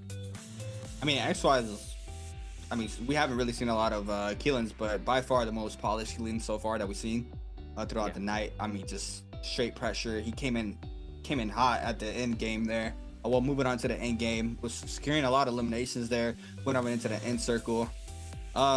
Just a scenario there against Edward and Delani. I'm just wondering, if he didn't pop that Syra ultimate there, does he just get full focus in that situation? You know, like he popped ult to counter that Lonnie ultimate. That V1 was being played out. So like, I don't know how that matchup goes. You know, like I haven't seen it myself. Where are you forced to pop ultimate there to avoid any of the pressure from that V1? Are you not able to kite out that pressure from the V1, or she's just full on top, just putting on tons of pressure? I think one thing is note is, and I referenced this to you about with Mike using V1 Lonnie. You know, in the Roman Yang and using it, you have a lot of walls, you have a lot of control corners. Edward ended up on a slab on the verticality of a slope. And one thing that makes it dangerous is that if that Lonnie wanted to full int, right? She wanted to go straight through him. She could have just continuously catched the balls, thrown it at his opponent, thrown it at him, and then went for F2 to stagger, re-stagger, catch the ball, throw it again. He could have spammed him out to a point where if he did an early proc, if he did it for his ultimate for the Syra, what would end up happening is that he wouldn't have the temporary shield that would have been burned down, because in Soul is 1800 for his shield, or actually I think 1500. But more importantly, when it comes down towards the aptitude of using his ultimate early rather than later, if Lonnie wanted to go in for blow up, the whole lobby would have looked at it. You know, Spider would have I smell something in the water. You know, I smell blood. And then that's just something where a slope, a single wall, right? Just one wall can make all the difference for Lonnie to get full involvement. It's still an RNG game for that ball somewhat, if it bounces too far away, if you don't anticipate it. Otherwise, they would catch it, throw it right back, repeat, rinse and repeat, because they refresh on the F just every time you throw the ball. That gives her a V1 priority listing. Yeah. Okay, I see. I mean, even on top of that, he had two other players surrounding him. So, I mean, the pressure would have still been thrown his way if he would have gotten rebounds minimum of two times, right? He would have still been full looked at by the full lobby. So, I see the ult being popped there from the start to avoid that situation. Just unfortunate enough was not be able to build up that rage of moving on into that end circle, into those last and final moments. But it was just a little bit too late there from Edward. But that is going to gift us a 5th game for tonight. Still only one player in the threshold. OA's Edward, our only player. Obviously moving into that game. I mean, even at the start of the night, the pressure is on, right? But now you have to really play the best as you can, because once you have another player in that threshold, it's make or break, right? You have that possibility of losing the whole bi-weekly final now that somebody else is eligible. And you know, it's a very hard task versus 2 points off, right? Very close to be able to make it that threshold. So off of this game alone, or after this game, we will be having at least 2 players in our eligibility to take this bi-weekly home. But we're gonna have to wait and see how this pans out. It's been an amazing night, Severio. So far, we've seen OA Edwards just being popped off, just popping off non-stop. Obviously, I mean, imagine just seeing just 3 MVPs back to back just to close out the whole bi-weekly final. That would have been insane. That would have been, yeah, that would have been the record breaking. And now it comes up to the phases. This is going to be the point where the players not only focusing on Edward from Team OA, but also WBG's verse in the 3rd round selection, just noticing which character can be played out. We are now on Fireflies, folks. We have now reached the point where Fireflies are in active usage. It's going to be from this point on. Yeah. So all the Rage gamers can be fulling out and making things happen for Holoroth Dust. Now, phase 3, there's Cena still on the table. Verse will still lock her in terms of it and just being able to capture it. It's kind of tough right now seeing Edward in phase 5. Kylan could be an opportunity for him to choose out, but that's also just kind of keep players on the toes about who's going to be chosen in phase 5 and who hasn't been chosen. This is where choice picks get very deceiving. There's Fong right there. Kylan, 2nd phase. No questions about it. Man, just going to be throwing it out in the woodworks for the Shios to make it happen here. And especially for Verse to Shio it out. And he's going to be frame locking that with Mike potentially. Mike has an opportunity of chasing it down, but I'm not sure if Mike wants to make that his choice right now. But he is 3-round selection here for it. If in terms of Shio, that's 3 Shios in the lobby. Frost of Arano has Lonnie on the table, potentially to choose her out. But Thyra is going to be going out from Arano. Frost still has a chance here. He has already played some mulch. He's gonna go for the Lonnie option. That leaves Lonnie open to the phase 5 and as well as for Syra. But then again, Edward has an opportunity of seeing it and tying out with A-Shout if they both choose that same hero, if there's 3 in the game. Otherwise, it is not. There's Syra number 2. He has the option right now to throw them all out in terms of he goes for Lonnie. So 2 double Lonnies into the game. That's gonna be where it goes through. That is Shang, and that's our Spider. Phase 6. I don't know, Justina's, I was like, Justina gonna be coming out here, and there might be a chance for an Akos or even a Temi from Shang, but we'll have to see if he's gonna be getting a Justina out here as well, or even a Kylan. But Justina's gonna be in select. That's gonna be our roster for this round. Game 5 for Holoroth Dust. Fireflies are in effect. If you guys don't know what that means, Fireflies having the opportunity of being able to get your ultimate up faster, just because each Firefly on the map has 50% rage gain. When you're picking it up, you get half your rage bar pretty much if you're at 0. So for that, on top of players that are using rage-based ultimates, that's just something that they can conserve. Otherwise, they can just use all-in ultimates that just go ahead 100% OO, and then they can just get their ultimate right back up if they find their positioning and their macro gameplay and just the right man. I mean, right there, Edward had a choice, right? Does he go with the Keelan or does he go with the Lonnie, right? He had a little bit of a choice right there. He didn't really want to be a lone pick. Could have potentially played a Justina as well. Probably got a 3 Justina game. But went off with the Lonnie. Frostivus with the V2 Lonnie. We have Edward on the V2 as well. So the ults are going to be the same. And F's obviously there for the combo break as we've seen it. 31% pick rate here for Edward on the Lonnie. That's his double pick here for the night. As we see the box around the character glowing right over Lonnie there for OA's Edward, but nothing very out of the ordinary here for these character picks. I don't see anything that catches my eye. Moving on into our 4th game. To be lit now once again. It's been late all night. 08 Edward still, once again, our only player in the threshold. Gonna try to come up on top here for this game alone. And we do have the Firefly maps. I mean, we see how active it gets with those rages are pretty much at max in the beginning of the game. You're able to catch those Fireflies. We do have some players landing top left-hand side of the map. Spider, Azhao, it's not everybody pretty much. We got Frostivis, Fong, Mike, top left, WBG, and another team landing in the middle of Plume Castle. But locked and loaded, game number 5. We are not done for the night thus far. These players are still trying to make it. Once again, we've seen it time and time again. The closeouts not happening. That would be a very, very, very big heartbreaker if Edward, with the way he's been playing throughout the whole night, he's not able to close out this bi-weekly finals. We're gonna have to wait and see here. Our 5th game, locked and loaded, servered up. Edward, start off here. Delani. That part. Missed out on blue armor, man. He missed out on blue armor. It's unfortunate, but he doesn't have he doesn't have a melee weapon yet. He can't take to the he cannot get himself into the mix over by Salvation Podium since the lead was being done. But there's going to be a chance here in seeing over into the northwest where a fight is happening between Azhao and Mike, and now double R&B hold check. That's paired to Azhao. Nope, he goes for the R&B. He gets it. Elimination. He only almost level 1 HP, but Mike wasn't able to get his combo breaker up in time, or rather didn't have it available at all. For Azhao, though, first elimination in the lobby. Getting a huge gold surplus for that. Dark Tide coins at 7K.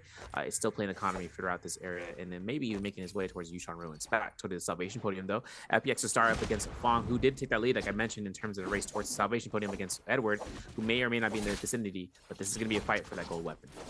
Raw uppercut. Once again, we've been seeing those connect all night. Star, tons of pressure onto Fong. Fong trying to scatter up on top of this terrain. Aerial R&B's down, tries to recut back into the bottom side of puzzle. You do see him swapping on over to the common armor. We got another player showing up though. Scare Rush connects here for Fong, and the backside Verse is going to be forced to pop that F, and Star on the Liam trying to find a perfect opportunity to try to get the damage there onto Fong. We do have the Clinks ×2 there between Fong and Verse. Now Fong being able to scatter on up. We have a 4th party now showing up to the mix. It's going to be Choose now on the Justina. See Fong's health HP just very, very low. First one to catch him inside the bottom side of the puzzle. Choosing the back end. Star as well. All the pressure going towards DRG's Fong's way. That's a purple longsword, but it doesn't even matter with the rarity of this weapon. With 5 players in your back, you got to be real careful here if you're Fong. The roller's coming into play as well. Nobody getting clipped, but Fong's still running. Yeah, really close on that roller and actually dodging it by centimeters. Now it's up to the players on the bottom of the Salvation Podium how to get out of here without severe issues, because purple Longsword is one thing. Edward's going for double strikes here. He has Liam or has Lonnie also ready to go. 8 seconds on a rotation for this thorny roller. Gotta watch out as he goes right into the center of it, and make sure you can see about versus ultimate. The Shy ult is gonna be burned out for Edward. Doesn't want to go for it. He doesn't want to hold his ultimate just in case anything comes out for these blocks. There's a jump LB's second time in a row for first. He's actually making it very difficult to anticipate what's going to happen next, because now the R&B gets full checked. Shield throws anticipated. Jump LB during the mitigation. Another shield block. That's the 3rd one. He has 2 shield throws ready to go. There's the tap dodge for the first one, and that might be a jump LB scam coming out. The combo rigger comes out. The shield throw is good, but the cannon shot is better. But Star comes out for the yoink. Play area is good for the F1. This is dangerous, but Star still has ultimate C8. Nah, that's crazy. He had a double tap weave to be able to avoid that shield there, but now the elimination doesn't even go towards his way. That was a crazy 3rd party there from Star, snagging up that elimination. Azhao taking out Arano in the kill feed. Arano has been having a really rough night, currently in 10th place right now on the Syra. Does shot fairly early here for game number 5. In the backside, we do have a lot of these players contesting this puzzle. Got to be careful to fight the top side of this puzzle area. We know those ballistas can do tons of damage, and we see these players constantly hiding towards the bottom side of this terrain. Choose on the bottom side. Look for another player. I believe it was Star on the bottom side already. We do have him icing off a lot of this pressure. Wufong might be starting to move on in. Star still in the mix. Edward as well with a purple longsword, trying to see if he can find a better armor rarity. We do have the puzzle being solved in the middle side there from Wufong, being able to snag up with the loot. Nobody is gonna be able to contest it, but no, Fong on the ballista, quickly trying to see if he can find the damage there onto Wufong. He does eat up a lot of damage in the backside by both players. We do have Star on the other ballista as well. Wufong needs to be real careful here in this situation. Fong does not manage to connect there off the second one, but Wufong eats up a lot of damage. He's gonna lose half of that white health as well. he actually burned his combo breaker as well. See, now he's an active ultimate. Now Edward has him on the chase. He's got 2 grapples. He's got to make those ones count. Second Liam Warp is ready to go. It is missed, and is going to be going ahead and getting full focus now. Wufong has F1 back up again. And now for the lobby into the Achilles Gate, they're trying to get this going. But Edward doesn't have a long-range ultimate that he's kind of hoping for here to try to snag it out like another Liam. And in this instance of Edward, having the Lonnie ultimate here, if he wants to confirm Wufong, he has to make sure that F1 is burned. And then after that, there's going to be another option for an armor swap. And there's going to be Wufong getting another 300 health, just, you know, built up right back up. And it's still 5 players here, just totaling out and just making sure to see about who's burned out. Chushong burned his F2 for his Justina ability. DRG Fong has arrived in terms of having purple weapon and blue armor. And now for everybody out here, they're picking away at the cherries, man. They're just making sure they can try to get as little of a chance of getting the eliminations, just like how Wufong here gets caught by the freeze. Once elevates to the LMB, not gonna get himself a dash. He has no more rage for it, and Chisheng might actually lose out this kill. Spider's on active duty for it too. Chisheng is also on the lower chopping block of being one of the eliminated characters. Chisheng goes ahead and gets a kill against Wufong, and Spider gets caught into a corner, potentially getting eliminated here. Double R&B focus there from XY, I believe, and Spider gonna use one of his dash to just play to high terrain here. Take a quick reset in for himself. Does manage to do so. The pressure's gone now. We do have first Roman Yang start to spawn on in. I mean, I just want to mention the awareness that Edward has. I mean, even in the scrap off in the bottom of a puzzle, he had the ultimate online, but he knows a lot of these players are around that area. I mean, with just sound cues and being able to see right before he goes in and invest any source of pressure to whoever was down there. He did not invest that ultimate as prior to, where we see him even pop ultimate sometimes when he knows it's an isolated fight, just to confirm those eliminations. And it's a beautiful showcasing there from Edward, knowing that once that ultimate goes offline, all that pressure he's throwing at whoever he was getting aggressive on, it's gonna shift on over to him. So I mean, he knows what he has to do. Potentially gonna be taking this Roman Yang. We have Verse getting full double keyed here by Star, and Star wants to see if he can try to get an elimination or snag up the Yang pass here from Verse. And Verse on the purple halberds can be able to outburst a lot of damage here onto Star. This is a pretty much easy terrain for him. He has a nice little building here to continue his scale rushes, going up and down the staircase as well. Can play the left hand side, gets caught up a little bit, but you know, not anything dangerous where he is forced to try to back up here from the Roman Yang. Clink comes in as well on the backside. It's just easy scare rush stay here. 9 seconds to counting. Has 91% on that ultimate too. So if he eats up a little bit more hits, he is gonna be able to pop that if he needs it. With 3 seconds left, it's not even gonna be needed. He'll be able to go ahead and just go ahead in that Roman Yang. Now it's gonna be WBG's verse against always Edward. Impeccable, bro. Impeccable. Sensational. This is crazy work coming out, especially these two, and especially considering that it's going to be Hongsor versus dual halberds in the play. Scare Rush comes out here though. Eddie makes sure he goes for lethal dive, avoids his horizontal, gets caught by a pistol shot, maybe once, but not twice. And looking for the R&B hold check, double parry comes in, 1-2 R&B, maybe looking to see about that more often than not, but the F1 hasn't been consumed just yet. Nice parry, we lose blue halberds, but that's okay. We still have purple Hongsword as long as we don't lose this one. We have no other weapon in our inventory. Edward goes for ultimate proc, he goes for the halberds, goes ahead and double dashes back. He finds himself to use his F1 here, but the moment that happens, it's going to be Verse using his ultimate as a way of saying this out. There's going to be the proc. There's going to be the R&B, gets a little bit of heal back if he gets it back in time. There it is. It's a click into it, and there's going to be a denial. The pistol shot with the R&B, LMB, F1 comes out. This is going to be a dangerous game because now the Shio ultimate is going to be in a moment for Edward. It's going to be a shield block that he's going to have to worry about. Hey, he's been weaving it though. Does not weave it this time around. That's going to be enough damage there for Verse to take out the elimination onto Edward, and top 2 was going at it. Second place gets it this time around is Roman Yang, and that 100% win rate in the Roman Yang has fallen here for Edward. Unfortunate enough for him. Now, that's what I'm saying. The pressure is on. Second place, Verse wants to see if he can try to make it to that threshold as fast as possible. Even if he gets eliminated early, all he needed was 2 kills, and I'm sure he has it by now. Always Edward now with Yang depletion timer, 4 minutes and counting. Time is ticking. Do have Verse still with 25 points. He is only with 1 elimination on the board, so we have to wait and see when he picks up his second. OUG's Mike though, gold spear in hand on the Shio. 1 kill currently here for this game, as well as Choose XY. The fellow Shio has none. A Zhao with 3 on the Syra. Spider and Verse with 1. Star and Toronto as well with 1. I mean, the kills are pretty much spread out. It's just been A Zhao with a little bit of lead there with a 2 kill ahead of everybody else for the whole server. But SR Spider on the Justina. Go ahead and see. Do have XY picking up a bounty there onto Edward, and this could be good for Edward. He does need a cleanse, so he could use the bar of the bounty to see where somebody's closer. You see him here, even try to get the information there off the bells. He does know some of these players are around the middle side of Plume Castle, but look at the scrap off here, Severia. It's just a full brawl here in the bottom side. It really is, and Spider's getting hunted down by his bounty target, and he's also getting himself to invest his ultimate to escape. Now for Spider, Purple Dagger, Achilles Crest, no problems here. He has a lot of space that he can work with, especially using high ground to his advantage, and he doesn't have Roman completion to worry about. The only difference is that with Bong does, and Bong gets getting caught out here by 2 targets. He burns Combo Breaker, he has a proc ultimate, and there's oh my god. Has double Shio coming out here for their ultimates. The bow shot from XY from the, downtown. Edward looks for the Soul Bloom pickup, can't do it, but he's gonna have to be very careful. Shios against each other are titans in the midst of humans, and then this comes out to Edward, where he's just a human. Can't go through with this in terms of watching out, but he has to be very mindful about whether or not he can go in and snag a Soul Bloom. Now A Shao, active Syra ultimate, looking for the shield block, looking for the knockback. The shield throw comes out from Mike, and now it's going to be a chance for that Dazzle to kind of confirm it out. All the aerial gust comes out, everyone's going to be in the high ground, and for A Shao and active Syra ultimate, it's going to deplete very soon, and the players know that, and they're going to take full advantage to make sure hunting him down.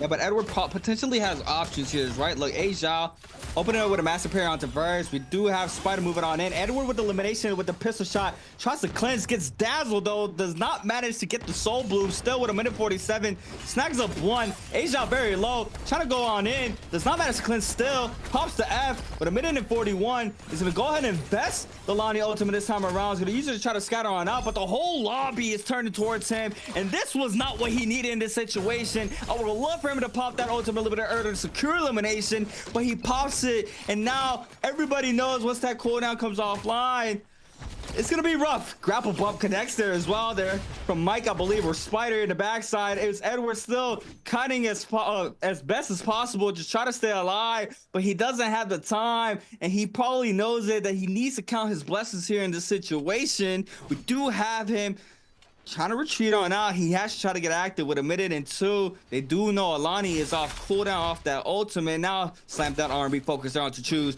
Go poster in hand though. He's gonna eat up a lot of damage here with the blue armor in hand. Oh my god, Scare Rush connects there onto Edward. This could be still bad for him here.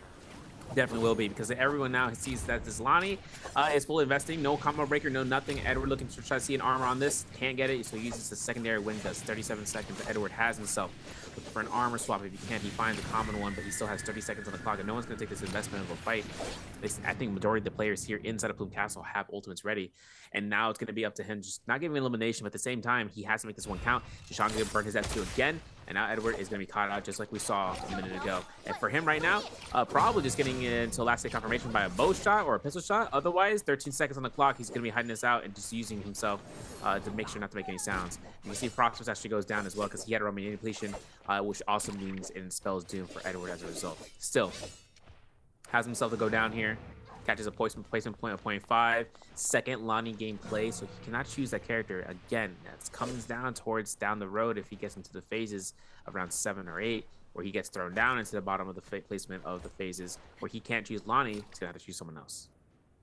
Number 6 confirmation off that Yang depletion elimination there onto Edward though, so we are gonna move on in to our 6th game of the night right after this, but. First, very close to break that 28-point threshold already with 27. Potentially Spider if he has a pop-off game as well.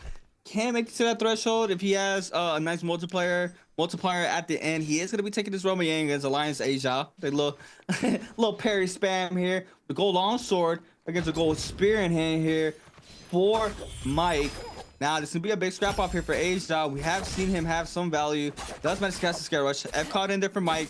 No problems yet. Problems there for Asia, though. It's going to be a lot of damage here in the corner. Big carousel combo. Can't restand it, though. Manages to cast the second. That's the second carousel into the third. Thought that was going to eliminate, and this was bad for him. Had to restand for the 3rd time, and now the Syra ultimate comes online. It doesn't even matter. Mike eats up all the damage there off the 2 carousels. And big one from it. Going from the Syra XY, though, on his Shio game against Spider. First shield block is gonna be thrown out. Actually, all 3 shields have been proc, so he's fully invested in terms of having an availability on the shields, but nothing to block the damage coming out. Combo breaker is used. Shield's not used as just yet. Holds the blue focus, throws it, has an opportunity to throw in it right there. He doesn't do so, and XY gets eliminated as a result. Wait a second, we missed a dash like that? Oh my goodness, XY has himself to worry about the second dash to come out, the third dash to say. Scotch LB to the R&B. Hopefully see the jump LB not connect, but it's gonna do so, and Spider had that win in the back with a gold armor, gonna be picked up, gold weapon gonna be coming through. He might be having an opportunity right there for a Jade that might be picked up for it might be Dead rounds actually to be available, so that's big. Gold longsword, purple halberds, having an assassin's lens as well, and the white tiger's prowess to be picked up. Second elimination of Warfare Spider. Spider. So we got to be very careful. Spider, once he heats up, he's up there. See him already 2 on the board. Massive bounce back there from game 4. Now moving on in with that same momentum into game number 5. Make it into this end game pretty soon. 7 players still up. Mike, though, with that Yang depletion timer, he's currently in 6th place. I mean, I've seen crazy runs from OUG's Mike. You can never count him out. Even if you see him have a little slow start, I mean, it's not surprising. I mean, it's not surprising him to come back from downtown and just take the whole chip home. I mean, I've seen it plenty of times. So you can never count out the 2 times OUG's Mike, ASC's XY. On the Shayo as well, we Yang depletion timer, 4 minutes and 27 seconds. Spider in the mix though on the Justina. Gonna see try to get active here against the Shayo. 2 players are actually. Azhao as well trying to get active against XY. Wind Geyser is not online currently right now. Has to respin back the block. We do have Azhao though having line of sight, but XY does manage to kite out the situation for the time being. We do have a Ronaldo in the mix, so potentially 3rd, 4th. I mean, look at the stackers here in the minimap. 5th, Mike showing up out on the top side versus well. I mean, this could be ugly very, very fast here, Severia. It will be, especially in the 3 minutes and 15 seconds that Mike has, with the greater time given towards XY and his Romang loss. Spider though, R&B's comes out, gets the man, 2 blues in a row. You know, listen, Scare Rush comes out here for Spider. He makes sure he can space this out. He doesn't get staggered by holding that blue, and he's gonna go for a full reset. He got 8 armor powders after that. Actually, I think he only needs to proc 1. He just keep moving. Yeah, so you keep conserving 9. His combo breaker is back up. He's gonna go ahead and go right back out into the underground of the Plume Castle quarters, and then he's looking towards and just seeing about the target, and it looks like it's XY to make sure he can try to get him out. Valiant Challenger's in effect for Spider. He gets a ping every 15 seconds, and he's able to see the vision through the walls. Might make it more opportunity for him to catch some wild Justina dashes, but at the same time, XY still has 3 minutes down, and Mike is still on the kicker, potentially, unless he comes out for the turnaround. We've seen this happen before, folks. Mike has this in the bag, usually in most case scenarios, but lobbies in terms of Holoroth, and especially when the lobbies in Aquila's with the Plume Castle, a lot of verticality, a lot of area to cover, a lot of surface area to indulge into escaping or even catch up to CA. Yeah, I mean, Mike, right, was our runner-upper with overall points, so had a very good bi-weekly split. Moving on over to the bi-weekly final. Just thinking about him going into the 2024 J Cup, even before that, prior to that, he wasn't really having a very hot bi-weeklies, right? I mean, we saw him time and time again not being able to make it to the take a chip home around the bi-weekly finals. It was Spider that had a crazy run leading up to J Cup, right? Even though he had a very strong start into the bi-weekly this time around, I'm very curious to see if how he's gonna be able to bounce back from this. I mean, you even mentioned it of that interview that he said it was just like the skills of the characters that he needs to really get accustomed to. Like he has swordplay, right? But it's just like how players are playing these abilities, and ultimate is what's really catching him off guard and not being able to have those amazing games and be that high caliber player that, you know, he was fully dominant when he was pretty much the first year in the league, right? He came in and just full on body slammed everybody. I mean, it was nothing but Mike, right? I mean, everybody knows how Mike was when he first came to the scene. So, you know, that is something that I am going to be looking out here for the remainder of the season, from the spring split into the summer split, how he's going to perform in these games, right? I mean, we did set a big fall though, like I mentioned there, moving on into last year's J Cup. So hopefully he's able to find his fitting into these games. But XY and Spider going at it right now. XY with 1 minute and 15 seconds, trying to see if he can try to cleanse. And it's a very high task right here on the Shayo. Might just have to count his blessings. A lot of these players playing inside the zone, and Ronald deep inside the zone. Mike as well, just gonna go ahead and not give anybody this elimination with 28 seconds remaining. Should just go ahead and take the death there by zone.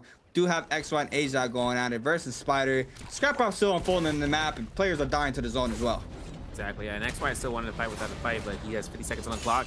Has ultimate to go off, gets caught in a parry, unfortunate, and then full sword comes in from behind, but he uses the combo breaker just at the right time. That 1-2-3 would have worked in his favor, but he did not deny that full sword, and now it's up to the lobby to focus some double Justina's V. The imprint is going to allow for Spider to get a guaranteed freeze on any blue focus, any focus for that matter, besides ultimate. And now for XY, it's got to be playing in mindful. Nice stab dodge, my friend, but you're going to have to really work out this shield block to make sure you can catch somebody. 22 seconds, catches triple. Splash damage doesn't come out as much as he hoped for, but he catches them all. He stops them in their tracks, and the LMB from Chusheng give the go-ahead. You get the elimination now for Chusheng. This is going to be a spotlight right now for that gold full sword. Everyone sees that full sword action coming out from Justina, but knows that she doesn't have ultimate, and that's exactly what this engraving wielding star with longsword gamer is having in his hand. Wait, what is that? What you call it, Jade? Imprint? Engraving. Oh, engraving. Yeah, engraving. Man, that thing is so unpredictable, right? Oh my god, getting caught off there, but Star, every R&B, LMB finisher there for Star. Let's put an uppercut to the jump LMB there. With elimination on to choose. Burst now, as well as Arano. Star overholding the LMB focus, gets the damage there. Does manage to get the remaining resources here off his body. Super unfortunate now for that players. Then we got another player moving on in. Spider in the back end. Gold armor, as well as Asia. They might be going at it, I believe. Contesting the spirit well. Do have these players all starting to pile right back up into the spirit well contesting for that Mystic Might buff. And we see it now. A lot of these players are investing everything they have to try to take these spirit wells. I mean, Verse, do see him there with the gold staff, Asia in the middle. I think that's Pricefall once again here with a gold dagger in hand. So that's gonna be able to be a lot of damage. Parry bait Spider there. Think he's gonna release the hidden lotus. Doesn't manage to do so. Sansa's lens in the back end there from Spider. Dagger v dagger scrap ons, and I feel like it's been a minute since I've seen the dagger v dagger scrap ons. Syra F called in there for Asia. Quick little reset in the back end. Not sure what the bar is looking at there for Spider to secure this spirit well. Rana in the mix versus well. Player still contesting. There it is. Halfway through here for the spirit well. Spider, the purple dagger. It's full reset in the center. Tries to read the parry in the back end. Rana's trying to move on in. Syra ultimate the rest of it for Arano. Now a lot of these players might be scattering on out, but it looks like Asia is going to be in the center here to continue contesting this spirit well. Yeah, absolutely. He has Syro most likely to try to make sure that Arana can still make work. He also has an opportunity of just backing off here or just pushing against Justina. Either or, it is imperative that Justina does not have as much of a free realm as she does, and having the opportunity of just getting her out before the end of the game, before the end game circle. Prize follow opportunity from Aisha comes out. Seeing the chance of getting caught in the scare rush. The blue focus comes down from Star. The spirit well is being contested to its utmost high, and this is a Mystic Might, so it's going to be just vision and damage mitigation as an outright, buff, a boon, I should say, that gives to the player. And for Star, he just double R&B. It's like we're watching Nightward again from round 3. It's crazy. 1, 2, 3's come out from Star though, having the V2 Liam, having the activity of it, and now is able to go ahead and start hunting. Now 2 orbs are still available for him. The Moonbane is active. This couldn't be a better position right now for Star, period. And he has a chance just looking at trying to lock down one person with 1 stagger. Oh my god, he catches him there in the V2. Tries to send him inside. The Moonbane does not manage to catch it right on time. Let's throw a little bit too early, but Spider now trying to scatter on out here in the situation. The second one does not connect here for Star, being able to continue his aggression onto Spider. Spider manages to find a little spot for him to take a little reset in. Arano and Verse might be potentially moving on in, but Star and Spider, oh my god, double Moonbane hit there for Spider, and Spider's gonna be eliminated. Star eats up some of that damage as well, and just like that, playing in the fire is gonna give you it's gonna give you dangerous games, as we saw there from Spider. He's gonna fall there to the Moonbane, and you know what has to come out now, right, Severio? You know. Hey, it happened already. What are you talking about? It already happened already. I called the past. I didn't call the future. Hello, operator. Things come through here. My name's Kyle Reese. Everything comes out here towards us with Star, where every single one of his chances to catch Spider there, it was undermined. But at the same time, didn't have the Pac ult. It's funny because I was thinking the Mystic Might proximity hits with the orb. If he saw a Spider in that corner, he definitely would have used his ultimate to catch him. But at the end of the day, so what's done has been done. For the 4 players left in the lobby, A Shao has himself with that Prior to Fall, as well as with the Dragon Light, if I'm not mistaken, for him to kind of work off on. Dragon War, I should say. For Star, though, having an Engraving, having Rampage, Juggernaut level 1, Overlord, Alchemy level 13, and a spare one as well, just to kind of work into this gold longsword for scales. This is 3 minutes and 40 seconds left on the clock. Players are still working out in terms of just that positioning in this building. Usually you would see them spaced out, but really close proximity in Verse. Oh wait, he wants to disrupt the violence, and he actually uses his Common Breaker just to push back. And A Shao might want to hunt down for blood and looking towards the supply threshold as Arano comes right back from the zone. For Arano right now, though, with the spear, I mean, one thing in the verticality of a spear is that if he gets an R&B, right, he can knock someone out of this terrain. I mean, this is a spot on the map over by Plume Castle where there's a lot of verticality, and into the zone could send someone out, and Liam would have free roam in terms of doing that. But Star, having to burn out A Shao, burning out the Syra ultimate would be his best case scenario here, CA. Yeah, I mean, I'm just thinking about Spider right now, right? Mental shattered. 100% shattered for this game alone. I mean, look at him, 3rd place, 2 eliminations, having a really amazing game to try to make it to that threshold as fast as possible. Potentially could have done it as well, with the remainder of players still on the field. I mean, you just have to make it to this end game. As you see, these players are poking, but nobody really getting full focus currently right now. A Shao does have a lot of pressure thrown his way, but Star is the one full focus in him right now. First, forced to pop the Shao ultimate, bow shots ×2, ×3, gets the damage, does not want to proc that shield, so he's going to go ahead and swap on over to the bow for that. He's going to be able to swap on over to the common shield. Is going to be able to get some sorts of damage there onto Arano, and Arano is going to go ahead and back on up for the time being. Gold armor, repick up here for Verse as well. To top that off, Arano's going to eat up a lot of damage. You do see pretty much all that gold armor. Should be able to pop that, the Vitalis pretty soon for that as well. A Shao, though, now, pressure's going thrown his way on the Syra. We do have a 2-way Syra versus we got a Liam and a Shaya as well. So duo here for the Syras. We do have 2 lone wolves for the remainers as well there for the Liam and the Syras. But they know the agenda. They know the assignment. I mean, we've seen it time and time again I mean, we don't have to mention it, right? The Syras are going to be sticking together. Do not want to run into this last and final moments of this game without having that partner in there. But Star now against Arano, trying to see if he can find elimination there. Has the health advantage in the back end. Arano now spins back the attention onto Verse in the backside. Syra ultimate is going to be vested here for Arano. And now Verse has to run to try to cut out this pressure here from the Syra ultimate. He's chilling right now in terms of his corner. You know, after the elimination that happened earlier, Verse did make match points. So for right now, 2 players on the board, it's just, you know, capturing as many points as possible. We knew that Verse was going to have a survivability rate. We just didn't think it was going to happen the way it did earlier. For Star, though, right now, having the Liam ultimate on standby after the Syra ultimate ends is going to be perfect case scenario for some yoinks, because Verse, or Star should say, he's at 17.4, catches that nice scare rush, having an engraving reveal just to be canceled out. And then for Arano right now, scare rushing in and out, looking to try to drop down army, gets caught in the scare rushes with the dagger. And Arano gets caught with the uppercut. Ooh, wait a second, we gotta get a kill steal from this point on, please? Maybe, hopefully so. Ooh, nice double roll, but we're gonna get caught with 1 RMB, 1 scare rush, something. F1 might be used here from Arano. Preemptive, no one is actually getting this confirmation of this kill with no range weapon. This man is living la vida loca, man. He's going crazy right now. 1 heal at a time. Now parry off of this, and Sap hits the sustain of a lifetime for Arano. And he has this high ground. He gets caught by Verse. He gets knocked into the zone. Verse picks up another elimination up to 2, and now it's up to the top 3 right now in this final 30 seconds. See, but this is bad here for Asia. I mean, he was focusing the Syra there, and now tables have turned. He tried to pick up the elimination there and in the game. Potentially could have gotten more and stayed out with his own closing, but now Asia with the Syra ultimate, trying to see if he can find more eliminations on the board. We had the V2 Liams on the bottom side, investing that ultimate there from Star, and now the damage is not going towards Asia's way. Now the full shield there from the bubble is gone. Verse is going to be eliminated. A-Shao manages to stay up. Does he manage to get the last tick? Does not manage to do so. Does manage to run with the MVP though. Tries to snag up the 5th, even though it doesn't do so. Still manages to stay on top here for our 5th game of the day. And Alliance is A-Shao now. Look at him feeling, he's just having fun, man. I know he don't care about nothing. He's just out here to try to win. I mean, he has to do it any way possible. And thus far, I mean, was currently in 5th place, possibly now with 1 game off to make it to that threshold. Verse has made that 28-point threshold, and I believe it's only going to be 2 players that are eligible to take this bi-weekly final home. That's right, 2 players left on the board right now in terms of being match point gamers, which is going to be Edward from Team OA and with WBG's Verse. forcing out into his hand right now. You know, at Star, he was closing in terms of catching as many eliminations in the end game circle and trying to get himself closer and closer to match point. But for Asia, this is his 5th MVP overall in terms of the season. Rookie season. It's crazy to me, like 5 MVPs first week. I can't, like, crazy stat gains of a lifetime right now. Yeah, making a moniker for himself. For this game, though, I mean, playing out the Syra, I'm really surprised no one got the last day confirmation on Verse with the laser beam. But then again, time was the essence, and it was just making sure he gets to sustain himself and for knockbacks. At the end of the day, though, 2 players, match point so far. Round 6 is accrued for Morris Isle Knight.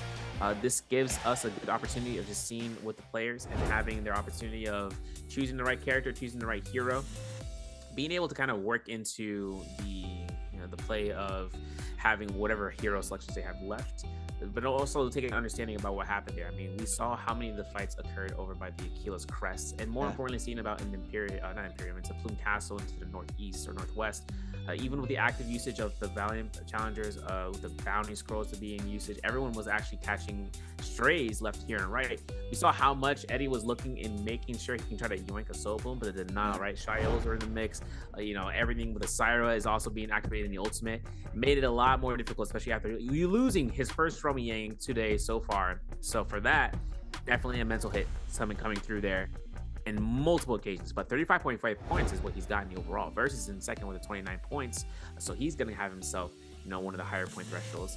Still having a chance of seeing about what the other heroes or what the players are thinking about, whether they know who they're fighting because of their fighting style. I mean, one thing I would notice is they're not here for for the majority, but Paste has a specific fighting style that's similar to Wufong, right? You see him going for those 1-2s, it's a musket shot, and you're like, wait a second, I've seen that person before. And that's something that players can kind of see and notice in terms of their play style, know who they are. If someone mixes it up between one of the top players and does their own thing, that's just something that makes them stand out, but also not to be standing out within the crowd. And now it comes down for the question for you guys in the Twitch chat: which hero was the MVP of Game 5? Was it A, Syra, B, Liam Liu, or C, Shio Wei, or D, Lonnie? Straight to Lonnie. Make sure you guys check it out in the Twitch chat. I know you guys are in the YouTube chat, gamers over there. I say everyone's saying good morning, everyone. Good morning to you too, and good afternoon to anyone who's in the EU server, because I know you guys are up and going in terms of this weekend and staying alive, staying hydrated, I hope, but also just making sure you guys catch your NARAKA fix for the Pro League. In which case, it goes into a case scenario of the standings. So for this round, 6 points for A-Shaos, FPX to start with 4 points in second, 3.5 for XY and third with Verse as well, 3 points for Spider and Shishang, 2.5 for Arano, Mike with 1.5, as well as with Eddie, with Edward from OA, but no points given to Frostfist, Fong, or Wufong in that game. Just three zeros. Kind of rare. Yeah, man, I don't know if it's a first player threshold curse or what it is, but I mean, you're starting to see Edward slow down a ton, right? I mean, going into this game, pretty much no value, 1 elimination, gets called out by Yang depletion timer. It's just rough, right? I mean, another player that I really highlight that has happened to for a very long time is Arano. That's been a phenomenal player in the Pro League, made it to those thresholds, making it to these bi-weekly finals, just has not been able to close out the bi-weekly finals, and he ends up 4th or 5th, even though he's the first player in that threshold. It just completely momentum shifts not towards his advantage, and now Edward is kind of in the same predicament. I mean, obviously we still have a couple more games to go. We're gonna take a quick look at our overall standings for these games. In the bottom of the pyramid, BBE Frostivus with 11, DRG's Fong with 11.8, WZ Arano with 15.2, TE Wufong with 15.8, OUG's Mike, the 2-time with a very slow night currently here with 17.2, Baldas Choose with 18.6, Alliance's Asia with 21.6, ASE's XY with 21.8, SR Spider 23.9, WG's Verse with 29, and OA's Edward with 35.5. Now, obviously, right now, both players are on the threshold. Doesn't really matter here for Verse to try to overtake Edward. I mean, the points are not that much of a difference to begin with. So if we do end up going to our 8th game, it is going to be played out for the overall points, correct? So, correct. It's just, it's just a steady pace for him. And obviously, they want to try to snag up an MVP. Edward with a rough game 5. Coming in here with 1.5. Verse has to close out that distance and that gap there in the first and second place. But now we have a replay here for game number 4. I mean, China Unicom, Gamers United, Severio, take it away. Yeah, you're gonna take a look and see the replays here. First from Yang, where Edward went up against Verse. Shio versus Lonnie. Parry from Verse kind of sealed the deal here, especially with the combo breaker having to be invested. Having Shio ultimate posted Lonnie ultimate, in which case he got the elimination. Now, XY up against Spider was a play in itself because Shio blocks were all consumed. Shield blocks were still available, or not available, but shield throws were. For Spider, the catch just goes through. Gasses no dash in the freeze. Gets caught in the shield throw. But one opportunity here, one dream, one LMB, one jump LMB. And that was it. That was all it needed. And he didn't have a dash in case anything else. Shane gets himself the imprint though after the kill elimination, and obviously Spider elimination off of the Moonbane double slam down. Ben Narraga actually falls right at the edge of the other one. They didn't even want to show his cam. Everything comes out here for this, for Orano to get caught out here with the Dazzle into the sky. And then A-Shao having the opportunity of using the Dazzle Orb to try to go for just the wall because they want to scare rush past him, but he was using it without hitting any last confirmations against Verse, specifically considering he was the lowest target. No elimination points to be gathered. But with that was it. Tied score coming out here in terms of second place, and A-Shao comes himself here for MVP as a Syra. Something that we see more often in trios, but definitely not in solos. However, even during the offseason, she still has a predominant action in terms of solos, especially after this week. Yeah, crazy MVP here from Alliance's A-Shao. 14,000 damage, 4 eliminations on the board. Had prize for Dragon's Roar, Erudition Spirit Storm, and standard damage reduction for the Jade setup. His 5th MVP as a rookie, week 1. I mean, what can we say about A-Shao? I mean, we've seen great gameplays he's had. Pop off game 5.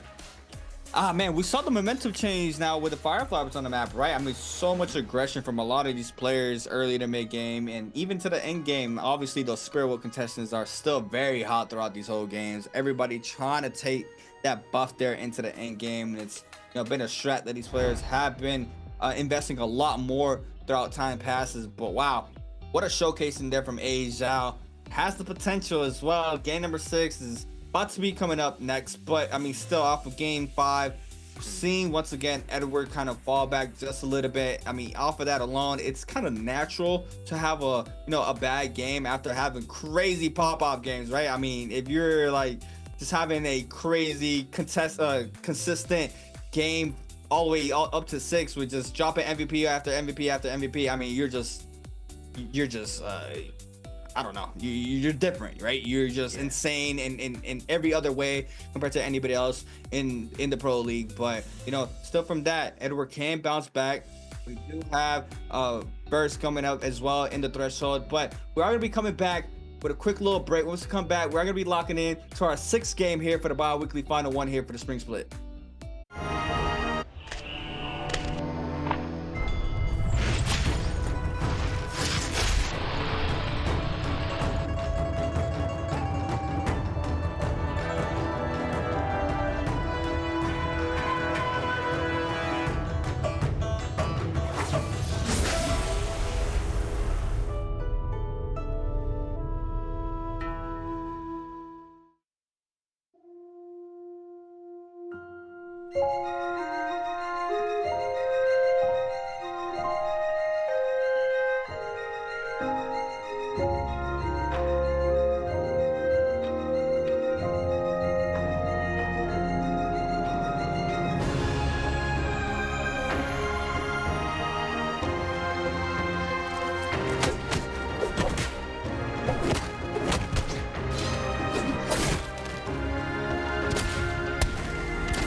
Too late. Ladies and gentlemen, we are back here for round 5, or round 6, I should say. We just went through in terms of the gameplay. I mean, we went through Hollow Out Dust. Now we're in Morris Island Night. Things that kind of make this more interesting is that 2 match point players have been accrued. One we've had since round 3, after round 3, I should say, prior, which was with OA's Edward. Now WBG Verse has earned himself a match point threshold. So now it's 2 players on the board to be looking at the chopping block for ending this day. More importantly, catching MVP. That's the main goal. 10 players still looking to try to make their come up in terms of the rest. I mean, we've seen players that such as a Spider having, FPX's Star, having Mike, of all the players, to kind of make it happen, and trying to see what's going to occur for this nighttime map. Octuses could be coming out. This is where we usually start to see these option picks. If they have an opportunity of switching themselves into using a character that they're normal in terms of using, having better value, better average points in not only the stat game, but just in usage and the comfortability as a whole. This is where it makes it happen. I mean, we know players that love to play in the solos and all that, love to use the longsword more predominantly. But usually in the past, we saw Fan, we saw Dagger, and we still see those to these days for players such as with DRG Fong. Now, looking at the point threshold, you can see it. As I mentioned, 2 match point gamers, 10 non-match point gamers. 4.1 point threshold is to meet the threshold. Spider needs 4.1 points, 6.2 given needed for XY. A-Shot needs 6.4, 9.4 for Touché, 10.1 points for Star, 10.8 for Mike. You can see where I'm going with this. A lot of points to be earned out, even the lower we get. 12.2 for Wu Fong, Arana for 12.8, 16.2 needed for Fong, and then Process with 17 points needed, which is 11 that he's currently at for his current points in the standings overall. A lot of, like in terms of the first week, tense. Yeah. A lot of emotions coming through here. I know that comes out especially after the first match point threshold match of game 4 for Edward, but also game 5 and seeing losing out to Romy Yang. And objective gameplay, macro gameplay, that's just something that he also has in the back of his head about what's going to happen next. Morris Isle, he played a phenomenal Morris Isle game. We saw that come through. It's now up to him to choose a character that can't be anyone that's a repeat, because he already had chosen Lonnie. But yeah, I mean, throughout the years, just how high the skill ceiling has gotten in the NARAKA BLADEPOINT, right? I mean, just looking at that roster that we just saw, the 12 players in this server, anybody can have a pop-off game. Like, I know some players probably have not been having a hot day, but I mean, you saw Spider, right? Spider turns it on. Another player can do that, Mike. I mean, Arano can do that. I mean, anybody in this lobby can just have a massive pop-off game and fully momentum shift anybody out of the loop, especially the top 2 players in the threshold right now. I mean, it's just a very, very stacked lobby, and it's not easy to have insane pop-off games like Edward has had throughout the whole night. I mean, he's made it look extremely easy. It's been a crazy sight to see. We did see him play the Lonnie for the 2nd time last game.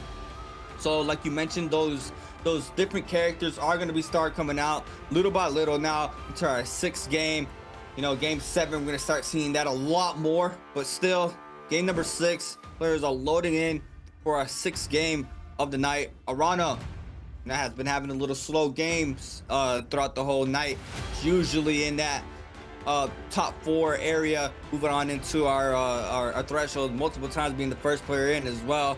But yeah, hasn't found his fittings, but once again, another player with insane neutral in this game. Seen it time and time again, Romy Yang.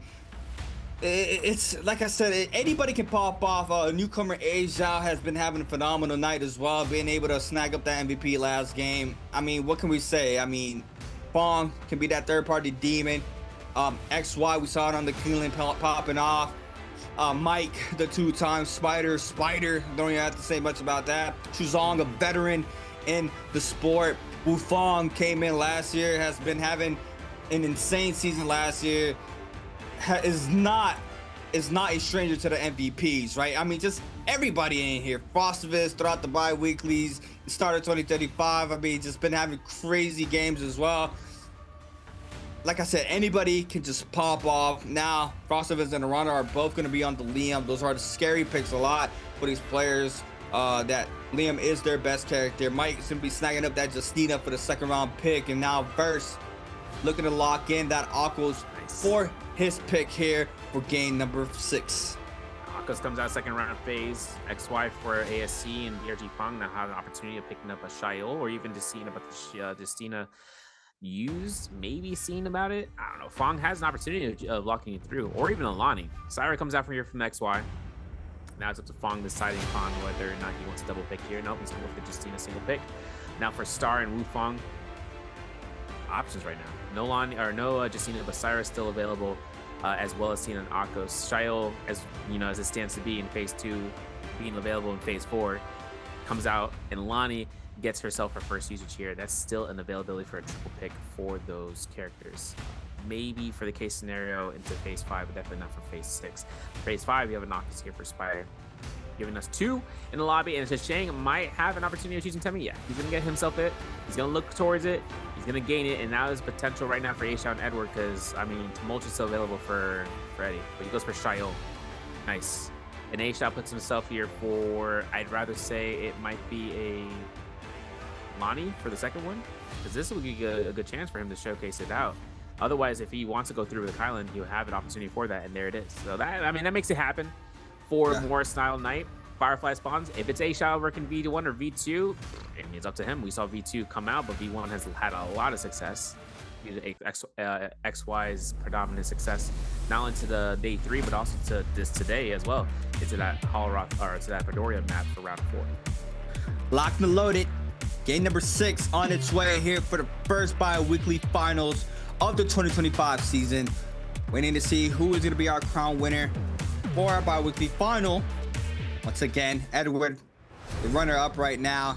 Right below him, another player in the threshold, Verse, also competing for that MVP here for this game. Off of this game alone, I believe we should have our 3rd player in the threshold, depending of how they do in this game. And it looks like the Lani will be playing the V2 there for Wu Fang. Nothing too out of the ordinary at all in the mix-up here for skills and abilities. Looks like, you know, the Justina V1 is the main staple now. I remember Fang was dabbling into that V2 a couple months back, but it looks like just with the V1 change, it's a lot more comfortable for him to be running that V1.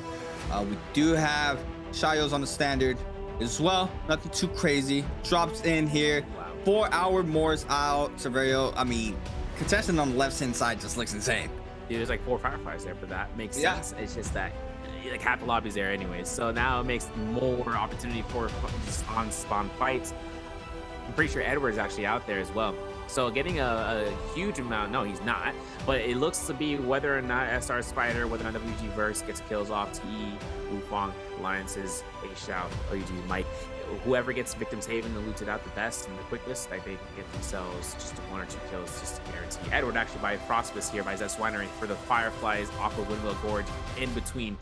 Now game 6 begins, ladies and gentlemen. My name is Severio alongside with creators. We're going to have a chance of seeing the violence occur. Islet Creator is going to be our first on spot with Verse, who hasn't been able to find a blue armor, but has himself to find one for a weapon, and his below targets between T's, Wu Fang, and OG Mike. And then the dollar signs moving up. the money moving up every game. I keep peeping in the start of every game. We at 3,700. I believe it's for the MVP. So you know Edward already been pocketing a lot of this cash here for these games alone, and now they're bounding up high. You know, that extra change in the pocket of these players is always a lovely sight to see at the end of the season when they're able to claim that prize pool. But Edward still trying to lock in this MVP to take this bi-weekly home. We're gonna have a scrap out though from Mike against Verse right now. Verse eating up a lot of damage, had the armor advantage, but now the F1 called in here for Verse. Common armor swap as well. Mike still trying to apply the pressure. Scare Rush does not connect. The LMB Duster for Mike, and now looks like the pressure is gonna be going towards Verse's way. And the third parties, fourth parties might start moving on in, and the first one up is gonna be Edward. Yeah, good armor swap again for part 2 for Verse, and he's able to get himself the full reset. Now cannon shots come out for the fox shots, and for Edward right now for full ultimate, in case he needs to use it, he'll use it. But everyone's out here right now. 6 players on the board, you know, just frolicking between the treehouse on the ground. Edward losing all his armor, half his health bar, loses out a single block. But you see that V2 for the goalie stance from Fang. He throws it, overshots it, passes by. Edward looking to try to escape from this area as fast as possible, maybe making his way towards Alchemist Cottage in the zone. I'm not too sure. I doubt it. But Victim's Haven is nearby towards this. Having his chance of picking up some loot. He has a full reset over by Victim's Haven as long as no target goes and chases out, but Wu Fang says otherwise. He is on his back. I have the grapples necessary. Shieldbot comes out. One grapple in a dream. Edward looks for the drop down R&B. Doesn't capture it. Has himself to kind of cut through the cannons and looks to try to drop down. Wufang, dagger in hand. Looks to hold check this. Oh, straight to nunchucks. One R&B to the next. Backs off. Has a full meter so he can horizontal block. He find an armor swap. If he can cap dodge into gaining it, he could rebound it. There it is. 1-2. No 3 from Verse. He's holding the heck out of that R&B. And now all the lobby is here to try to push him back. Edward almost getting caught by a range shot. Lobby is going to be checking him out. And for a Liam ultimate, Verse will catch elimination. 1 on the board for him. That's just dangerous there from Edward in the mix early on in this game. I mean, he had the Fire Flash to do so, but Verse being able to stay on top here with the first elimination or the second elimination. Frostovitz got the first elimination of the game. Verse with the second elimination, full chasing down Arano on this Ballista Tower. We a big chase down here for these players. A lot of these players use this as playground. Movement here is strong for everybody in the server. Playing up this Ballista Tower, we see Arano with no blue armor. Spider on the top side, massive parry there for Frostovitz, trying to pick up his second elimination. It looks like Frostovitz is going to connect there off of that alone. Verse is going to fall here. Verse is going to be taking a trip to the Soul Altar. We got Arano now in the mix. Spider, 1-2 makes are out. Scare Rush connects, I believe, on the fist blades on the top side. Frostovitz manages to scatter on out. Mike in the back end just very low. Might be eliminated. He is against Wufang. Frostovitz now back in the mix on top of the Ballista Tower. And the Scrappers are not stopping here, Severio. Yeah, Perry gonna come out here. Extensions here. There it is. Ooh. 1 LB, but he might miss it right there. Yeah. And then the ultimate mid-air cast comes out. Frostovitz catches the Plink, but does not capture the orb. F1 comes out. Frostovitz looking to space out here. Has another orb. He captures it against Spider. He might be throwing him across the wheel, or not the wheel, but towards the Windwheel Gorge, and throws him at a tree to try to go ahead and create space. The Aqua's ultimate is Brave Endeavor. Catches the V2. Probably even catches the jump LMBs off of the Scare Rush. Yeah, no, he overshots it. Having another Scare Rush ready to go here. F1 preempted from Frostovitz. 1 stagger isn't gonna happen. V2 proc number 2. Frostovitz goes down. First life, Spider first elimination into this game. Yeah, unlucky there for Frostovitz. Tries to snag up that elimination there with the Liam ultimate, but damage was not enough. The terrain was not in his favor. Aqua's combo break as well there for Spider to live out that situation off that first catch of the V2. It's not enough. He is going to be taking a trip to that Soul Altar. Fong, though, picking an elimination onto XY. WBG's Verse, Common Dagger in hand for the movement. Do see starting to Edward on the top side. Edward already drops 1 health. Fong's gonna fall. It's gonna fall as well. Do have Arano snagging up this elimination. Arano seeing Spider in the mix. F spin back there to continue to apply the pressure. Ooh, he's able to cancel the elevate to the 1.0 for the halberd. Big damage here for Spider. Catches the power once again, and Spider now with elimination onto Arano, and that's a beautiful showcase in here from SR Spider. Right. That's that diligence right there, man. He caught the LMB off of that, and then he worked out his favor. 27,000, near 28K. Dark-type coins. Shop is ready to go through here. He's making his way towards one immediately. Maybe even purchasing a Moonbane if he could, just to go ahead and confirm one of the Romy Yangs. Next is going to be his armor. Second might be his weaponry if he wants to go for a purple weapon. Otherwise, though, he does have those purple halberds as his main primary, so that might be the case. And even looking towards maybe a Jade down the line, or just holding on the gold outright. For Verse, though, 11K gold, goes to the shop, purchase purple armor, boom, flat. No questions about it. Has himself to convert this katana to a Hong sword, more, more in line of what he likes to prefer. Now, it's funny because we've seen the Hong sword, throw people under the, usage of throwing the 2-in-1 in the sheath RMP, where it misses the second one on the corner of the wall. Katana doesn't have that issue. The only thing that comes out from the Hong sword is just has more capabilities of kiting, has more opportunities for you to use it for just quick to 2-on-1. There's options for a big amount of damage without having the single strike. Well, you have 2 strikes for your vertical rather than the katana, which I think is like 6 or 7 that comes out from it. So if you're able to get the blink strike rather than going for the Hong Sword's vertical, or even going into a lethal dab afterwards, the options are endless. The players have it to be what they feel more comforted with in their option selection. But here we go. Romy Yang passes denial, maybe potentially from Verse up against A-Shao. Soul breaks on in there from Verse. A-Shao need tons of damage on the Keelan. Already falls once, I believe, as well. So you should be real careful. Has that Keelan ultimate online if he needs it, though, in the situation against Verse. The limited focus does not connect there for Verse. Purple Hong sword in hand here. He is going to be able to continue the pressure onto the Kylan. Do have A-Shao, though, cutting off a lot of this pressure. Sprints right back in. Little ring around the rosy. Keelan ultimate now invested here for A-Shao. F1 does not connect for the bounce back. Connects off the first there, off the first slash.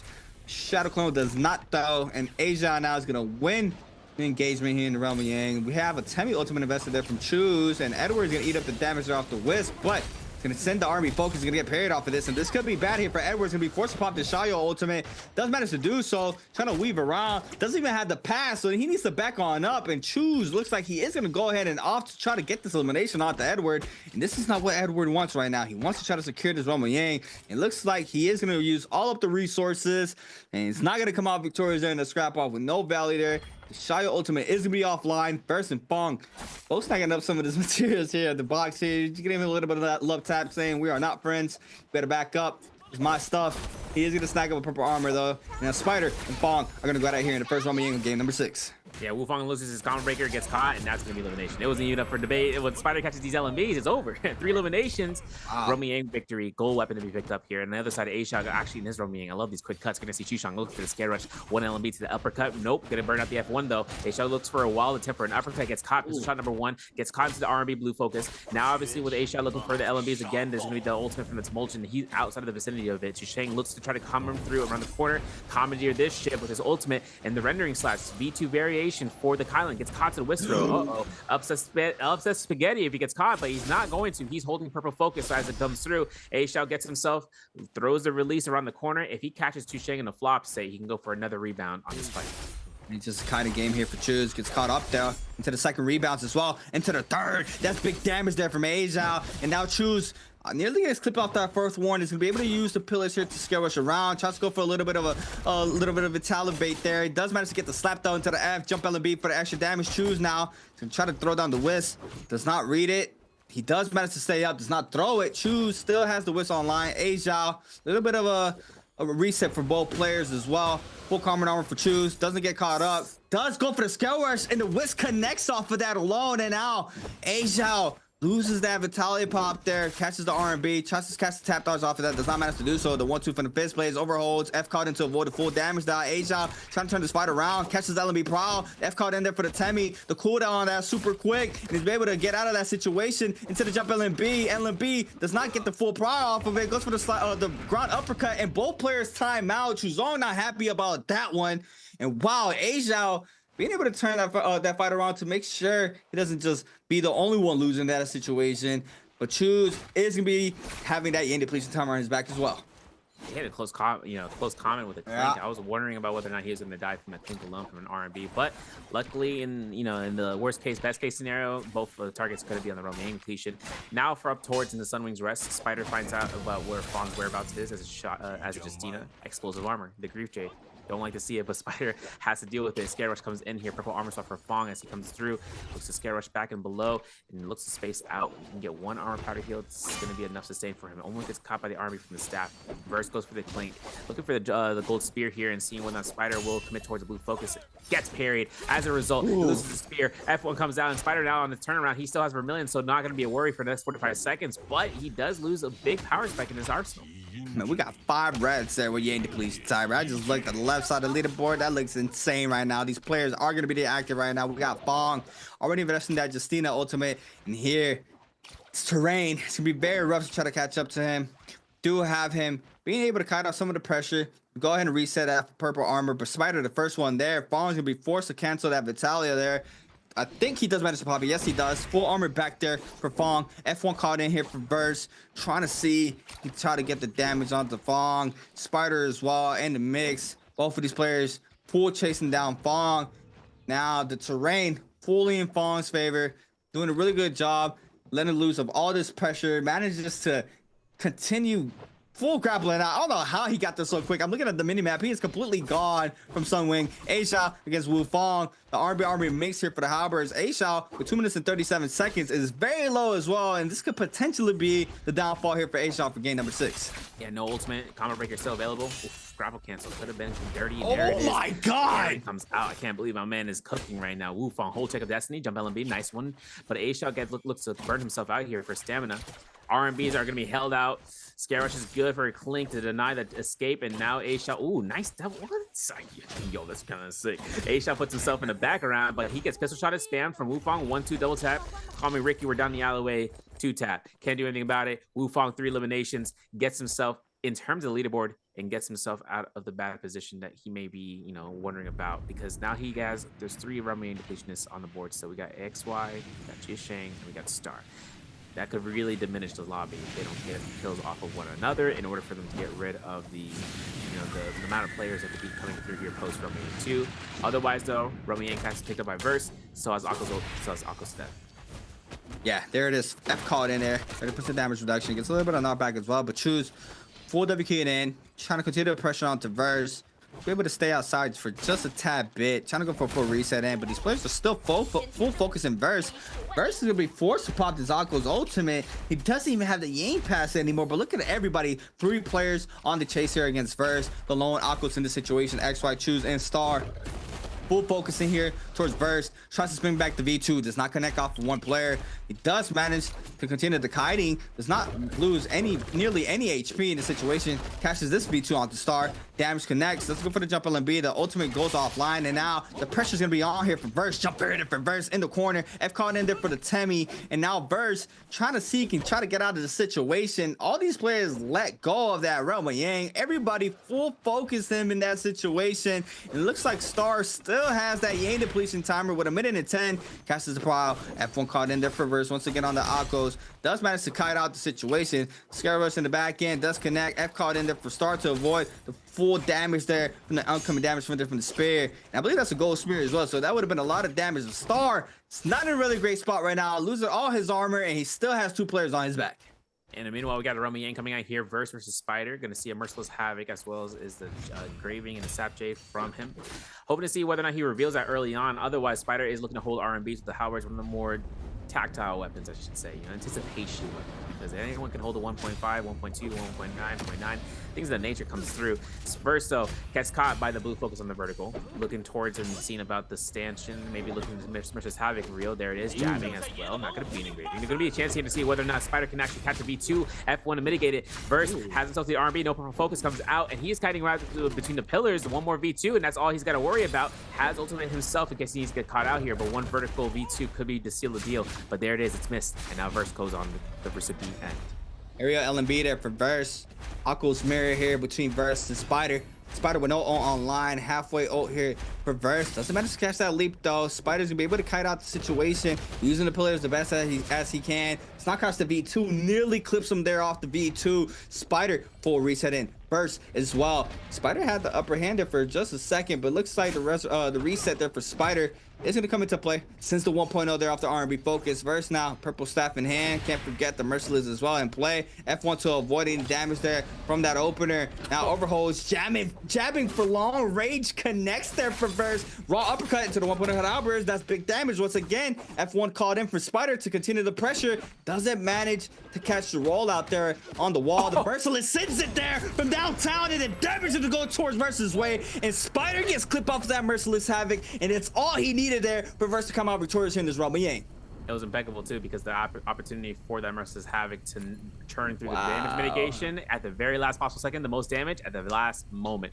We're gonna see soft set Gecko Foot, a gold katana, as well as a desperation to be picked up for Verse, so he's gonna be able to hold these Jades down for the remainder of this match. Wufong finds an elimination against Arano, getting him eliminated out as well as terms of the fights. Looks like a parry up against Fong, and he finds it, but he can't get any confirmation due to the melee him assist. Looking at the leaderboard though, Edward's still in the game here. Verse also still in the mix-up, having himself with it. Hopefully to see if he can get the elimination, gets a moment of respite, but there's Spider picking up the Romy depletion to get denied for the lobby. He finds that soul, he stays in the game. One jump R&B to the next, and makes it a little bit difficult for Fong, who did steal that. He did steal that spear. 1, 2, 3 dual ring comes out from that spear action though, and that's going to be where Spider looks to hold check this R&B. Otherwise, another opponent has entered the ring, and it's Verse. Man, it's rare we see the dual ring being played. But I mean, we've been seeing a lot of 1, 2, 3s, flying kicks. I mean, we've seen them all night. Players are letting loose those 1, 2, 3s. I mean, I remember it used to be a meme, right? 1, 2, 3s and all this for a lot of new players. But I mean, now it's very unexpected here in these lobbies. You don't really expect the 1, 2, 3 to be flowing out, especially with a Jade as well. It just fully catches players off guard. And we see it here, Spider being able to stay up, takes a full reset in. Arano in the back end. We got a lot of players all congested here in this area. Verse had a really good game so far on the board, but another player we got to talk about is Wufong. Wufong with 4 eliminations on the board on the Lonnie. Feel like we haven't seen those 4 eliminations. We saw like 1, but still has been putting out work throughout the whole map. We do see it as well as Spider last game, he was already cooking up, starting to fire up at all cylinders. We do see him continuing that momentum into this game alone, where he's starting to close out that threshold as well with 23.9 points overall. But Burst trying to close it out here with game number 6, trying to do as best as possible on the Akos. And what another player to have as your backup Akos and Spider right now on the roll. So this could be a potential good sight here for Burst. He is still applying tons of pressure there onto Fong. We do have Fong now investing in Justina ultimate. We can see it time and time again, using it to try to disengage. Does manage to invest one. Does manage to catch a Soul Bloom as well, or a Firefly, sorry. He is going to be able to get that raise back up to 100% off the double taps, and that's just map knowledge right there, right? Fong, knowing where those Fireflies are at, he'll be able to snag up the second ultimate if he needs it. Exactly, using it and then getting a disengagement and use, and then having actually miraculous that those Fireflies are still available, considering that all the players had spawned out in Sunwing's Rest. But fights are going to end up going out here and towards the west side of the circle for the Shadow. And a lot of the collapsing format of this is that whether or not someone gets knocked off the rooftop, it's who's going to be able to come out with dishing out a lot of chip off of that. And for the majority, though, 7 players still in the lobby, having Verse to kind of really work out against his Akos. Spider did already reach match point through these 4 eliminations, and with the placement points, he is now the 3rd guaranteed match point gamer if we enter into game 7, which then puts us in the spotlight, right? Whether or not the Spider will survive up until this point, and just to go off, or if Verse can get the elimination off of him. Regardless, Edward's still at 0 eliminations. Eddie hasn't been able to find any kills this match. He's been playing as slow and steady. Usually that's all that you need to do in order to win the race. That's what we've seen in the past. That's what we've seen in, hopefully we can see it in the future. But for Verse, he's getting himself into the shop, having 10k Dark Tide coins. Could be a supply game. Otherwise, versus Havoc, right? We saw earlier, and with the jabbing, he also got that Sap Jade. He's fully set for the end game circle in terms of holding his own fort. And while Spider's at the shop, these guys are just going to have a mutual agreement before the new main drops, before we enter into this final circle. I mean, obviously, right? Coming out of game 5, you had a rough game if you're Edward. But I mean, games 1 through 4, he was just full confidence, right? He was winning all his scrap offs. He was playing beautifully in these games. Slowing down in tempo right now, just, he's playing a very, very more conservative than, how he was looking like in his first 4 games. Not sure if that's going to give him success here in these games, or it might not play out the way he wanted to, but we're gonna have to wait and see, because Verse just getting parried here. He's gonna be able to pop that Akos ultimate, and that's gonna be a full rush down there from Rano, and Rano gets clipped off the Moonbane here. That's gonna be tons of damage there. Verse gonna try to go for a full reset in. Nobody full capitalizing off that Rano hit. Looks like Spider gonna wait this out. Rano still has one of those V2s online if he needs it. Fong in the back end as well. Rano full cutting out on the backside, spins back to V2, gets the damage onto Rano, tries to weave out that. Saves him from the move bane hit, and he sends up inside the next move bane, and Verse eating tons of damage here. Needs to be real careful. Does manage to kite out, but the damage is still going towards his way. Rano is the first one in. We see Frostivus in the back end. Wu Fong doesn't manage to full scatter on out, but Fong does manage to do so. Frostivus, Fong, and Rano full focus in Verse right now, and this could be back for him pretty soon. He's on DEFCON 3 right now. He's still going to survive here. Merciless Havoc doesn't get parried. Process is going to come through here. F1 and knock him back. I can't believe he landed on the bridge. It's crazy. He gets himself the Scare Rush, but there's going to be the R&B. No spear confirmation for the blue focus. F1 comes out from Verse. One jump LB to the next. Has to really worry about whether or not he should throw this next Merciless, whether or not someone's going to be kiting around for a parry. Otherwise, Verse is hanging around these poison streams a little bit too close. Gets caught to the... He actually glided up. So now gives Verse a little bit more time here to survive here. The Mystic Might's going to be in effect for Wufong to look at him at all times. Nice armor swap. And for Verse looking for his seeing that parry, he looks for the armor swap for the gold armor, doesn't go for it. Instead, just goes ahead and spaces out Arano at 1 HP in a distance, gets eliminated by Spider. 5 eliminations so far for Spider for MVP. And now for Verse, having to work out here for the blue armor, he finds another swap here on the ground for that gold armor that was left behind. It's going to be something for be picked up later on by one of the players, and it's going to be Wufong getting that reset. Nice little kite there from Verse. Manages to stay up here in that situation. I mean, that would have been bad very, very fast. But he manages to stay up in this situation with a beautiful kiting there to spin back and reconfirm that blue armor. He did lose his gold armor, but he's still inside his game. Spider's still in the mix as well with purple pole sword in hand. To be careful not to get parried here in the situation. Merciless Havoc still in hand from Verse, I believe. I did hear it.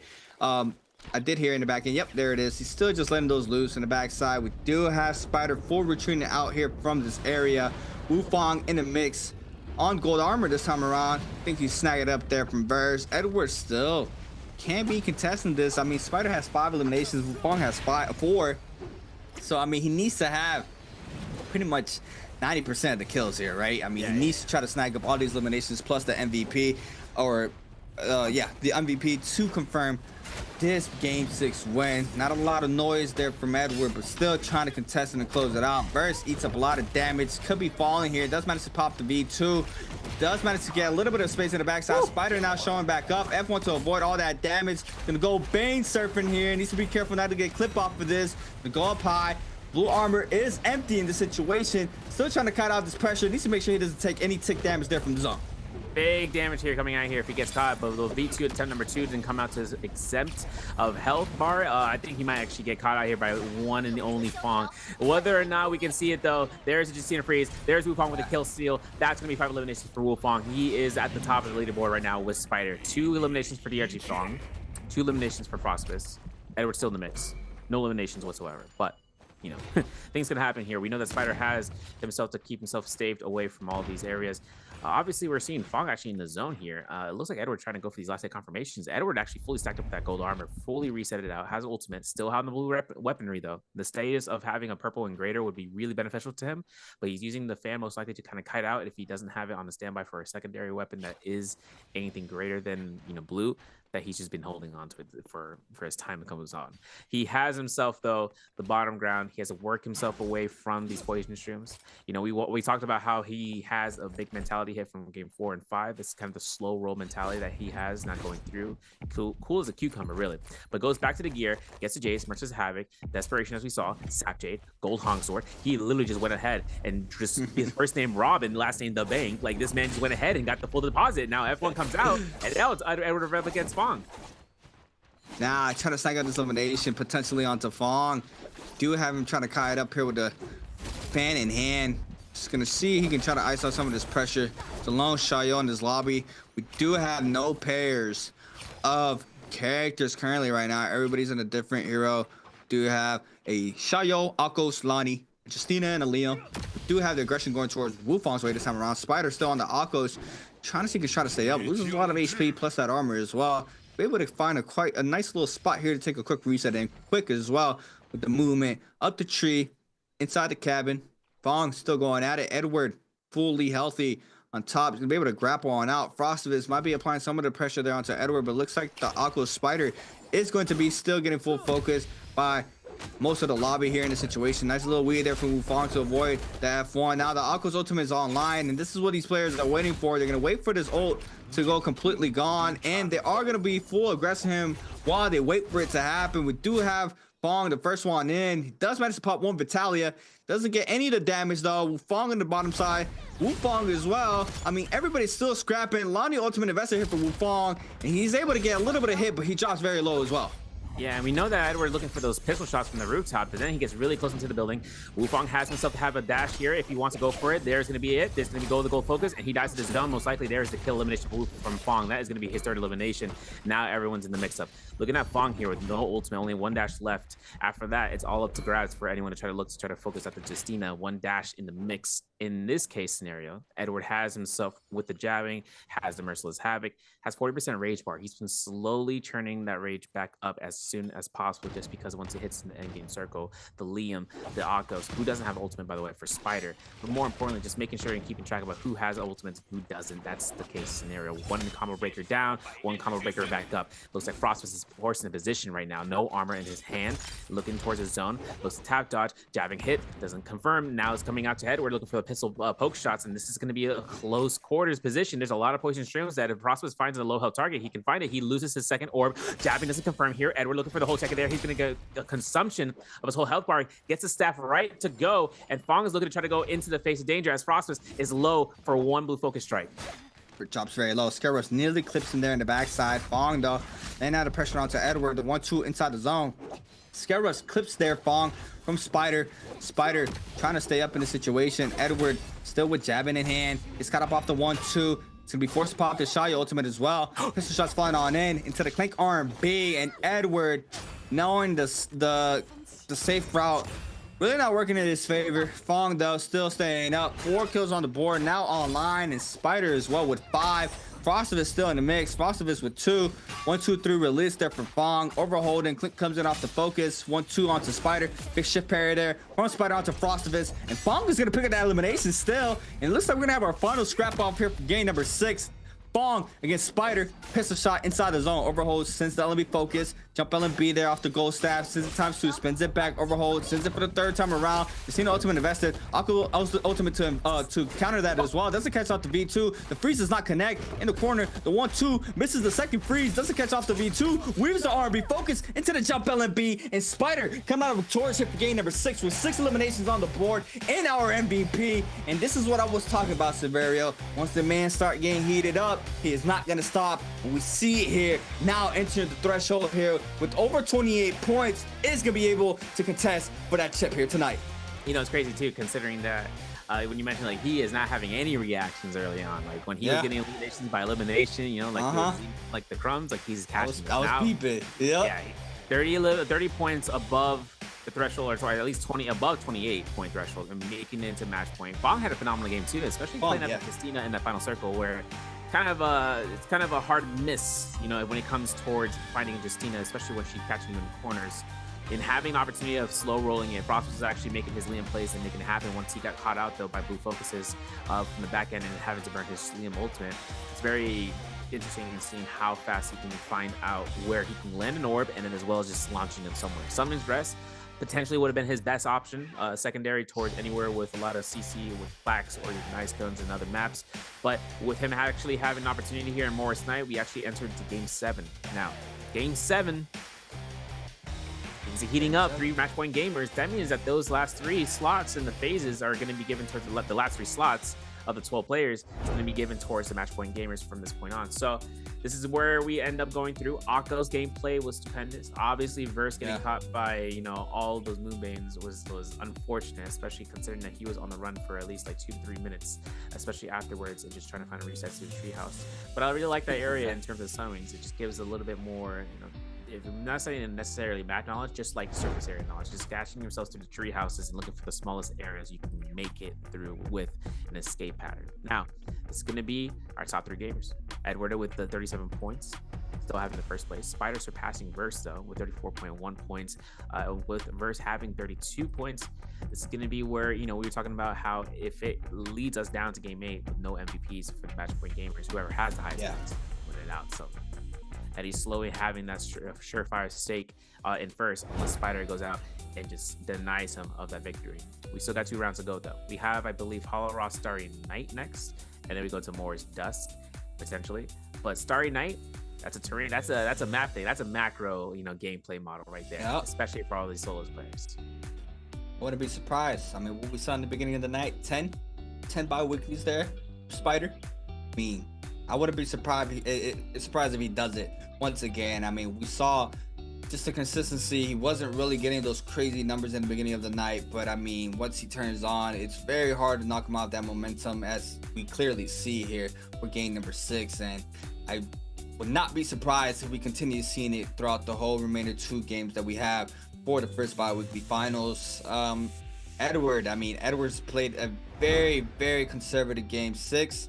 Slowed down a lot moving on over from all his previous games, but another thing that has not slowed down is gonna be our answer for treasures. For everybody at home, make sure you guys answer in the Twitch chat. If you guys are on YouTube, swap on over to Twitch in order to win a random spring split gift box. We do have our question, which is how many scores did SR Spider get in game number 6? Is it A, 9.4, B, 10, C, 10.2, or D, 10.4?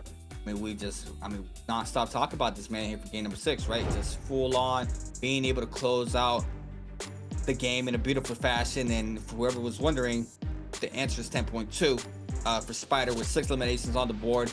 Getting that ranking points there with 3. Quick prediction. You got the quickest answer, bros. You guys had it. It was like, oh, you thought right? It's like you just gotta wait 1 second, or you got a lucky guess, right? If you're not paying attention. But hopefully everybody's lucky at home. Another player who turned it up here for game number 6, DRG Spawn, had a very silent game throughout the whole night. now secures 5 eliminations, second place with 7 kills or 7 overall game score. Wufong now as well with 5 kills in third place, and our overall standings now: 12th place Frostivus 14.5, WZ Orano with 16.7, OUG's Mike very quiet throughout the night 17.2, FPSZQ Star with 17.9, DRG's Fawn with 18.8, Baldash Chuzon with 19.1. Wow, Mike, right? It's crazy, right? We haven't really talked about Mike. Mike been a very strong player throughout the whole scene. I mean, having a very rough life. Is it even possible for him to make it to the threshold? He needs to have a crazy pop-off game 7, correct? He's got to have the same type of game that Spider just had. Same kill count, same scoring lead. Like, that's just the amount that has to come out. Now, is it possible? No. I mean, Holoroth, they know exactly where the players would want to spawn, primarily if they see the map and see what the selection process is. Usually he would want to go for a full aggro start. He would end up having Fireflies to give him the benefit of that, right? So then that gives him more opportunities to go into, you know, say objective-based gameplay. If he goes to Yutron Ruins to go for quick Fireflies, right? If it's gold area, high loot gain, teleports takes him to either or of the area. But if he goes to the salvation point off rip, other players are looking to try to contest that, which we usually see. It's not T2-5, which isn't in this case. It would be one of the more option, you know, from option gamers like Verse or Star, and that's just something that he can have happen. He succeeds or he doesn't. End of story. For a game like this, though, we're gonna have some clips and highlights to review over. Brought to you by China Unicom. Gamers United. I mean, super aggression here from Edward, right? Investing that ultimate, gets clipped off by that R&B focus there from Verse. From the Fist Blades, Frostivus, and the scrap off against Spider. Tries to catch him there off the V2. The Akko's combo breaker catches him. This was the beautiful LNB focus cancel into the 1.0. Into the recatch, LNB 1.0 R&B. From the Halberds there from Spider. Beautiful recatch there. Off the tap dodge. Wufong. Grapple spam into the parry there. That was just disgusting there from Wufong. A Zhao does fall here in the situation. Wufong manages to cleanse off of this scrap off against A Zhao. XY in the last and final moments of this game. No, this was inside a zone fight. This was a third-party action here from XY. Takes out Choose, Fong in the backside as well. First in the Roma Yang, taking out Spider, but I mean, Spider quickly cleanses as we see it here against XY. Coming out the Roma Yang, quickly getting that Yang depletion timer cleanse off as we see it there with the R&B focused onto XY. With Fong in the corner there with that R&B off the spear. Fong as well in the backside. Fong catches the LNB Pro. Edward drops very low. We see possibly the jitters getting to him now. How slow he played for this game alone. Moving on into this end circle. Spider against Fong. Jump LNB finisher there for our last and final moments of game number 6. But we do have our first Akko's MVP of the night here for the Biweekly 1 finals. And it's going to be nobody else but SR Spider. That's right, playing out the Akko's, playing it well, getting himself this MVP. I believe his third one gonna be coming out here. Having Merciless Havoc, one of the other 2 Jades in the game, but also Engraving, Sky Punch, Overlord, so slow shot and you know, Venom Tip. Halberds was his predominant weapon. Once he was able to pick those up, the purple Halberds early on, and especially that fight over by Zest Winery, he's been able to stick with it. Full Sword was his secondary option, and we saw that even into the end game. Using the Full Sword strikes with a Scare Rush and Blue Focus, just catching as much chip out, and with 2100 dual blades, that's just as a third option. But the damage totals out to over 20k, over 11,000 healing, and 6 eliminations in first place. This puts him out here, you know, in terms of this leaderboard. So with that being said, his Akko's game comes through. That's another usage of a hero. That's another hero point that we have to keep in mind about. Obviously, game 6 comes out with, you know, the expectations to be high. 3 match point gamers, 3 potential MVPs to be earned out and churned out. But at the end of the day, kind of want to see anyone pulls out, you know, an out-of-pocket pick, but I doubt it. These guys are playing carefully, cordially with their options. Yeah. Unlike, you know, we saw the high-risk, high-reward maneuver from Edward with the Lonnie double pick, which didn't end up working in his favor. So now it's really just keeping track about that. Yeah, I mean, it's crazy, right? Spider with the most 7.9k damage is just halberds. We usually see that getting swapped into most of the time with a halberd or katana. Just be able to outburst and get a lot of eliminations with that weapon alone. It's just crazy to see, right? Because I mean, what do you have? You have a 1-2 spam. You have a 1.0 focus on the R&B. He was canceled the 1.0s on the LNB. So I mean, he had versatility off of that. But we're going to be going into a short break. Once we come back, we're going to be loading in to our 7th game of the night here of the first Biweekly of 2025.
Welcome back, everybody, to the 2025 NARAKA BLADEPOINT Spring Split Bi-Weekly Final 1. My name is Creatives, and I'm here with the man himself, Severio.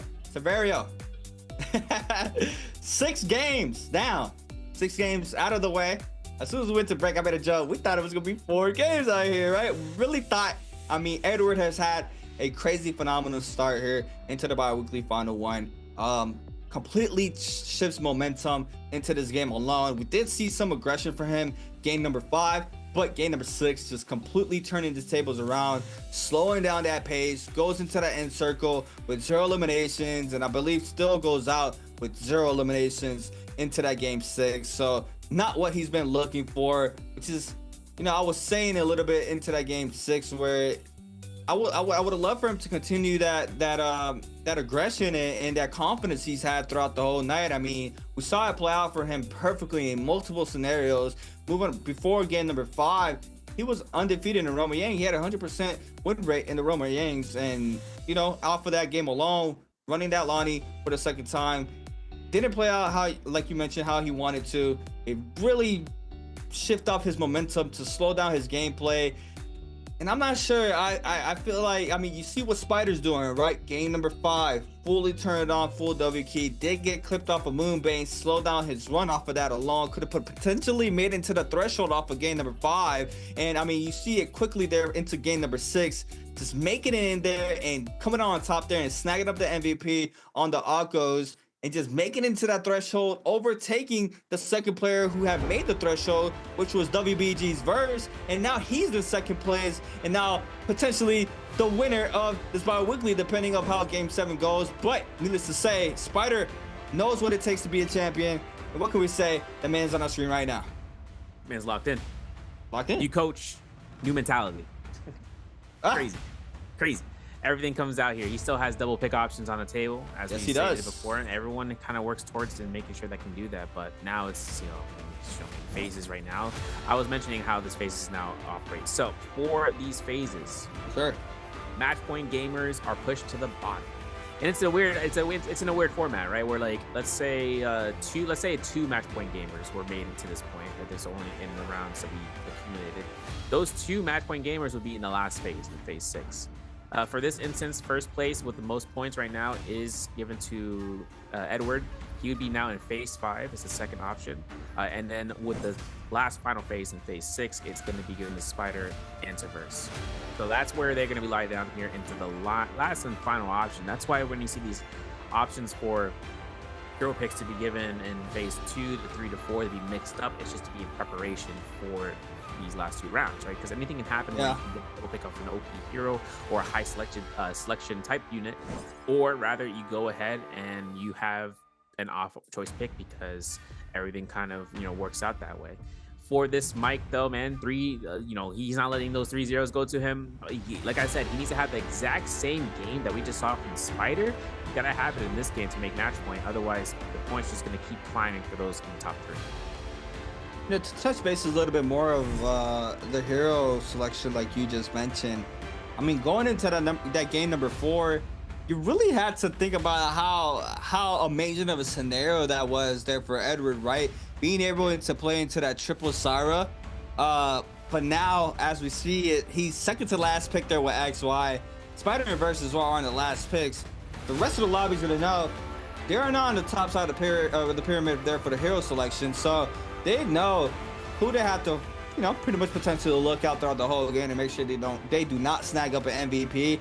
But this is where the pressure's on, right? Lots of these players. I mean, we saw Spider very aggressive into the early and mid game, snagging those eliminations, takes every round. Even if he dies second round there like he did for game number 6, quickly cleanses out. I mean, he's just full on confident to stay up. But I mean, look at the first round selection now. XCD. Listen, looking at this Kylan here is available in its mulch. Start has it too to be a Liam. I mean, you can go Kylan too. I wouldn't be against it. This is now, like I said, Hollow Rock Starry Night. So first 2 phases throwing us in the loop. Liam still available for Chusheng. Fong also on the table right now to choose out his character of choice. If he chooses Matari or a Tessa, I wouldn't be against it. I would see it. We've seen that actually into day 3, but we didn't really have much success with Tessa on the board. But then again, out-of-pocket picks, this is where we come out here. That's where Arano even succeeded in the past. Fong's going to go ahead with the knockouts into his third phase round selection. A-Shot from Alliance and move on for TE. Getting a little bit of chances here to choose out who they got. Though point blank, range, if we can see Wufang play it out. There's one Justina for A-Shot. Will Wufang work his strengths to Alani? Yes, he will. So he'll go to Alani, predominantly in the 4th round. Now it's phase 5, it's phase 6. See it, and I see a Tessa coming out here from XY. Oh, XY. We're getting out to Tessa. I mean, a player who love running the Tessa, especially in 8-game scenarios, as we're seeing it now, is DRG's Fong. DRG's Fong has been a big fan of Tessa for quite some time now. So now seeing it in another player's hands like XY, and then this late into the meta now with how everything has established with all the other characters who have made it inside the pool as well. It's gonna be very interesting to see how XY does with this Tessa. I mean, obviously Tessa can be a very strong dueler, third partier as well. Mid-range ults, being able to cast that ultimate halfway, just has a lot of potential. Also, after that's gone and you miss the enchantment or you do not connect with that ultimate tether, kind of really falls down there. It's gonna be rough to see here for XY to see how he does in a lobby like we're seeing here. I mean, we got full meta picks, right? Liam's, Justina's, Aqua's, Kylan, Lonnie's still in the mix as well for Wufang. But Wufang, Frostivus, Choose, and Asia are locking in their second pick of the same hero, as well as OUG's Mike. Obviously, OUG's Mike can completely be a big nuisance into this games, even though if he doesn't have a crazy pop-off game, he really controls a lot of the momentum in a lot of these matchups, as we saw when he was playing in that Holleroth game against the Tomokes. He was the one full control of the end game there, making sure that these players do not get the full capacity of what they want to do. So, even though Mike has not been having an outstanding bi-weekly final, he's still a big problem on the map. Yeah, and even then, I think when anticipation came out from whether or not Edward believed that Mike would have been picking an Oculus this round, especially after we saw what happened last round. So he's paired up with the RG Fong. Edward also using F2, so that's the distinguishment between both those Oculuses that we saw in the pregame lobby choices. So that's something else that we have to take an understanding of who's going to be who when they're on the battlefield. But game 7 starts out here, folks. My name is Harry, alongside with Creators. We're actually looking at the final between these 3 match point gamers, between Spider, between Edward, between Verse, and who can catch into the threshold of MVP and end our day. Let's take a look and see about these off drops and where the fights begin. Now that boy Verse is cracked. I'm not gonna lie. That boy, he did a little clappies. He's lit. He's lit. Started up here for game number 7. SR Spider though, off rip against WBG's Verse. H-Zhao in the mix as well. Spider trying to look to have a crazy pop-off run here, and he's able to do it here on the Tomoke. I've seen it do it before. So go ahead, get a little bit of a Christmas present here with the purple dual blades in hand, and now continue to try to scale up here for his inventory. He is going to back up from the situation, and WBG's Verse might be going at it against Alliance's H-Zhao. And we're at 40% right now. There's a lot of Fireflies that are available for pickup here. Versus going to make his way towards them in terms of one of the tents. Otherwise, if they've already been picked up, that would be the case. DRG Fong, though, finds first elimination against Frostbus in the early game against Kylan, specifically as an Akos. Edward over by the Cinnabar Valley here, making his way to try to find the loot pattern, maybe even make his way towards Moonlight Valley, Moonlight Pass, find something perfect. But we see before we stop. But the fights are happening. Fong, OUG Mike, finding the V2. Fong will look towards his pounce, maybe looking for a jump LMB here, but Mike is looking to tap dodge. Nice tap dodge there, and again, one R&B catches double blue focus. We never see those ones coming. Armor stuff is good though for Mike if he wants to look for it. He does it. He goes for blue focus hold instead. F1 is available for him. Looks for the 1, 2, 3 again. R&B comes out. Nice tap dodge LMB, my friend. This is gonna be one elimination for him into the board with the blue armor. There it is, Mike, with a strong start here for game number 7. Picking up the first elimination of this game alone. Spider, though, still in the mix against Verse this time around. Since the 1.0 R&B focus, Verse now be forced to pop this F. Spider has all the full confidence to try to get this elimination onto Verse. We do have another player in the back end, I believe. Starting to move on in for the third party is going to be Wu Fong on the Lonnie. Both players looking at Verse, though. The Justina is going to be able to pop this F to avoid the lingering frame there from the R&B focus there from the staff. Scare Rush nearly connects there, tries to read the parry. He's going to go ahead and invest his Semi ultimate very early here in this fight. Now, the F called in. Massive parry there for Spider, and that's going to be the elimination there. Fong trying to pick up the Soul Bloom. I'm not sure who gets the Soul Bloom here in this situation. In the back game, Aishao is going to be showing up to the party as well. Now it's going to be a 3-way scrap off. Yeah, when Spider picking up the solo, that's going to be the 30% rage right there just for the sustainment of the fight. Now he gets caught by a drop down R&B. F ability is not up for another 3 seconds. Wu Fong just needs this a couple of seconds here. It's a scare rush to nice escape. Now it's going to be an F1 available for Spider in case he gets caught onto his corner. Needs to find as much space as possible. Looking for a time to heal here if he can, but this is going to be the cornerstone right now. A-Shell looking to try to catch a scare rush. Justina ultimate might be ready for him to use in the best, but he's also going to have to worry about Wu Fong and whether or not he has ultimate. It's all in the eyes right there. There's the elimination. A-Shell finds elimination, finds the Soul Bloom for Wu Fong. In this case, 1-2 L R&Bs. Comes out from a whole check R&B. Jump LMB to cancel out, uppercut into the corner until it's, oh my gosh, she's swapping to the dual blades, clean with it. R&B hold after the Lonnie ultimate, but now it's up to Wu Fong whether he wants to invest in the dash. He needed a little bit of terrain for the R&B focus to connect there from the dual blade. That would have been disgusting. But the V2 is going to be invested here from Wu Fong. Trying to see if he can find elimination here onto A Zhao. But that Justina ultimate is going to come online pretty soon. I believe it's already online as well. The bounce backs here off that V2 are going to connect there onto A Zhao. Overholds does not connect off of that. Iframe there off the old pop there from the Justina. Priest does not connect. Weaves the second dash as well. Only one dash left here for A Zhao on the Justina. Since the R&B focus from mid-range gets the damage, the Priest does not connect but catches the R&B. No prior off the LMB though. Into the follow-up LMB, and Wu Fong staying up here, composed on the Lonnie, taking out A Zhao, and that's Wu Fong's first elimination of game number 7. That's right, and he's making sure he can showcase the new blood by what the old skills got. And now it's up towards Edward. He made his way towards Plume Castle. There is 4 or 5 players around here. We got Arana, we got Chishang, we got XY from AST. A lot of units out here for Bell hits and making sure to see a vicinity shot. Now for this Aquila's Crest, we've been here before. We know the spacing. XY actually gets himself the gold spear from the Salvation Point and beating up the puzzle and picking up that weapon. He's got 75% rage on the Tessa. He is a Tessa, so the moment that one ultimate gets casted in, the players know that there won't be another one to come out. But the problem is how many players can he capture with it, and would he be able to even deny them from being able to pick up this enchant? That's why we don't really see as much Tessa comes out here, because she can be really focused down really easily without any sort of effect, with no punishment from the opponents. So long as she's not going up against a Temi, right? Temulch can just go ahead and F-frame through it. Invincibility frame through the enchant.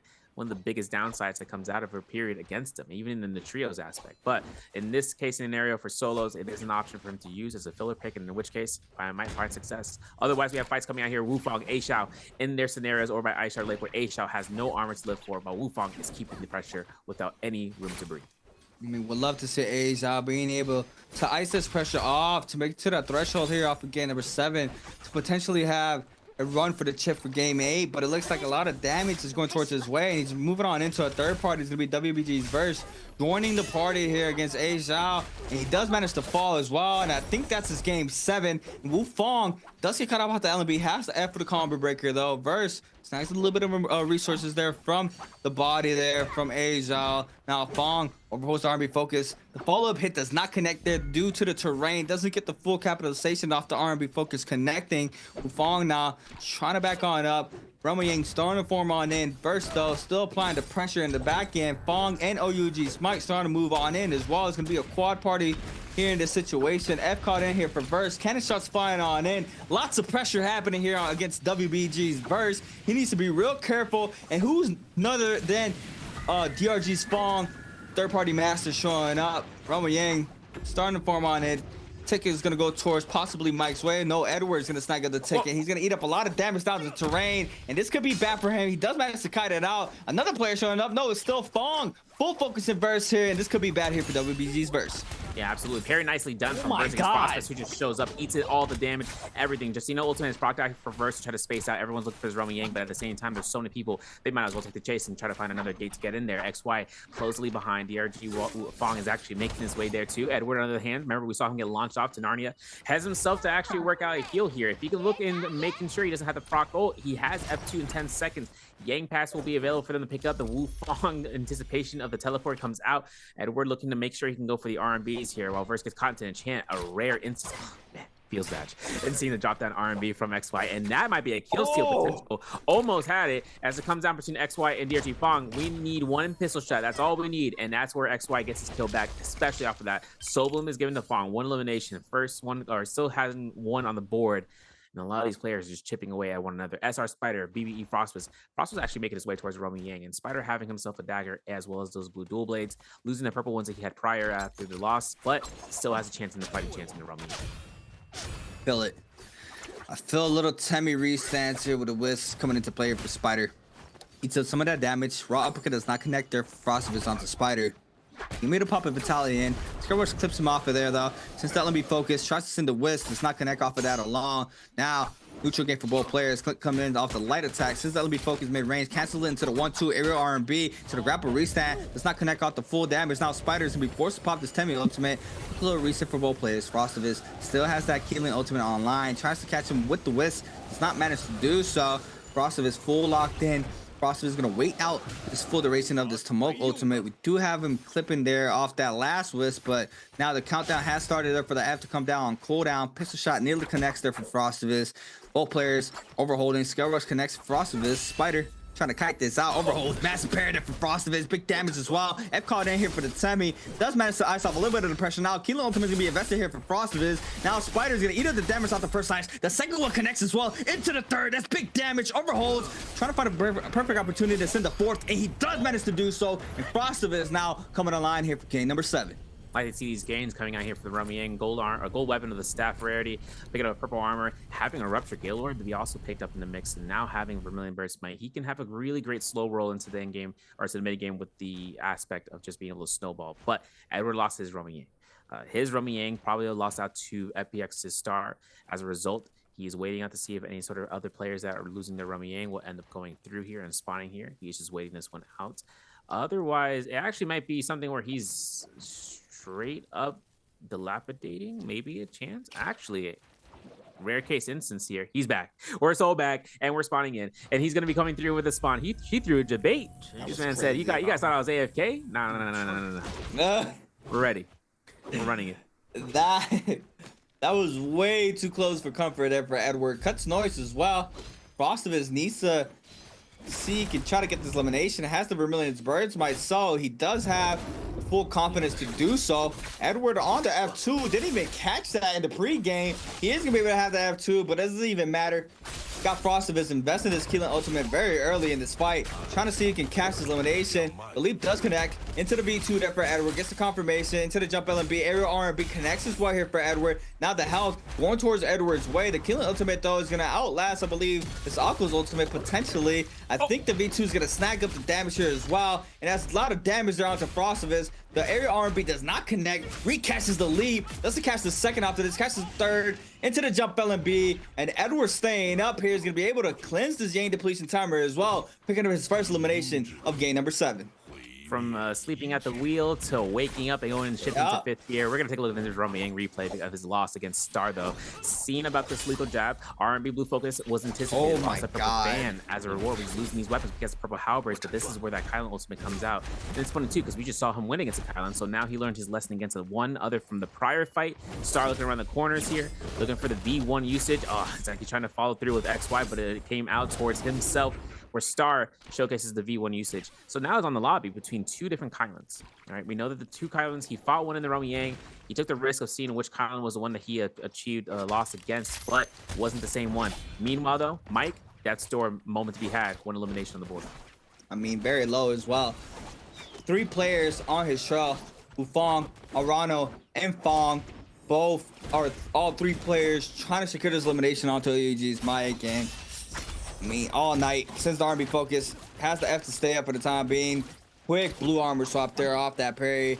He is a crazy decision maker, as we just saw how quickly he can adjust to that. But now the chase is still on here for Mike. Frostive is showing up to the mix as well. Frostive is currently with 1 elimination on the board on the Keelan. He is having that full momentum right now from his Roman Yang. But Arano, Chuzong still in the mix. I mean, everybody is posted up here at Plume Castle. Looks like Mike is gonna be able to live another day. For now, Chuzong, though, still on the trail, trying to see if he can snag up an elimination, but Mike not gonna make that easy for himself. Go ahead and retop off the health for himself. Spider and Fong, a little bit of love taps, but the second row Yang started 4-man up, and now we do have still 2 players who are Yang depletion timer, and one of those players is Spider, who is in that 34-point threshold or 28-point threshold already, so this could be bad for him. He does not be able to cleanse here.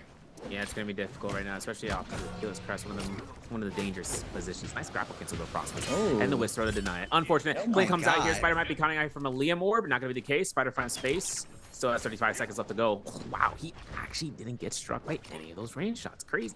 And now he's gonna be immune for safe. 3 projectiles as a result. But like I said, Roman depletion actually kind of tough. He could actually give a kill towards one of these, one of the Starry Nights effects of one of the meteors dropping down, but he's not even gonna do that. He just wants to create as much distance, even with 1 grapple to his name. Saying, I'm gonna take that purple armor. No one's gonna get this one. And now he's putting himself to the zone, and it's just gonna be a fallout for this one. Match point gamer, one of the 3. Another one down the list. We lost Verse. Yep. Now it's up to Edward. But Wufong's on his kill game right now. 3 eliminations. Edward over by the northeast end of Plume Castle, having this Romy Yang by his own lonesome. Has that Yang pass, so he can take this fight against whoever has entered just recently. Shusheng loses out from Romy Yang depletion just right now. Twin shot is going to be the only J, but he also has a crafting hammer. I like the logic coming behind that. If he finds a great weapon inside of the Romy Yang, such as a katana, he can just switch it over to a Hong sword if it's his better option, or vice versa. Things like that. That's why supply management and macro gameplay like that works out in stupendous ways. For Star though, gold longsword, Kylan, purple armor. This is a dangerous one, bro. He also has a stamina strike, a Shaolin staff, which if he finds a staff off of that, that would be crazy. But regardless, fights are out here for the marbles right now, especially with the match point gamer Edward on the line. And this is looking like a very nice call here for Edward. He's able to take this Roman Yang, to be able to read that off the F2 to avoid the scare rush there. Try to overhold. Keelan has been having very good success in the Roman Yang. Nice little prod there for Edward. Off the R&B focus there from the grapple bump. Does manage to force out that Keelan ultimate very early. Trying to see if he can try to kite out the situation. Gets caught up in the corner. Akko's ultimate now out here for Edward. Keelan now, Star can try to find an opening. Does manage to do so once again. Try to tap dodge roll. Can't do it that much no more. Oh my god, he snags up the V2 there in the corner. F caught in there for the Keelan. Tries to read him off the V2. Now in the corner. Big damage here from the Kylan. Oh my god, he drops to 1 HP. Misses the V2. Weaves that last slash. Edward still managed to stay alive. Goes for the scale rush. And the follow-up R&B there for Star to take out Edward here in the second Roman Yang. Yeah, it was a rematch of Destiny, and it came down to quick victory on Star's side. That R&B blue focus was wild too. Gold Greatsword can be picked up. Razor Swift has Bar Bolt if he wants to use that. Star though has now gold armor to be achieved as a V1 Kylan user, so it's really a sustained game that he's going to be beating out the whole lobby out as. It seems that TE's Wufong though also wins his Romy Yang, pushing up to 4 kills. Mike though, Romy Yang depletion in the zone, doesn't want to go through here. He actually is going to go ahead. Okay, dude. He's going to go ahead and make sure he doesn't give anyone else the opportunity of getting eliminations on his head. With it, no marks against him. I'm okay with that, honestly. We're looking at this in the long game run. But for Mike actually going through and dying out the zone, no one's going to be able to find that out, especially Edward, especially if we're considering that he has to find a solo. Otherwise, he's going to have to take a fight against 2 Kylans, a Tumulch, a Tessa, and Akos, 2 Akoses as well, or 1 other Akos, I should say, between him and Fong. So it's going to be a dangerous game. And Lonnie is already a threat against him. If he jumps and he gets caught by Lonnie, with the ball in V2, there's nothing that's going to save him if he's post-procking ultimate.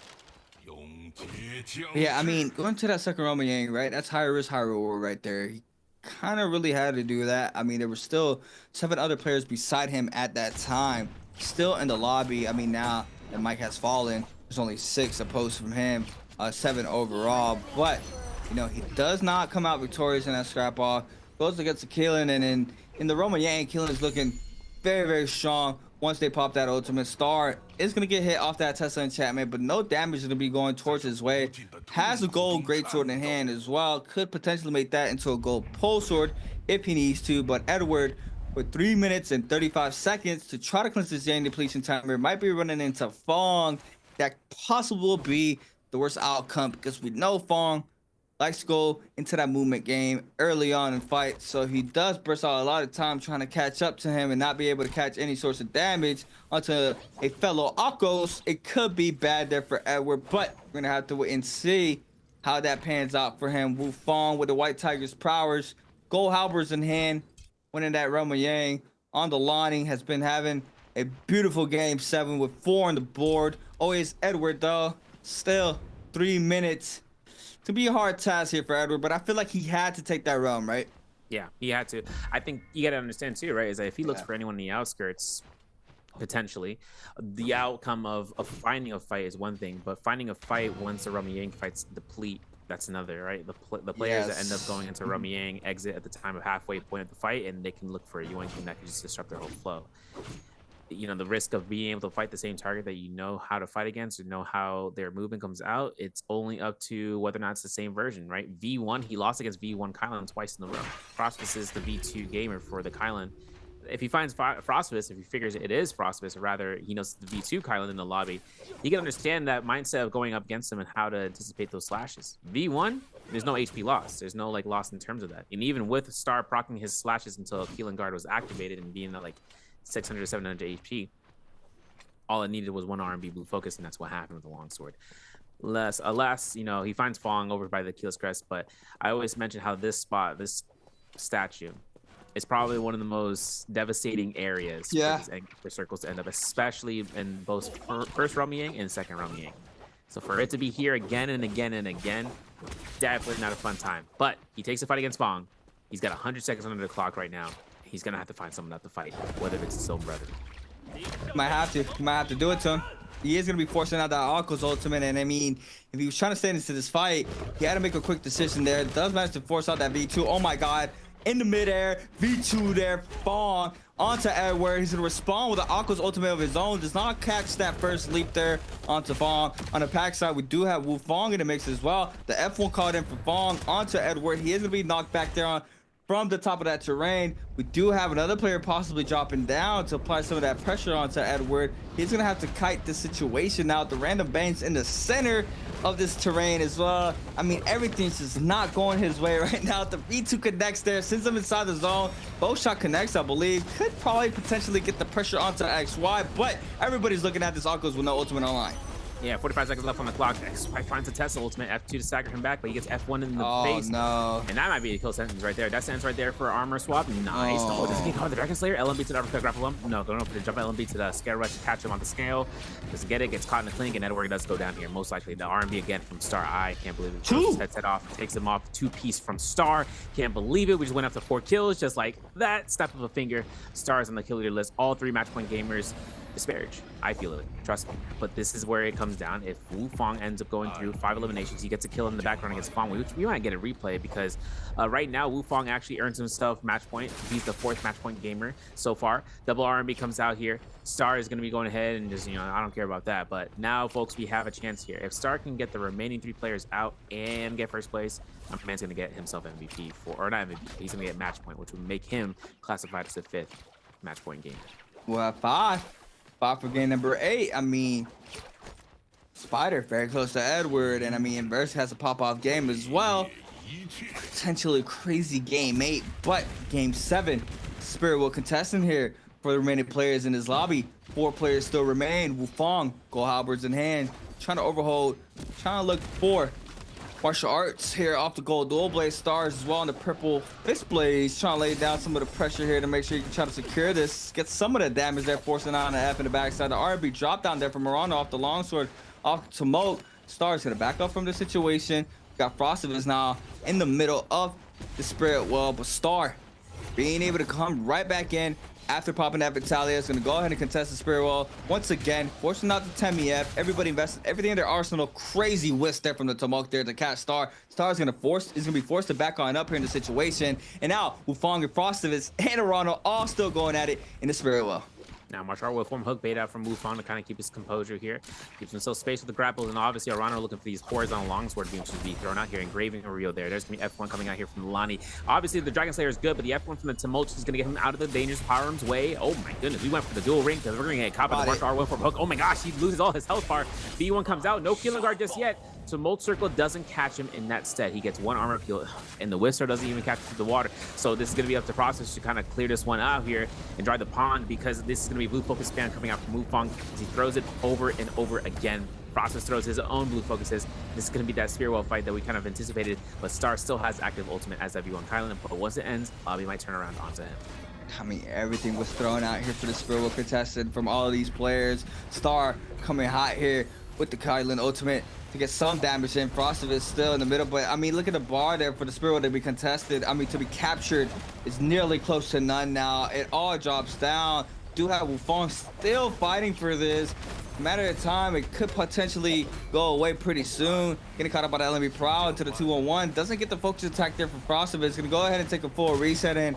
And I don't think anybody's been able to get the Spirit Well here. It looks like the bar is filling up pretty quickly though. We do have Star still in the mix. Shots very low there. No armor in play. The Bane nearly clips him there. Stops the scale rush. Comes back up. And Arano now showing up to the party. Sends that aerial R&B focus from the longsword. Gets the damage off. But Star loses a lot of HP here in the situation. Yeah, I couldn't even see whether or not the movement is still going to strike him off this corner. V2 Kylan from Frostivus gets elimination against Arano. Second elimination for Frostivus. Wufong still at 5. Still has a chance here. Star, though, looking for 2 pieces here, left and right, looking for an armor swap if he can. He has that common one ready to go, but he is getting chased by the Lani. Frostivus still on active ult after winning at the Spirit Well, having Mystic Might active duty. Still looking to try to catch it. Scare Rush comes out. Double LB from Wufong. Oh, this is nasty. Nice blue focus, though. F1 comes out. Scare Rush comes through. Nope, not going to be the case. R&B makes it happen. Star gets inside the building. He's trapped. He burns Combo Breaker. He gets caught into the second round of attacks, and that is Star. Potentially getting caught by the third one. Doesn't get it. Doesn't have to worry. Scare Rush is right out here. This is just a ring around the rosy between all these rocks, and he's having a phenomenal time. Once that armor gets available for him after the Mystic Might, that's in a minute. That's a long time, especially considering that Frostivus has just arrived to this team. 1, 2, 3, spin back to Star. That's about to get a common purple armor swap there.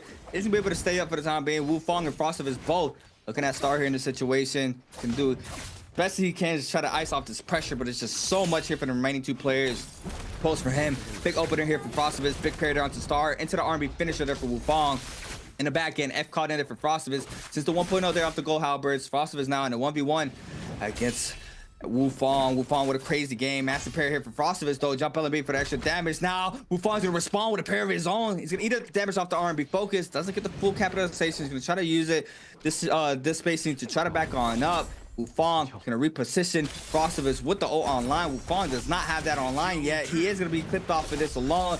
Doesn't connect off the second. The third one misses as well. Frostivus not being able to catch any of these slashes here off the Kylan ultimate, but looks like Wufong doing a really good job icing off this pressure off this ultimate alone. But looks like Frostivus does catch him in the corner. The second one connects as well. The damage is not enough. Does manage to find a common armor swap. Catches him in the corner. No, he gets hit off the terrain there, so no damage off that big parry there for Wufong. And now Frostivus trying to stay alive. Overholds the 1.1 or the 1.5 there from the fist blades, and now it might be a neutral game once again. Frostivus refilling up that armor and that white health. Wufong in the top side, and I mean, this is looking like he's gonna go again for another round 2 here, Severio. Oh man, I love these scrap offs, especially considering that Wufong is going to be living on with an ultimate in just a second. Having common armor, looking to try to go for the Scare Rush, catches a stagger, but Frostivus goes for the cannon shot instead. R&B hold check comes out. Dragon Slayer parried, anticipated. F1 is going to be anticipated as well.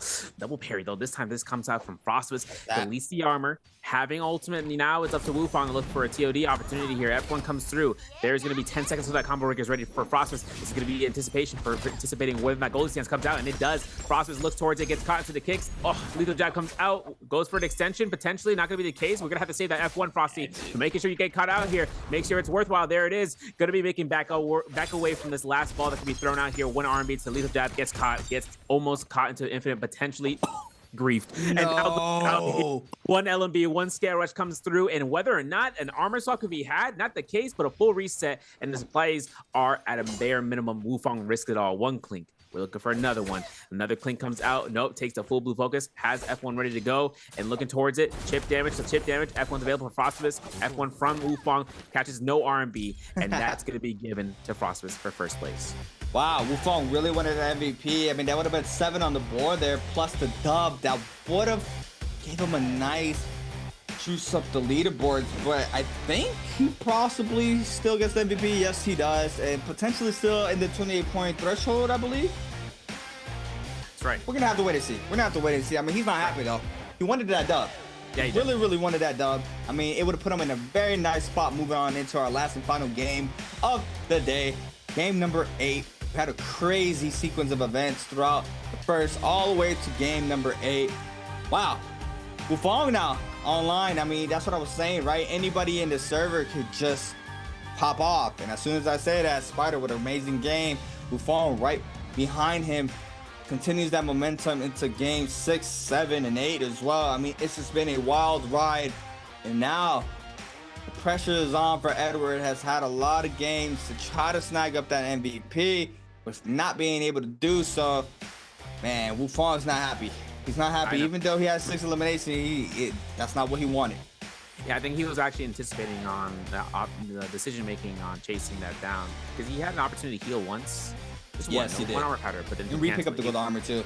Yeah, and he went straight towards the heart of Frostibus, waiting to see, okay, I gotta burn his death combo breaker, and then this is gonna be a bait out for RMBs, especially for the long sword. Yo, and everything kind of makes it out where he throws out an RMB, and that would have been it.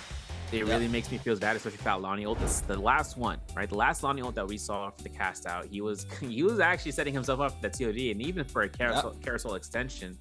And then he went to the right a little bit. That was just something that was off the books from what he was anticipating to happen. So that kind of gives Wufang something to think about as well. But Frostibus working on the V2. FPX's star though, showcasing V1, Kylan, even though he got eliminated earlier on, he did show some success, some value towards it. XY did it first in terms of the season, so he had a more opportunity of, showcasing, sprinkling some involvement of inspiring, I guess you could say, for the players. And just seeing about whether they want to bring out Kylan V1 more, or if they want to decide upon getting that rendering slash 2, where they can create that clone that comes right behind them. But for Match Point Gamers coming in here, always Edward still in the lead. 35.1 though for Spider in second, and with WBG Verse at 32 points in third, TE's Wufang's at 29.8. Big game coming up ahead, folks. 8th game. You couldn't believe it. We couldn't believe it 4 rounds ago. But Edward has gone through and makes stride versus stride, and he's still on top. He still has the top placement. If we don't have any of these MVP gamers coming through for next round to be MVP, the thing ends up where it's the highest point threshold. Spider is the second one most in terms of that. 35.1, that's a 4.9, that's a 3.9 difference.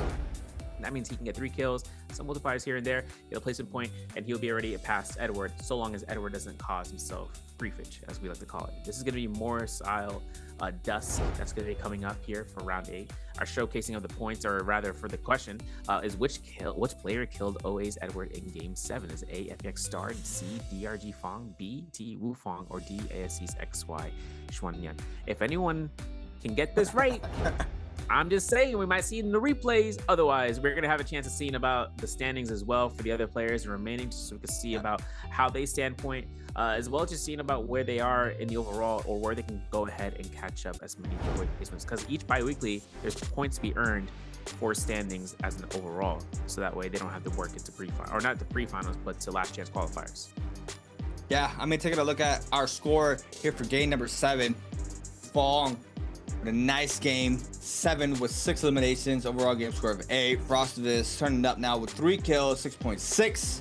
FPCQ Stars with 4 eliminations, 5.5. WZ Arana with 1 kill, 2.5. I mean, Fong, Edward, XY, Mike, Spider, Asia, all with 1 elimination on the board here for game number 7. Now our overall standings here for the bi-weekly final 1. OUG's Mike currently in last place. That is a crazy thing to say.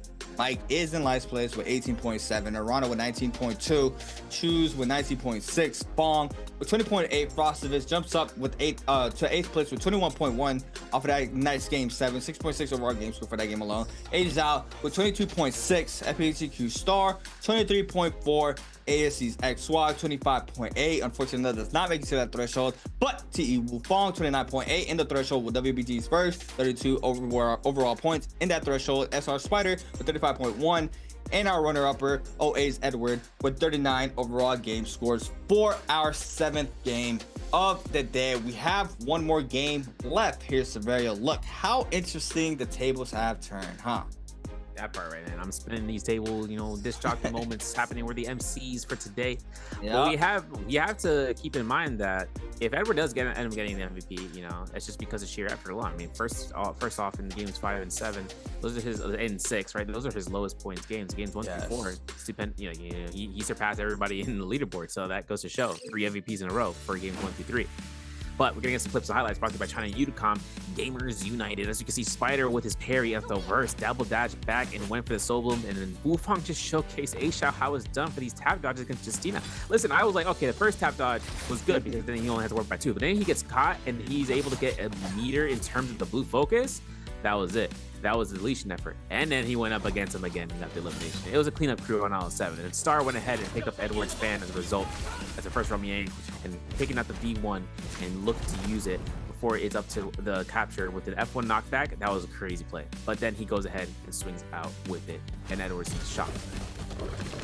I think they forgot about the Kylan. I mean, Kylan's realm has always been extraordinary, as well as Edward here against Frostivus. Being able to catch that second leap there for the aerial LMB finisher. Star in the corner. I mean, full juggle there off the Keelan ultimate. I mean, Star being able to take full ties and control of the fight here against Edward to the final army focus. That was crazy there off the scare. Star being able to catch a two-piece chicken McNuggets. Being able to get the damage there and the eliminations. Frostivus there in the corner gets the damage with Fonson's the LMB focus in our last scrap off of the day. This was a long 1v1 Frostivus against Wufong, but Frostivus was the one being on top there at the end, but Wufong being the one taking the MVP with the amount of eliminations he snagged up throughout the whole game 7, and is going to be taking our MVP with a Lonnie for our 7th game of the day. Gonna be Wufong's first MVP this season so far. He had 2 martial art willful hooks on standby, but a quick charge to aerial rent or warrior pace and Infernal Slash to the bear introduction day. Having I think an opportunity of seeing what that Jade might have been. Could have been Vajra's, could have been explosive armor at the end of the day, but 24,000 damage to beat out. 13k healing, and with his highest damaging weapon being the staff. The moment he found those halberds, the moment he was able to use them, he even went back. It was crazy because he got a parry, then he went back for his halberds and spaced out. Like he spaced away, he disengaged completely. So he was really hoping to have the halberds be his most used, weapon, and it was the second most, and just having that to be chosen. But as again, Lonnie, in the scene between Lonnie V2, V1, the conversation will always make the day. Just like how V1, V2 Kylan always makes the conversation. So whether or not we actually have a chance of seeing about that, I know that Lonnie has an opportunity of making it through as being one of the more usage, heroes to be chosen out. But one thing that makes Lonnie kind of a more dangerous option nowadays is just whether or not the opponent's gonna have a V1 or a V2. Yeah, I mean, it's still up there, right? She's still fairly new. Came out off season. This player's still trying to find what's best for her. I'm very curious to see if these players are going to be trying to swap on over to the Kylan now a lot more. I mean, as soon as when he released, he had a very good Romyang. Looks like he still does. He's having very good success in the Romyang still to this day. So very curious to see if possibly a swap out or one of those last bottom picks there being showcased a lot more from these players throughout the bi-weeklies, moving on into bi-weekly 2. But still, I mean, it's going to be very interesting to see how the remainder of the bi-weeklies shift out the meta. I mean, there's obviously game continuously changes non-stop with everything coming out. New weapons soon, Tarka rework, Viper rework, potential Viper and solos, question mark. I mean, that could be amazing. I'm not sure how it's going to be, but no, it's a lot of endless possibilities with how things can be just being shaped up here in the meta. But we have 7 games out of the way. Game 8 has been, it's about to be locked and loaded pretty soon.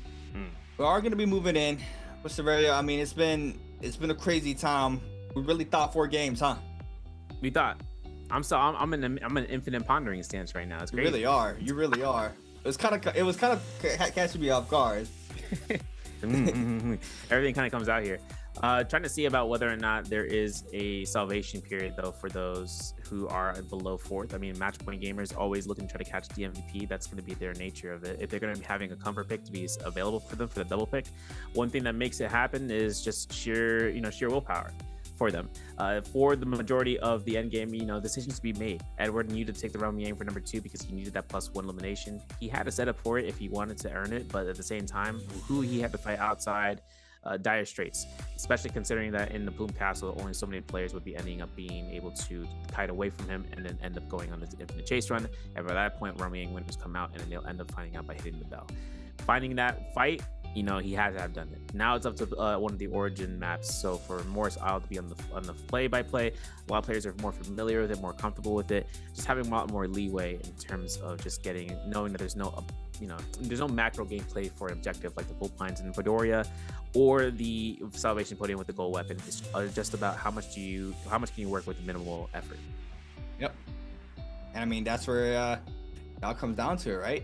Being able to maneuver the OG map. I mean, that's definitely the map that all these players have been playing the most since the beginning of the game, right? I mean, it was a while since we got our second map, Polaroz, but now onto our third map. Yeah, I mean, once again, our overall match point players is going to be Edward with 39 points, Spider 35.1, Burst with 32, Fong in the mix as well. Didn't catch the overall game score there for Fong, but I mean, it's going to be a good opportunity for these players to try to lock in. It's going to be very, very interesting to see how it pans out for our last and final game of the day.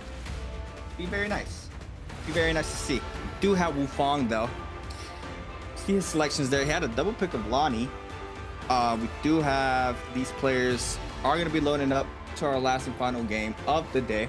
Wu Fong coming out strong there with a 6 elimination kill game 7.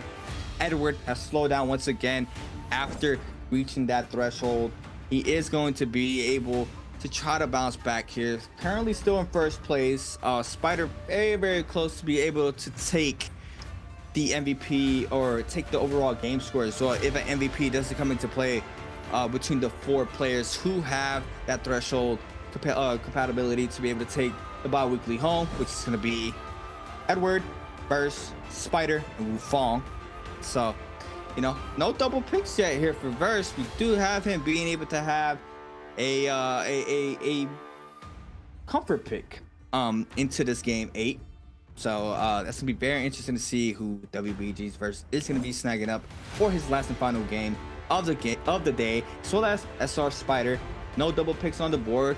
Has a full list of characters that he's able to pick from into this game alone. So now question will be, how is the selection of heroes going to go towards these players that are in that threshold, the 4 players in our threshold into this game? But it's been a marvelous time here.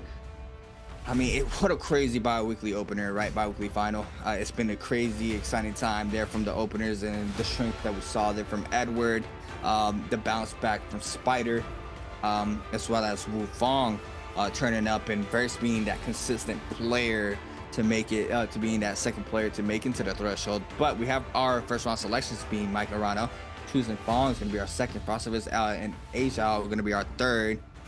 Mike, though, not having the best tournament of his life. He can't call it quits. I mean, still happy though, man. Look, his OUG's mighty. All you gotta do is just smile and bounce back, right? He just has to bounce back, come in stronger and better, more polished than he can for the bi-weekly 2 of the 2025 season. Singing up Akos, look at it, he's just giggling around. Singing up the Akos for this game. I mean, Akos being a very strong pick for Mike. Arano is gonna snag up the Shayol for this round. Choose and Fong now gonna be our second round pick for this game. Double killings here, 4 board players. Very not surprising here into our 8th round. I mean, we've seen the success of that character, how strong it's been thus far, especially in round 7 and 6. A Zhao, and Frostivus snagging up the Akos. 3 Akos here for this game, Severio. Yeah, 3 Akoses in this matchup, crazy. Temmie's gonna be going off in here for XY, and the double Kylan in the second phase was really great to see, especially considering that they had it available the whole time and they just locked that in, no questions asked. So that's just where we're seeing what the players are going to be doing this season if this ever goes to 8 rounds. And here it is, Star going on the Matari. You know this man's about to smile here in a second. Like, yeah, I chose her. We're going crazy with it. Now Edward for OA got limited options here, but he still has a whole roster to work through. He's going for the Tumult. Spider, on the other hand, has his tables to be made. He can go for a double pick if there's an available option for Liam. I mean, if he does that, then that's just something that he can work with. He's going for the Shayo. Now it's up to Wufang and Verse to be the last phase, since these are the match point gamers, as I stated before, into the final phase. This is going to be either it's going to be a double or triple Shayo pick. Actually, no, the Shayo's already blocked off here. Whether it's going to be a Tumulch pick, I should say, to be banned out here, it's up to the Lonnies to be coming out. And for Verse to be picking out Lonnie number 1, what Wufang could be doing is being the one outlier in the lobby. There's going to be another Tessa, similar to what we saw from XY last round. And for this time, it's going to be his stead for it. We're going to Morris Dust. Final 8 rounds. We've been here for a while now, folks, and it's gonna have to conclude somewhere. And one of these players, if they're not in the top 4, if they're not match point gamers and they know MVP, it's gonna be whoever has the highest kill score and winning. And I kind of forgot about the Matari. I mean, Matari was super strong when she got that rework, and then a lot of these players started using that character week after week, right? I mean, it's been a while since we've seen the Matari being played out. I would have thought Fawn would have brought her out. But, you know, that's not the case. I mean, we're going to have the Matari here from FPHDQ Star this time around into F2V2. So, be very curious to see how she does against this, like Lonnie. I mean, I've seen the matchups against pretty much every other character, except for the new Shayo. But, you know, going to keep my eye out how Star can compete against, like Alani, like Verse, in a mix. But, I mean, this will be a very interesting round here, Severio. We have Kylan's out. I mean, triple Aquases, and you know, this is potentially Mike's best character. I mean, he has so many good characters, but I mean, when he's on Aquos, it's very dangerous. Yeah, lower accurate character. He's using F2, right? Not the F1 counterpart as his predominant option, which is something that we saw from characters earlier, where players would have anticipated seeing that, oh, that might be Mike that's using F2, which is what, you know, we saw from Edward. For this, though, now it's him. Now he is the Akos in the lobby. And now it comes down towards this matchup, folks. This is round 8. This is the final match for week 1 in the season, quarter of the way through. We're going to end up going into game 8. Morris Dust. My name is Severio alongside with Creatives. We're going to have a heck of a show showcasing. My man is like, listen, you saw me shoot that snow cone, right? Yeah, it's going to be the remainder of this lobby. And now it comes down between all the 4 match point gamers. And we're starting off over by Weezum Haven. Here we go. Our first scrap off of game number 8. Frostivus against Edward, and it's going to be a big fight for Edward. All of these fights and a lot of these players on the bottom side of the pyramid are going to be full W keying in. So, you got to be real careful not to be caught up here. Like XY catches Verse here off the whisk. Does manage to catch a common armor swap into the Dragon Slayer. Looks like the F is going to be invested there from the Lonnie. The raw uppercut into the aerial LMB. Big damage here for XY. A second raw uppercut times 2 on the jump LMBs. Burst trying to scatter on out. One tap now. Needs to be real careful. Doesn't manage to connect off of that one. Doesn't manage to catch the scare runs. The mid-range lunge there off the jump LMB. And that was disgusting there from XY. My man did like 17,000 jump LMBs. It's crazy. It's this new move of the day. And jump LMB comes out here this time from Wufang. He gets a kill off of Frostivus. Edward looks to try to close him into the building. Now it's gonna be a whole check with the horizontal release. It's gonna come out here, one horizontal to the next, and we know the Tesla is available. Edward has F1. Whether or not he's forced to use it, just to iframe it, can he do it? This is what I was talking about earlier. Can he do it? Oh, he doesn't, but he actually gets a lucky strike there. What happened is that the R&B disabled in hand. It's up to the play right now for this whisk throw to catch a little bit of chip damage. Walks right back in. 1 R&B, and he confirms it. 1 elimination so far for Edward. It's going to be his first elimination this game. He's looking like game 2, game 3 Edward right now. Full confidence in as we see it here being played out for game 8. Trying to let go of all those jitters. He knows all or nothing. Spider, OUG's Mike going at it. Big scrap off here for Spider as well. Very close to be able to take this one home as well with 35.1 opposed to the 39 that Edward has. Mike now on the F2. Massive parry here from Mike for the massive opener. Spider is not going to eat up any of that damage. Mike is going to try to use his Ballista Tower to get his movement game on. We do see him now swap on over to the purple dagger, try to catch up here onto Mike, and this is not going to be an easy task. Mike is going to use the top side, drop back down. Oh, weave, you thought it was going to drop down, goes right back around, be able to kite off Spider for now. He do see him get caught up in the corner. Master Scare Rush, F2 connects though, soft break there from Mike, catches a second Scare Rush, 1-2 in the corner, overholds, tries to Scare Rush on out, and he does manage to do so. And this is gonna be a long chase down. As long as no third party action is in the mix, Spider has a good chance of taking this elimination. Yeah, Scare Rush is coming back in round. We love seeing Spider around one of these towers.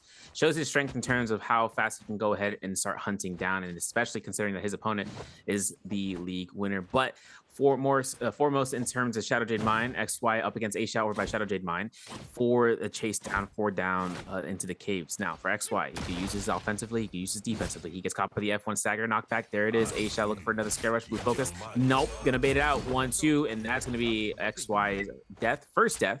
A-Shot's first elimination to be granted, and this is going to be either this area has been looted or it's just going to be left to the dirt. For now, we're going to see what's between Edward and Fong. It's a parry from Fong, forces out Edward, maybe potentially uses that for preemptive. He landed on the top of the box there, so full damage does not connect onto Edward. Does manage to get a common armor swap, and now he's going to respond with a big ship parry there from his own, and Edward's going to go ahead and let loose that R&B focus, gets the damage, slap out ×2 once again. He's going to do it again. Oh my god. He'll be able to cancel that third though. Looks like Fong is gonna back up, and he's trying to back up from those slabs. He does not want any of that pressure there from the slabs. Now the 1-2 air R&B tries to go for the grapple. LMB does not catch the rollback throw. Now Edward's gonna respond with another R&B ×2. Doesn't connect off of any though. The R&B minks are out here for Fong, trying to overhold. Doesn't get the parry off. Tries to bait it out. The whisk is now gonna be thrown out here for Edward, and I don't believe there's any armor swaps here for Edward. And this could potentially be an early elimination for his first life here for Edward. Yeah, it could be, but Fong backs off here. That blue armor that I saw on top, he rolled away from him, maybe potentially knowing that that was an empty armor. He could go back for it in terms of getting the sustain off of the extra 300 armor. There goes the R&B, burning the F1 combo breaker from Fong. Gets caught to the rubber band off the R&B there. That's tough. Slew crouch LMBs? Nah, that's legal, bro. Edward's gonna look for this LMB, gets the stagger, has F1 still, gets launched and catapult to a corner. Not what he looks to hope for. And this could be a Chiron here for the whisk throw. Gets hit. Edward has ultimate. This is going to be a namesake right now for Fong to look for a reset, or he's going to go for all in. There's a chance here for the ultimate to be casted, and he does it right off the edge, but it is close enough where Fong was going to get captured, and now it's going to be an ult for ult situation with common to blue armor.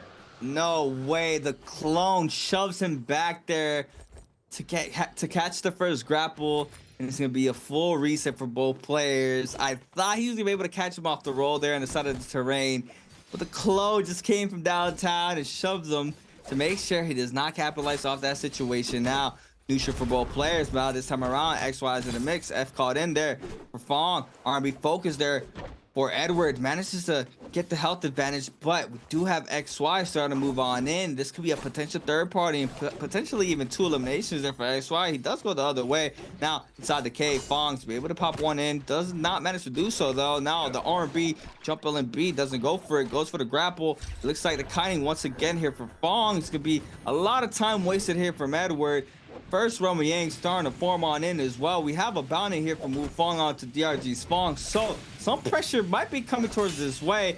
If yeah, get that big parry there from Fong, and now Edward's gonna have the F to back on up. You gotta be careful here. We do have Wu Fong with a bounty on to Fong, and this could be bad here for both of these players. Exactly. Yeah, gonna see that with an R&B opportunity there. Oh, cop.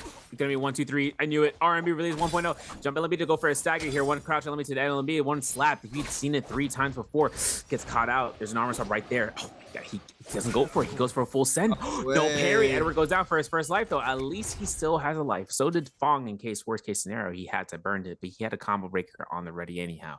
For Spider though, Romy Yang over by Shadow J Mine. He's got purple dagger. He's been holding on the Cyrus skin, or not the Cyrus skin, the series skin from the Witcher collab, having it in engraving on his standby as one of the Jades, having a Hong sword and dual halberds in case, you know, whether or not he loses his purple dagger, just having those 2 weapons for a swap combo is just something of the nature. Versto floating around like he's in his own fairy tale as Alani having a massive, you know, a screenshot right there. That was a moment, bro. That was a get me the 1440p monitor moment, and taking the picture in full highest graphic settings. Like we're on the 5090 generated frames.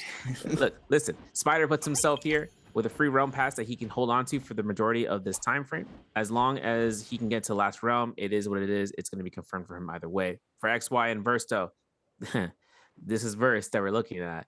He is one of the match point gamers, and he's up against XY, who has a purple dagger. So it's going to be Tumultuous versus Lonnie coming up here in this Rummy. And we have pistol openers here for Verse. XY playing up high. Oh my god, sends it mid-range, gets the damage, forces out that Temi F early on in this fight. Jump LNB, gets clip off the LNB, tries to go for the whisk on the ground, but the combo breaker there for Verse is gonna be invested here. Both players are on cooldown for now. Verse still has the ult online, catches the 1-2 on the ground, overholds now. Spacing here from the timing from XY. Beautiful showcasing here to make sure it doesn't get caught up. Does manage to weave that R&B into the soul break. The 1-2 R&B catch there for Verse. F called in here for the timing once again. How quickly that F comes right back from cooldown now. Both ults are going to be mirrored here. The V1 here for Verse does not clip him off the first one. Trying to see if he can catch the second one. Gets clipped there off the Temi wall. Does not be able to catch it, but a nice bow shot, headshot there from the Temi XY. He does manage to get some damage onto Verse, sends it once again, safe out the purple frame as well. Now trying to stay up with the health going towards the Temi's way. XY still playing it very patient. The drag slayer connection for Verse, gonna go for the uppercut extension into the LNB focus. Big damage now. Slack comes in here for XY. Times 2, the 1-2 off the dagger. Bow shot does not connect. Now Verse trying to stay alive, sends it once again. The F caught in there for the Temi. Oh my god.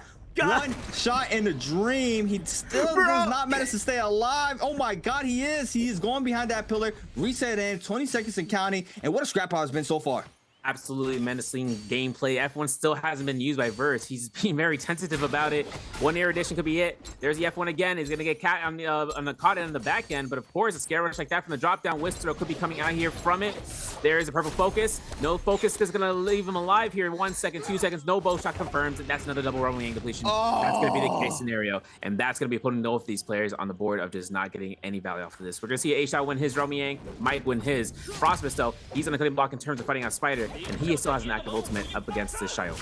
There it is. Ult called in here for Frostbus. Tries to double tap thoughts back. 2-1 connects here for Frostbus. V2 does not connect. Shio ultimate now invested here for Spider. 3 minutes and 38 seconds. Try to cleanse out the Yanni depletion timer into the pistol shot there for SR Spider. And I believe Frostbus is gonna end his run here in his 8th game of the day. Does not manage to secure any eliminations, but jumps up from 12th to 9th in a beautiful showcase in there from last game. So still, let's go back to drawing board. I'm not sure.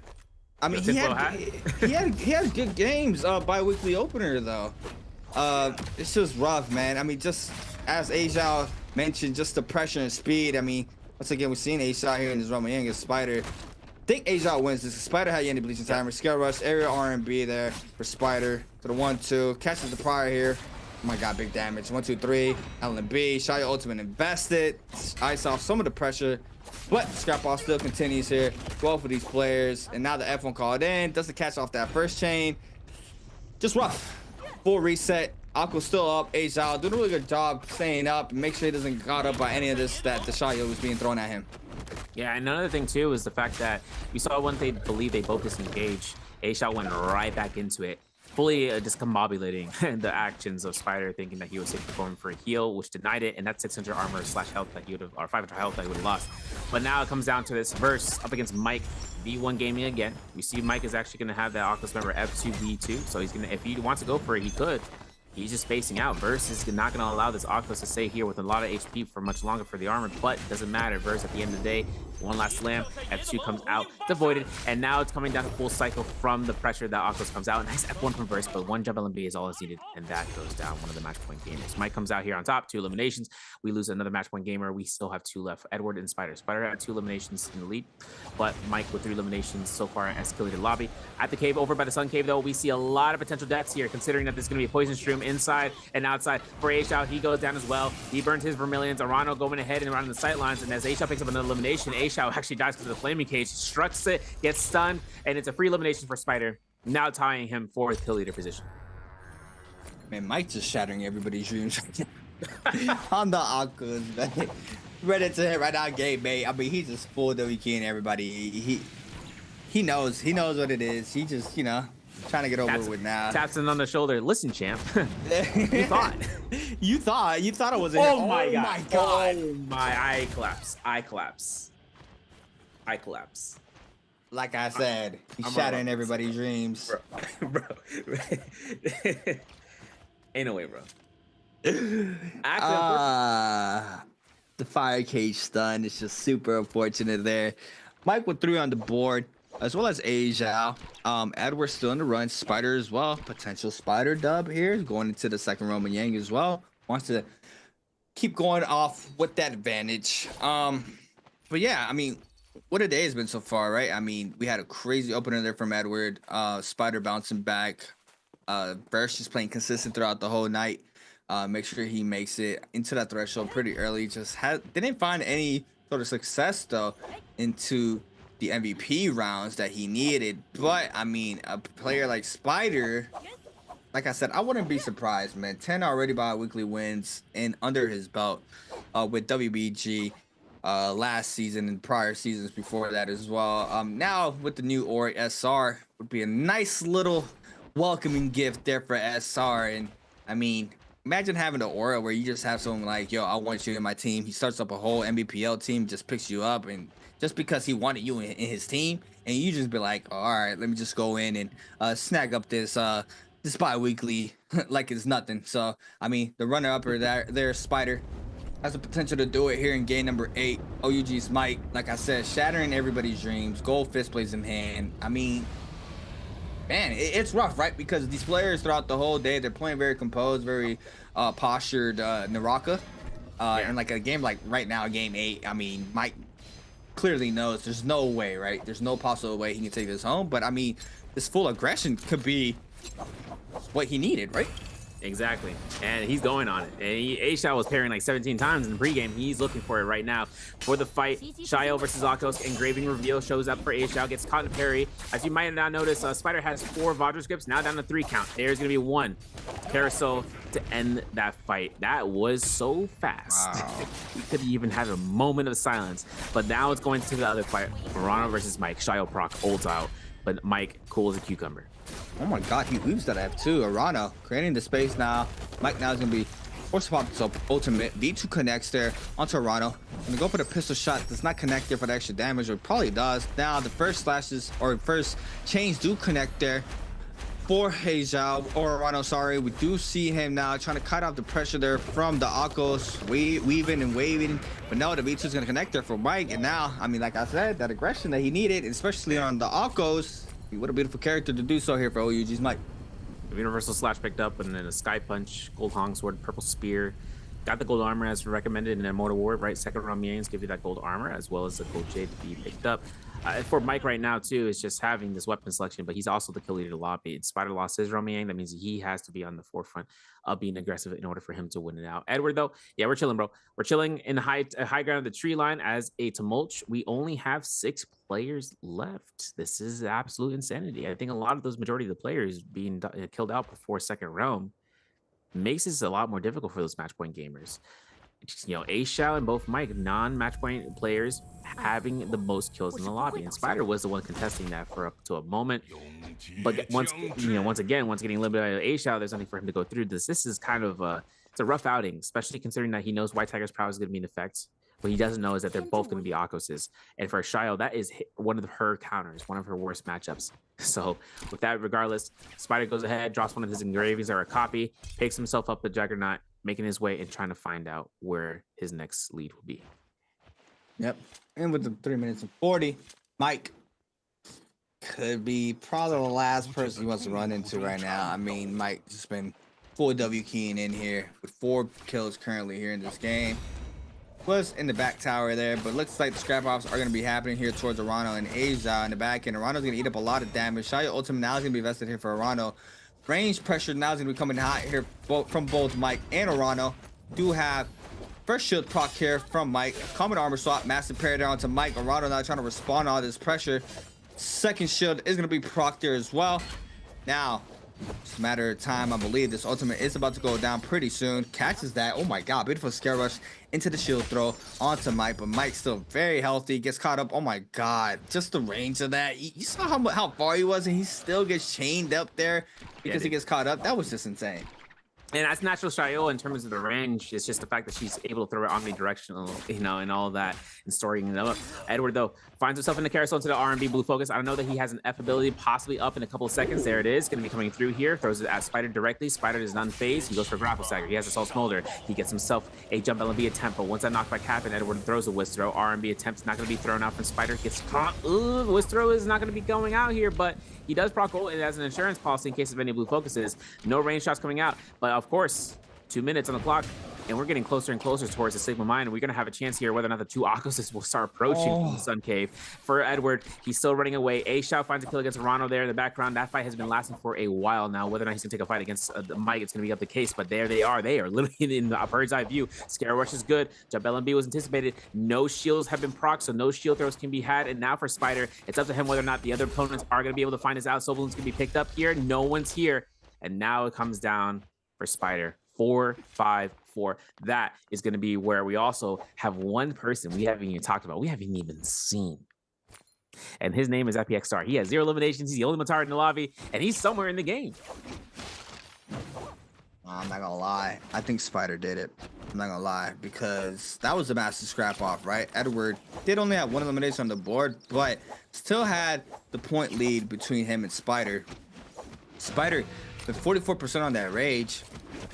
Mike full W keying in, as well as A Zhao. He needs to do his best as possible to try to stay up here in the situation. It's gonna be very rough for him to try to ice out the pressure of these two Aquoses here. Man. That's Max cut noise. Mike can be able to spot him pretty soon. Crazy scare rush there. Oh my god, that was like instant that he catches him there on the scare rush. Now, Spider getting caught up off the F2 in the corner. 1, 2, 3. Gold fist plays tons of damage. Crunch LMB as well. Overholds. Does manage to weave that R&B focus from both sides as well. Gonna run inside the Bane. He could potentially Bane serve here to try to stay alive, but it's another dangerous situation. Overholds into the LMB focus, and it's not enough. I mean, Mike just making sure you thought you were gonna win. You are not gonna have a chance. I'm gonna go ahead and run with this fellow Akos A-Shao. We're both gonna have pop-off games. Now, you know, might as well, right? Only me and you and another player. Let's get into the scrap off. Winner of us takes the whole lobby. So A-Shao and Mike are gonna be going at it now. On the edge of the Moon Brain, gold launcher in the hand here for A-Shao. Now, I believe Mike has gold fist blades. The F2 opener is gonna be here. Bro, UG's Mike. Yeah, you know, it's tough.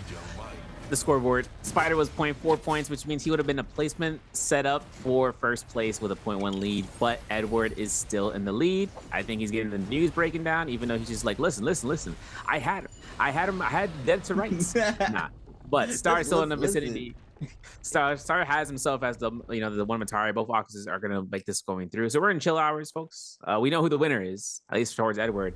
The only way is, you know, whether or not how the opportunity for Mike versus A-Shao ends up rookie versus veteran. This is going to be 1 LMB, 1 uppercut, 1 jump LMB to the corner. A scare rush was anticipated. The F1 comes out because of it, and now it's up to A-Shao to get another 1, 2, 3 parry with a sap hit into engraving confirmed. 1 F2 to come through, forcing A-Shao ultimate. Can he even catch his V2 coming out here with the corner? I'm not sure, because whether or not it's going to be a play for him, we know that versus Hunting, or Star, I should say, is looking around the corner in case he can look for a snag. Obviously, common armor swap for Mike, knowing that this is going to be the last fight. It's going to be happening in the lobby, at least nearly to the end. This is going to be the pounces coming back and forth. F2 comes out, 1 carousel, B2 confirms.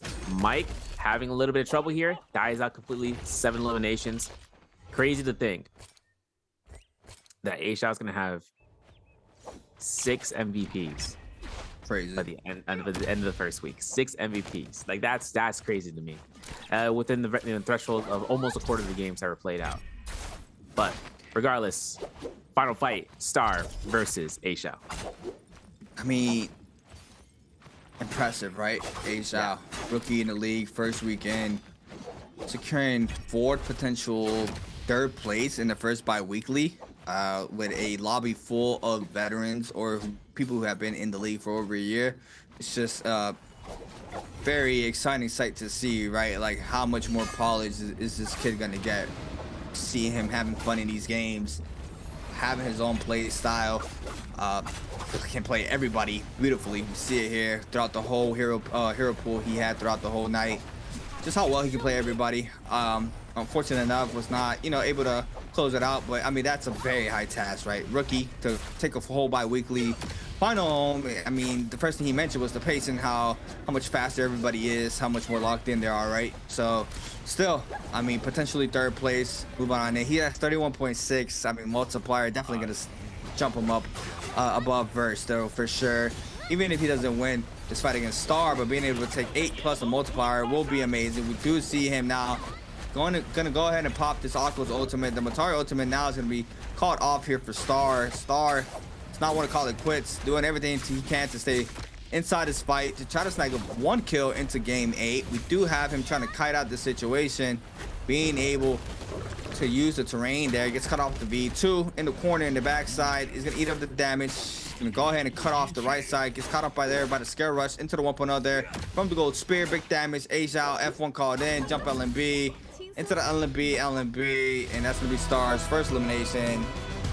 Even picking up the loot there at the end. Thought he was locked in, but our winner for our first bi-weekly of the 2025 season is gonna be OA's Edward, that rename buff there for Wang Liang, taking the first bi-weekly here for the 2025 season. Nbpl 春季赛第一双针单排周冠军 ，OA 王良，有请王良来到舞台中央。在今天的比赛当中，前3把3连胜，早早拿下赛点，锁定优势，最终拿下了这个周冠军。来，此时此刻站在这个周冠的舞台上，有什么话想对大家说？谢谢大家的支持，然后我会继续努力。其实能够感觉到王良可能现在情绪还没有反应过来，前3把的这个早早的优势，当时结束之后，对后面的布局是怎么去思考的？爬吧都想就是1把结束嘛，然后肯定没有如自己所料，然后收官也是比较波折吧。最后我还是帮 Spider 解了阳虚，非常的吓人啊，运气好。非常的坎坷，但是这个冠军可以说是虽迟但到。最后1把的时候，其实在被淘汰的那一刻，当时看着自己面前的屏幕，心里面是什么样的感受？我又想到了下决还是街杯选拔赛的那一把，就是也是帮竞争对手解了阳虚，然后就比较现在心情比较荡。I feel so sad 确实非常的波折，让我们回想起来，曾经有一张神图，就是看到自己3排的兄弟们在捧杯的时候，王良站在旁边。但是此时此刻，今天拿下了这个冠军，已经是第3个周冠了。对于这个冠军，感觉有什么不同的意义吗？感觉还是一个新的开始吧，改了 ID， 然后就迎来一个全新的自己。是的，没错。无论自己叫什么名字，但是今天我们还是要恭喜 OA 的爱德华拿下了这个周冠军。接下来有请我们的李小姐送上属于王良的冠军卷轴以及他的烛龙印。有请。Now it's time to welcome the Scarrow and the Stamp.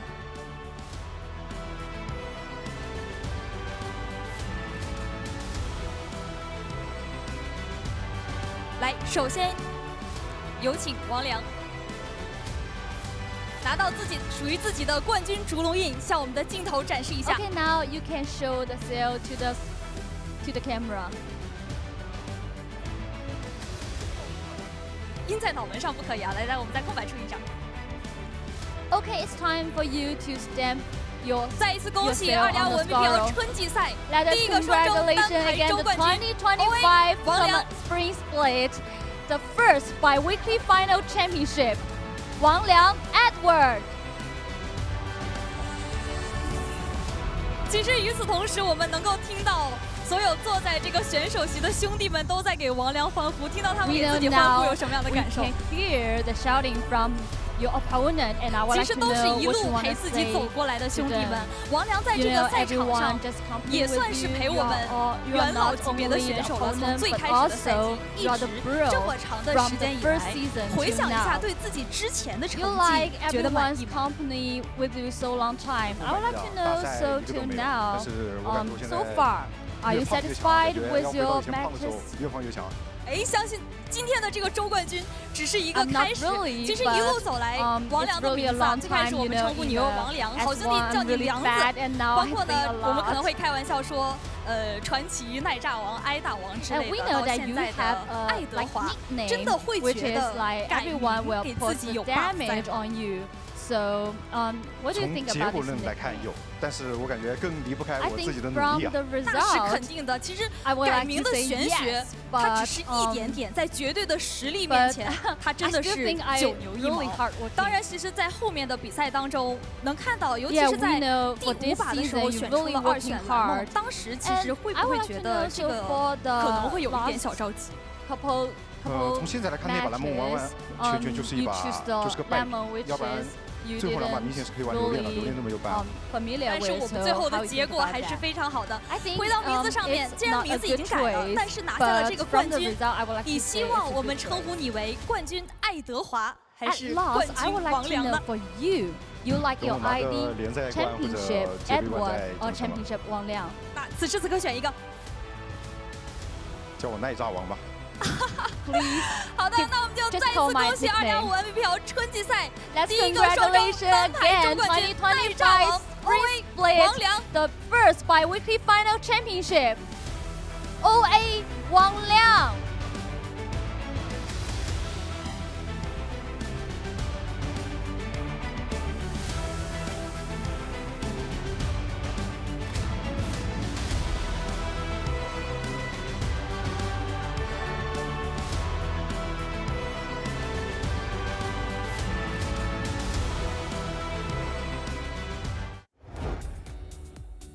Dang, crazy.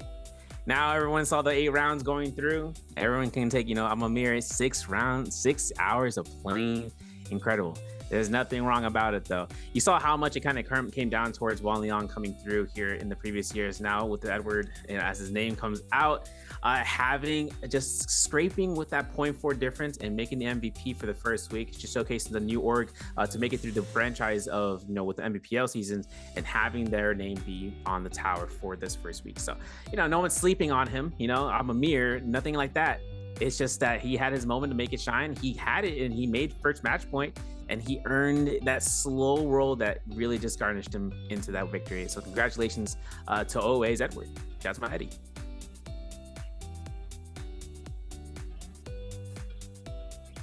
One thing I also want to make mention is that when everything kind of works out here for for the sound of the crowd coming out here for him in the future, it also makes me kind of worried in terms of what this comes out. I mean, Mike, you saw him in the pre-selection, like he was looking at things in a different manner of fashion, but he still he killed it that round too. Like he had 5 eliminations to be made it out, and Spider was one of the threats to make it past him until they both realized what the target of Shayo meant for them. I mean, game 8 Mike there, I mean, that's usually the Mike we're used to seeing, right? Being able to be that aggressor, winning his 1-on-1s, winning his realms.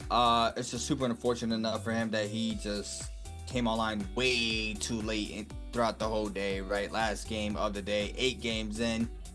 Such a very long time, and it would have, come online into these games where, that should be happening around game 3 at max. Game 2 is where you kind of want to have those, your full potential out. But I mean, Edward games 1 through 3 has possibly been the cleanest NARAKA I've seen, right? I mean, just everything he did. He had a 100% win rate in round. I mean, it was just outstanding watching him play. He had crazy outplays with the Liam and Morris, catching those eliminations with the V2. Just everything overall, just a complete showcase there from Edward. I mean, obviously he completely slowed down going into that threshold games, was not able to continue that momentum that he had from that. But I mean, at the end of the day, he played out the long game, and he was saying that the Lonnie was probably not the best double pick that he could have picked. But this is gonna be our scores here for game number 8, our last game of the day.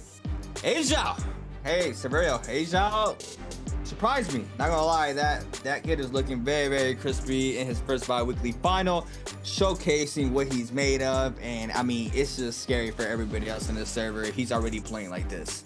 Exactly. This is kind of the interesting point too, because usually you think it would happen by at least by week 3 to kind of get warmed up about it. All he needed was 1 day of playing, and then after that, it was locked and loaded. And for him to actually have this much success in terms of his performance, a lot of players can find keen interest in wanting to practice against him. I mean, listen, scrims are scrims when practicing one against one another, and in open matches is another thing. But having the opportunity of practicing against an opponent that has done this well on 1v1 basis, that's just the name of the game of just learning your opponent from that point on. And then it's up to them not to showcase everything they got in case of anything from like little secret, moves here and there that doesn't make them stand out on the open battlefield. But obviously 9 points given out into this game as coming through in second place, even though we saw FPX's star coming in first place with the Matari, it still led him out to be MVP. But we're gonna have some gameplay highlight reels brought to you by John Unicom, Gamers United. So last and final game, once again, ladies and gentlemen. I mean, that was a great opener there for Edward. Now Fong against Edward. I mean, R&B focus. That right there. He knew it. Not what he needed to. And this was a disgusting F2 fire cage there onto Wu Fong to the jump LMB finisher. That is a very detrimental there for Wu Fong. A Zhao and the Wen Yang catching Spider into the R&B Bravo carousel into the R&B focus. And look at the damage there off the R&B focus there from the goal on sword. Mike, oh my god, that was a beautiful weave. I said that earlier too when I saw it. Beautiful read there off the F2 there from Murano, being able to dodge that. Still gets caught off the B2 in the corner, jump LMB, no pistol shot, tries to catch off to that Shaya ult, but the second V2 connects as well, and Murano goes down there in that situation. And then Spider finds Wanliang/Edward here in the moment where one thing leads to another and chasing him down. Once he falls down though, that was an easy jump LMB chase. That gives him the elimination that goes ahead and gets me down. He knew that position wasn't going to be the more, safety netted spot, but then when Spider gets eliminated there, that was it. He confirmed his slot in terms of being in second place. And then for Mike going down here against A-Shadow, Star playing the Matari game, 1 kill in the lobby, with first place.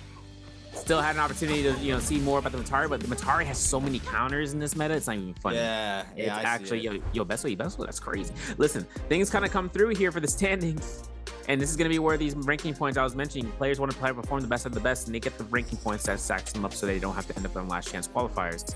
This is 2 ranking points for Frostbus, Chisheng with 3 points given, and just go by scoreboard, right? 21.1 for Frostbus, 21 point for Chisheng, Arano with 21.5, with 21.2, 21.8 for Fong in 9th, Michael 24.2, 27.3 for XY in 7th. You can see how these placements are just going up by increments of 0.5s, just to kind of work out here.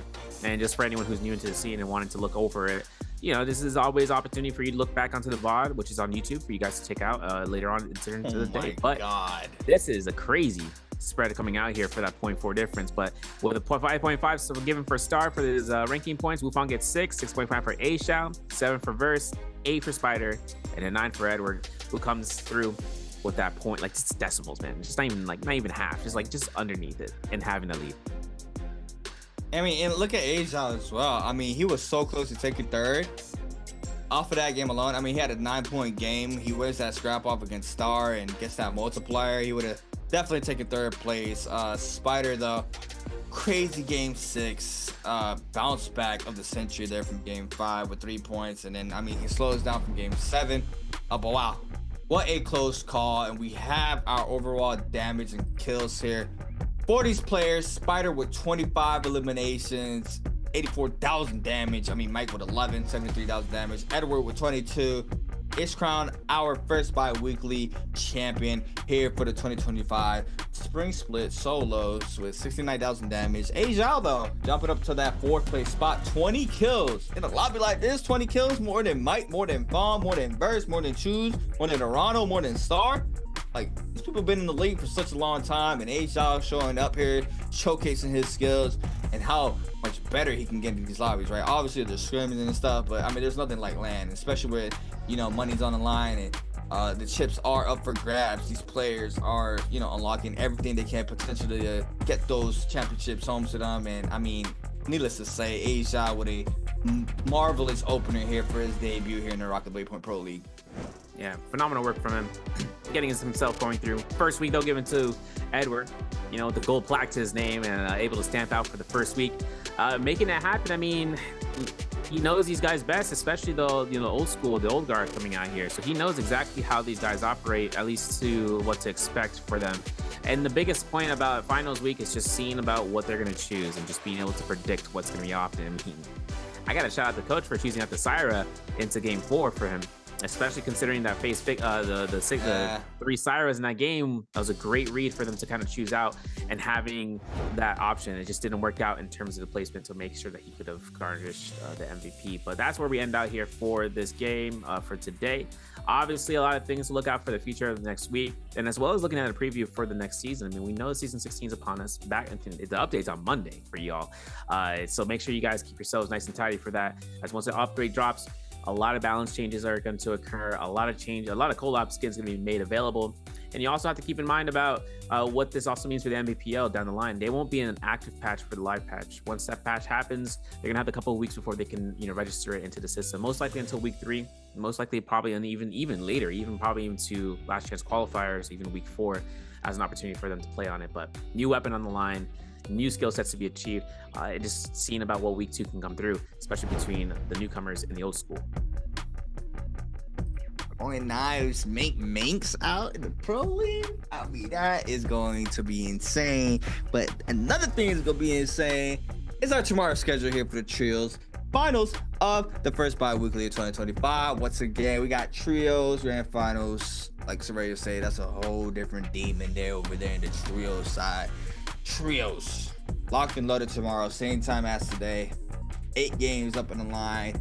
Players up for the first chip of the year. Here for the spring split. I mean, wow. I mean, I felt like we just started. I feel like it just been day 1. Now we're already in our first bi-weekly final concluded. So, I mean, it's just time flies. Games are always exciting. Skill ceiling keeps rising nonstop. Every single year, every single month, every single split.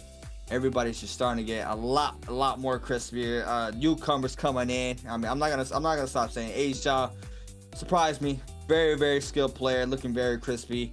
I mean, obviously Wally Young, very polished. Still obviously has some kinks to figure out there for the long run, but I mean, he's showcased how strong he can be of a player those first 3 games of the day. I mean, that would have been crazy if we would have got 4-game finish, right? I mean, 4-game finish. Yeah.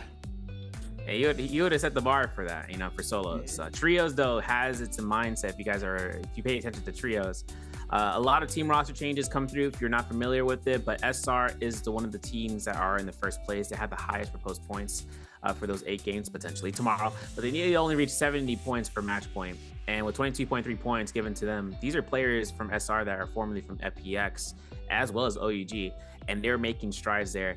Just trying to compete, with a whole new team org underneath Spider's organization as well. That's just the way it is for them to find it and just be aligned with it, at least the roster. So I'm excited to see about tomorrow. I know the casting is going to be done by Duncan and Moxie, so that's going to be where you guys are able to catch that through.